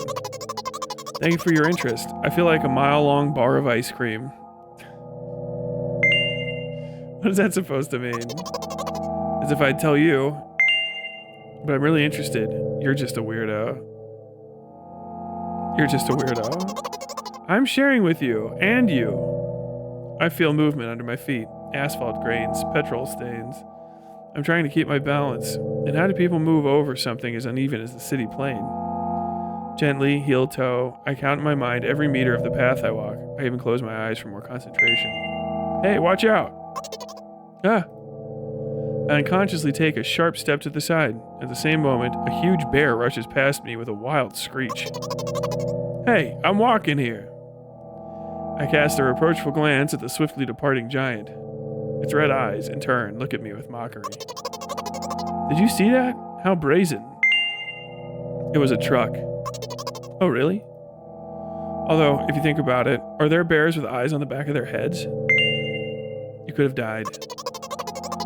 Come on, are you saying someone would seriously want to kill an innocent girl carrying a bag of milk? You're sick. The world is a cruel and dangerous place. I'm not in the world you're talking about.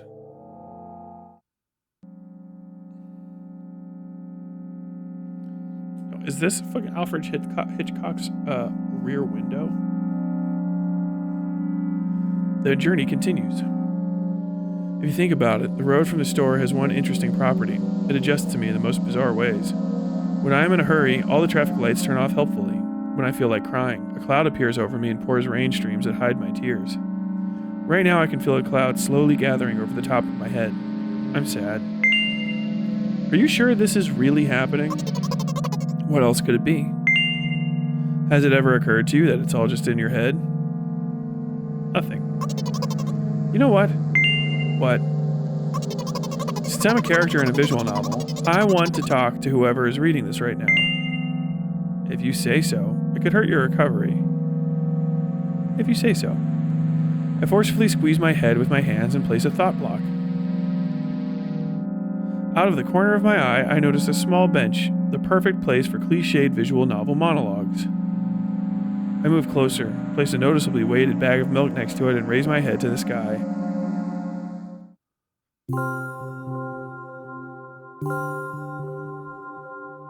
Listen, I'm a little embarrassed. Haha. I realize that I'm going crazy. The medications are becoming less and less effective, so...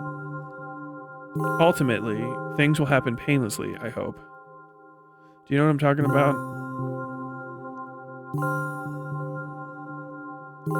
Oh.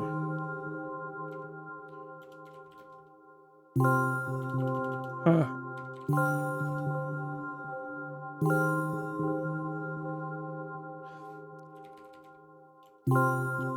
Oh, that's all I get to say? Kind of.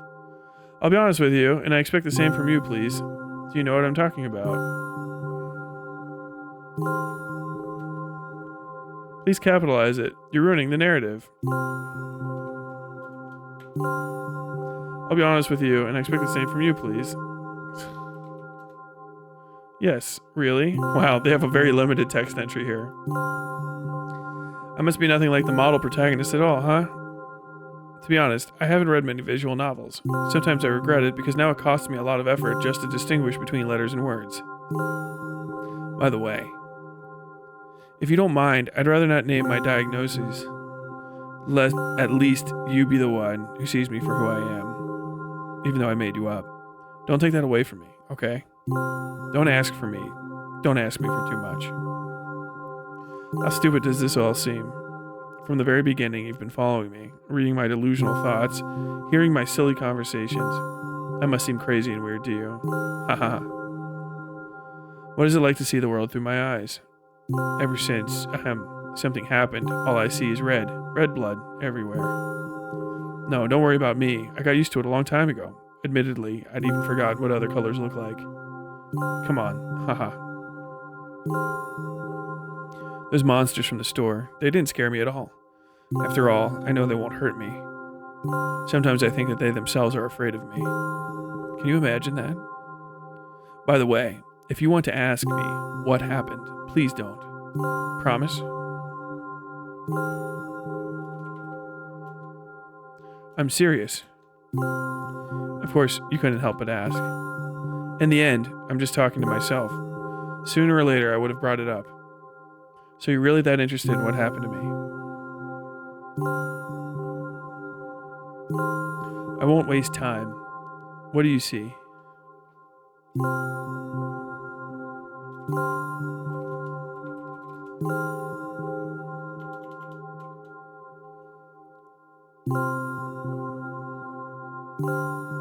Anyway, I wrote to someone. This is my dad. Some of his parts, at least. We do have a very difficult family. But despite all the problems, I never would have thought... Sorry, I shouldn't have raised my voice. Anyway, he jumped out the window and died. This is my last memory. Then, a long gap.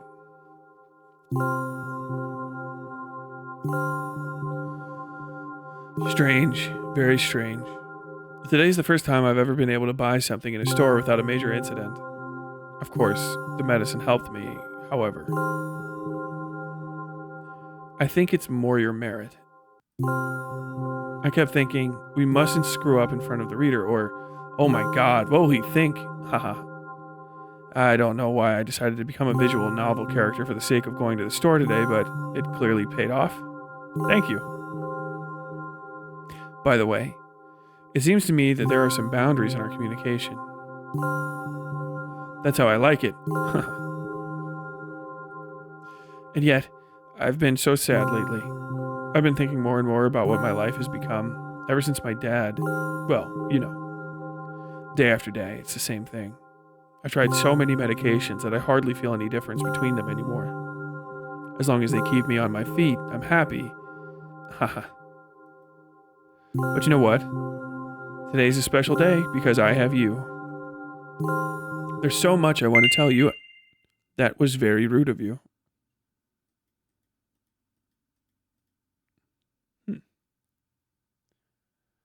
Oh no. I'm not going to pressure you. I'm just advising you to go home. I understand. Well, dear reader, shall we go?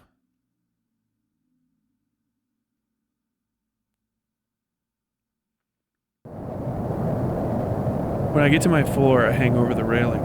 Repeating this action every day, like a ritual, I stopped being afraid of heights altogether. A few minutes ago, the effects of the medicine finally wore off, so I just enjoy the blissful silence. When I am under the influence of drugs, terrible and unpleasant melodies sound in my head. Mixing with the sounds of the world around me, they create a terrible dissonance in my head. I turn around and go to my apartment.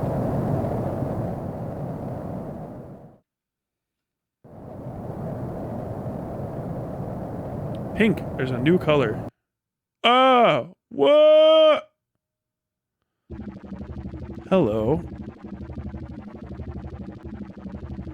Did you bring the milk? Hi, Mom.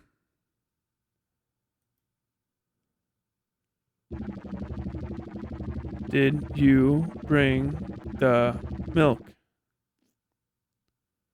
Oh, what the fuck?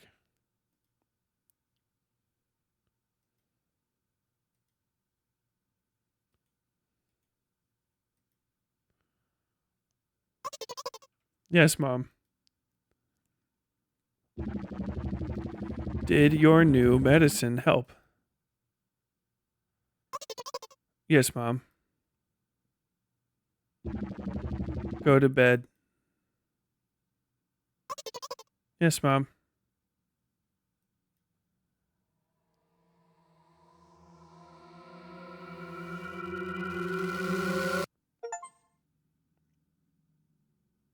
Help me buy milk.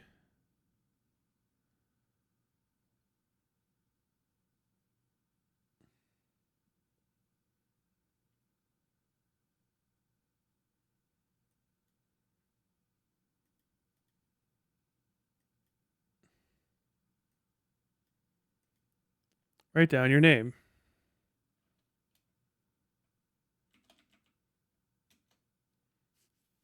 I wrote Dad. I don't know why. I walked down to the road and store and researched my speech. It's been so long since I've been out of the house that I completely forgot what words to say when entering a store. I'm going to the store. Shut up and go already. Hey, aren't you supposed to help me? I take a deep breath of air. Hello, can I? Crap, I forgot. 19th attempt and I'm failing again. I bite my lip in frustration. So once again. Hello, can I get... Wow, that's a whole word more. Thank you. I'm trying my best.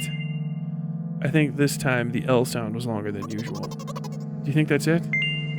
Who knows? Hello, can I... Ugh. I wish I hadn't said anything. Haha, loser. Don't insult me, please. By the way, you've been walking with your left foot on the pavement and your right foot on the grass for a full minute now. What? My right foot is frozen in the air. How much? 15 steps on the pavement and 51 in the grass. You have to undo the previous step. How do you imagine that? It's not the first time this has happened. You've been taught the right way, haven't you? Come on. You're so stupid.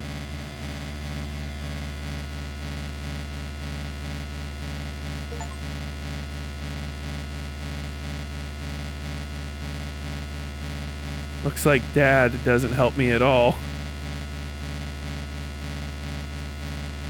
I guess I'll try something else next time.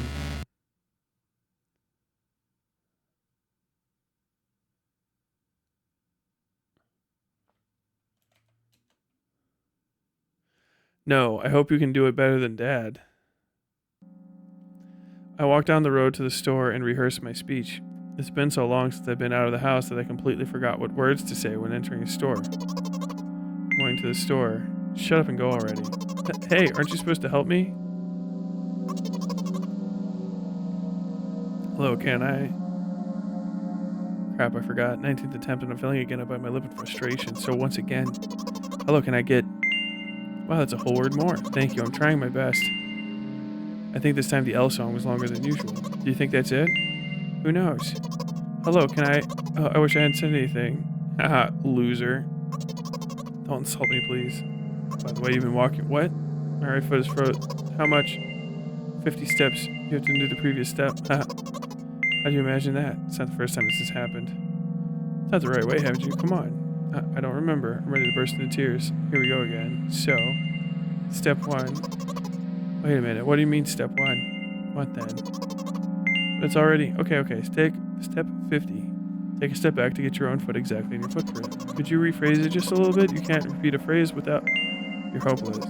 You make it sound like it's my fault. The store closes in an hour, so you'll be very guilty if you don't buy milk. Damn, really? Well, are you ready? Hell yes. I carefully move my foot. Bond guy.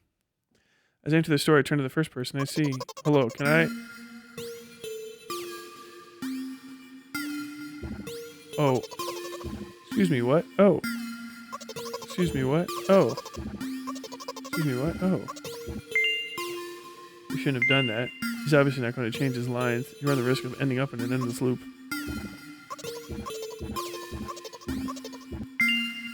What is he trying to tell you? He's trying to scare me, but how does he know that I'm terrified by the letter O? What's so scary about it? I have a frightening image when I picture it in my head. I can show you. Explaining won't be enough, but keep in mind that it'll cost me a dozen something cells.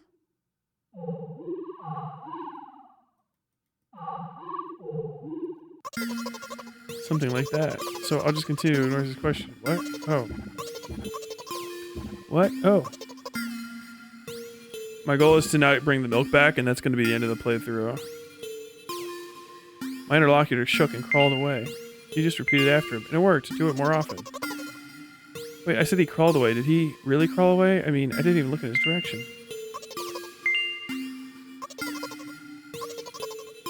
Shown on the screen. Standing by the shelves on the rack, there are bags of milk. We both stand in the milk. Buy milk, so buy it. Right here? What do you expect me to say? I guess something like not here.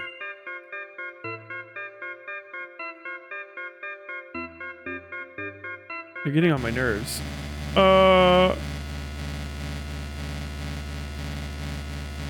Looks like no doesn't help me at all. I guess I completed it right the first time.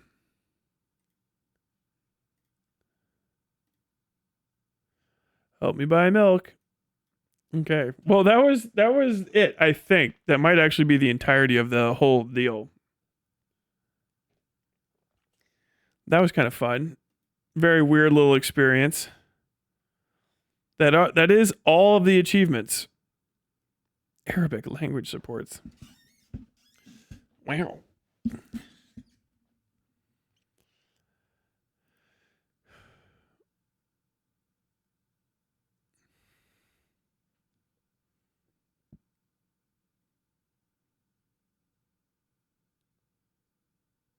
Sequel to Milk Inside a Bag of Milk.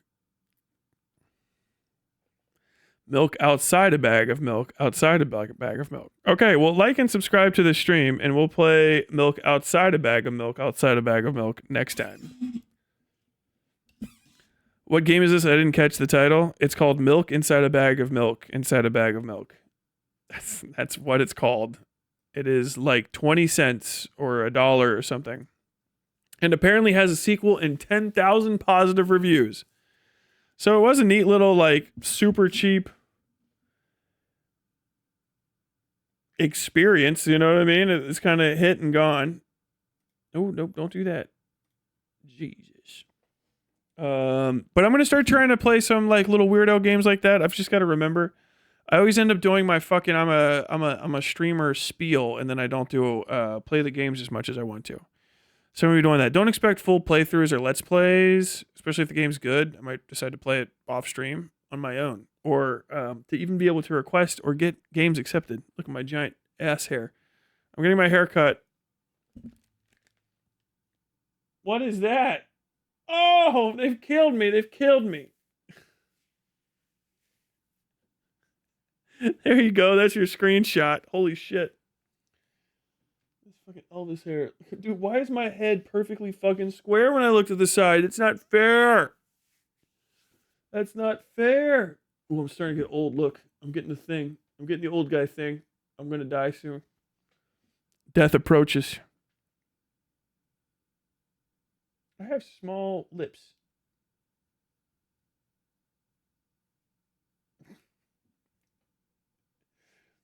Profile. Oh, I'm turning my face too far to the right. Tyler in profile. People were asking me to, like, look around. Look, I got the line in my hair on the side of my head. That's crazy. You can't see shit like that on weaker cameras. Let me just hold on. I can't not stretch my fucking head.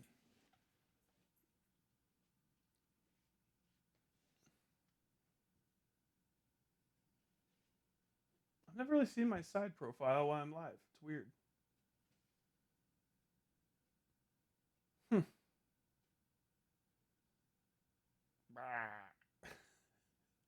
That's so strange. Look at this fucking hair dent. Oh my god. My hair is fucking dog shit right now.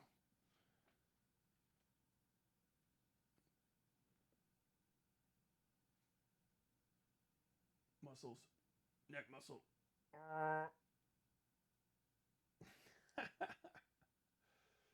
Oh my god, my ears are tiny. Looking from the side. They're fucking big as shit from the front. From the side, they look like small. Big fucking head, dude. Big ass fucking head. Look, it's the the back of my head. I can't see that though. I can't see it. What's going on over there? Back of the head. Face. Right. Gotta do like expressions, you know? So that the fucking people that make the memes will stop bothering me about having to edit my microphone out of my face. Ah!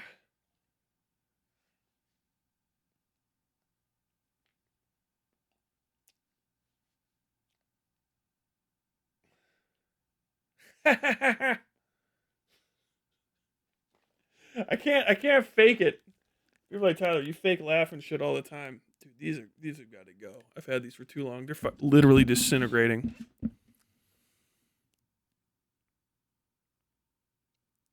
Jarhead and Gamer Dent, pack it up. Oh.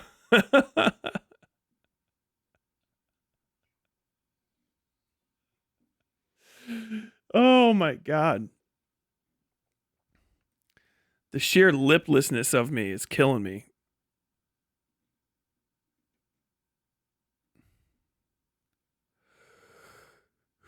Get that duck noise. Why do people keep saying duck noise? I don't understand it.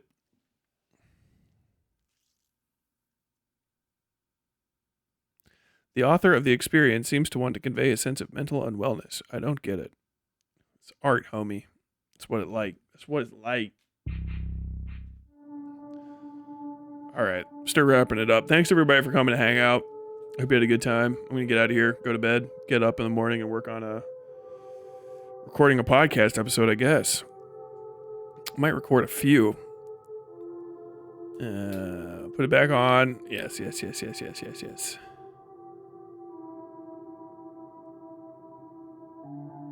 HD 600s, maybe. I don't know. Okay. Oh, good news. I've started uploading old VODs, mostly from 2025. All from 2025, I think, actually, to the old channel. So it starts in like April, or to the former essay channel. It all starts in like April, I think it is. And I'm going to be making those live bit by bit so that they go in some semblance of order up until I catch up with current day, basically. So you're not going to see these VODs until I've kind of like a month or so has gone by, probably. But then all of the VODs are going to be up there. Well, it actually might not take that long. I might just put up like 10 or 15 of them at the same time. But go over and check out the Westside Tyler Live channel. That's where the VODs are going to be. You can always still watch them for now in the VODs unlisted playlist, but don't expect to see those forever, because I'm trying to diversify the channels. Well, that's it, folks. I hope you had a good time. Thanks, everybody, for super chatted. I hope I read everybody's super chat. I'm going to get off and go to bed. And that's it. I don't have anything else to say. Maybe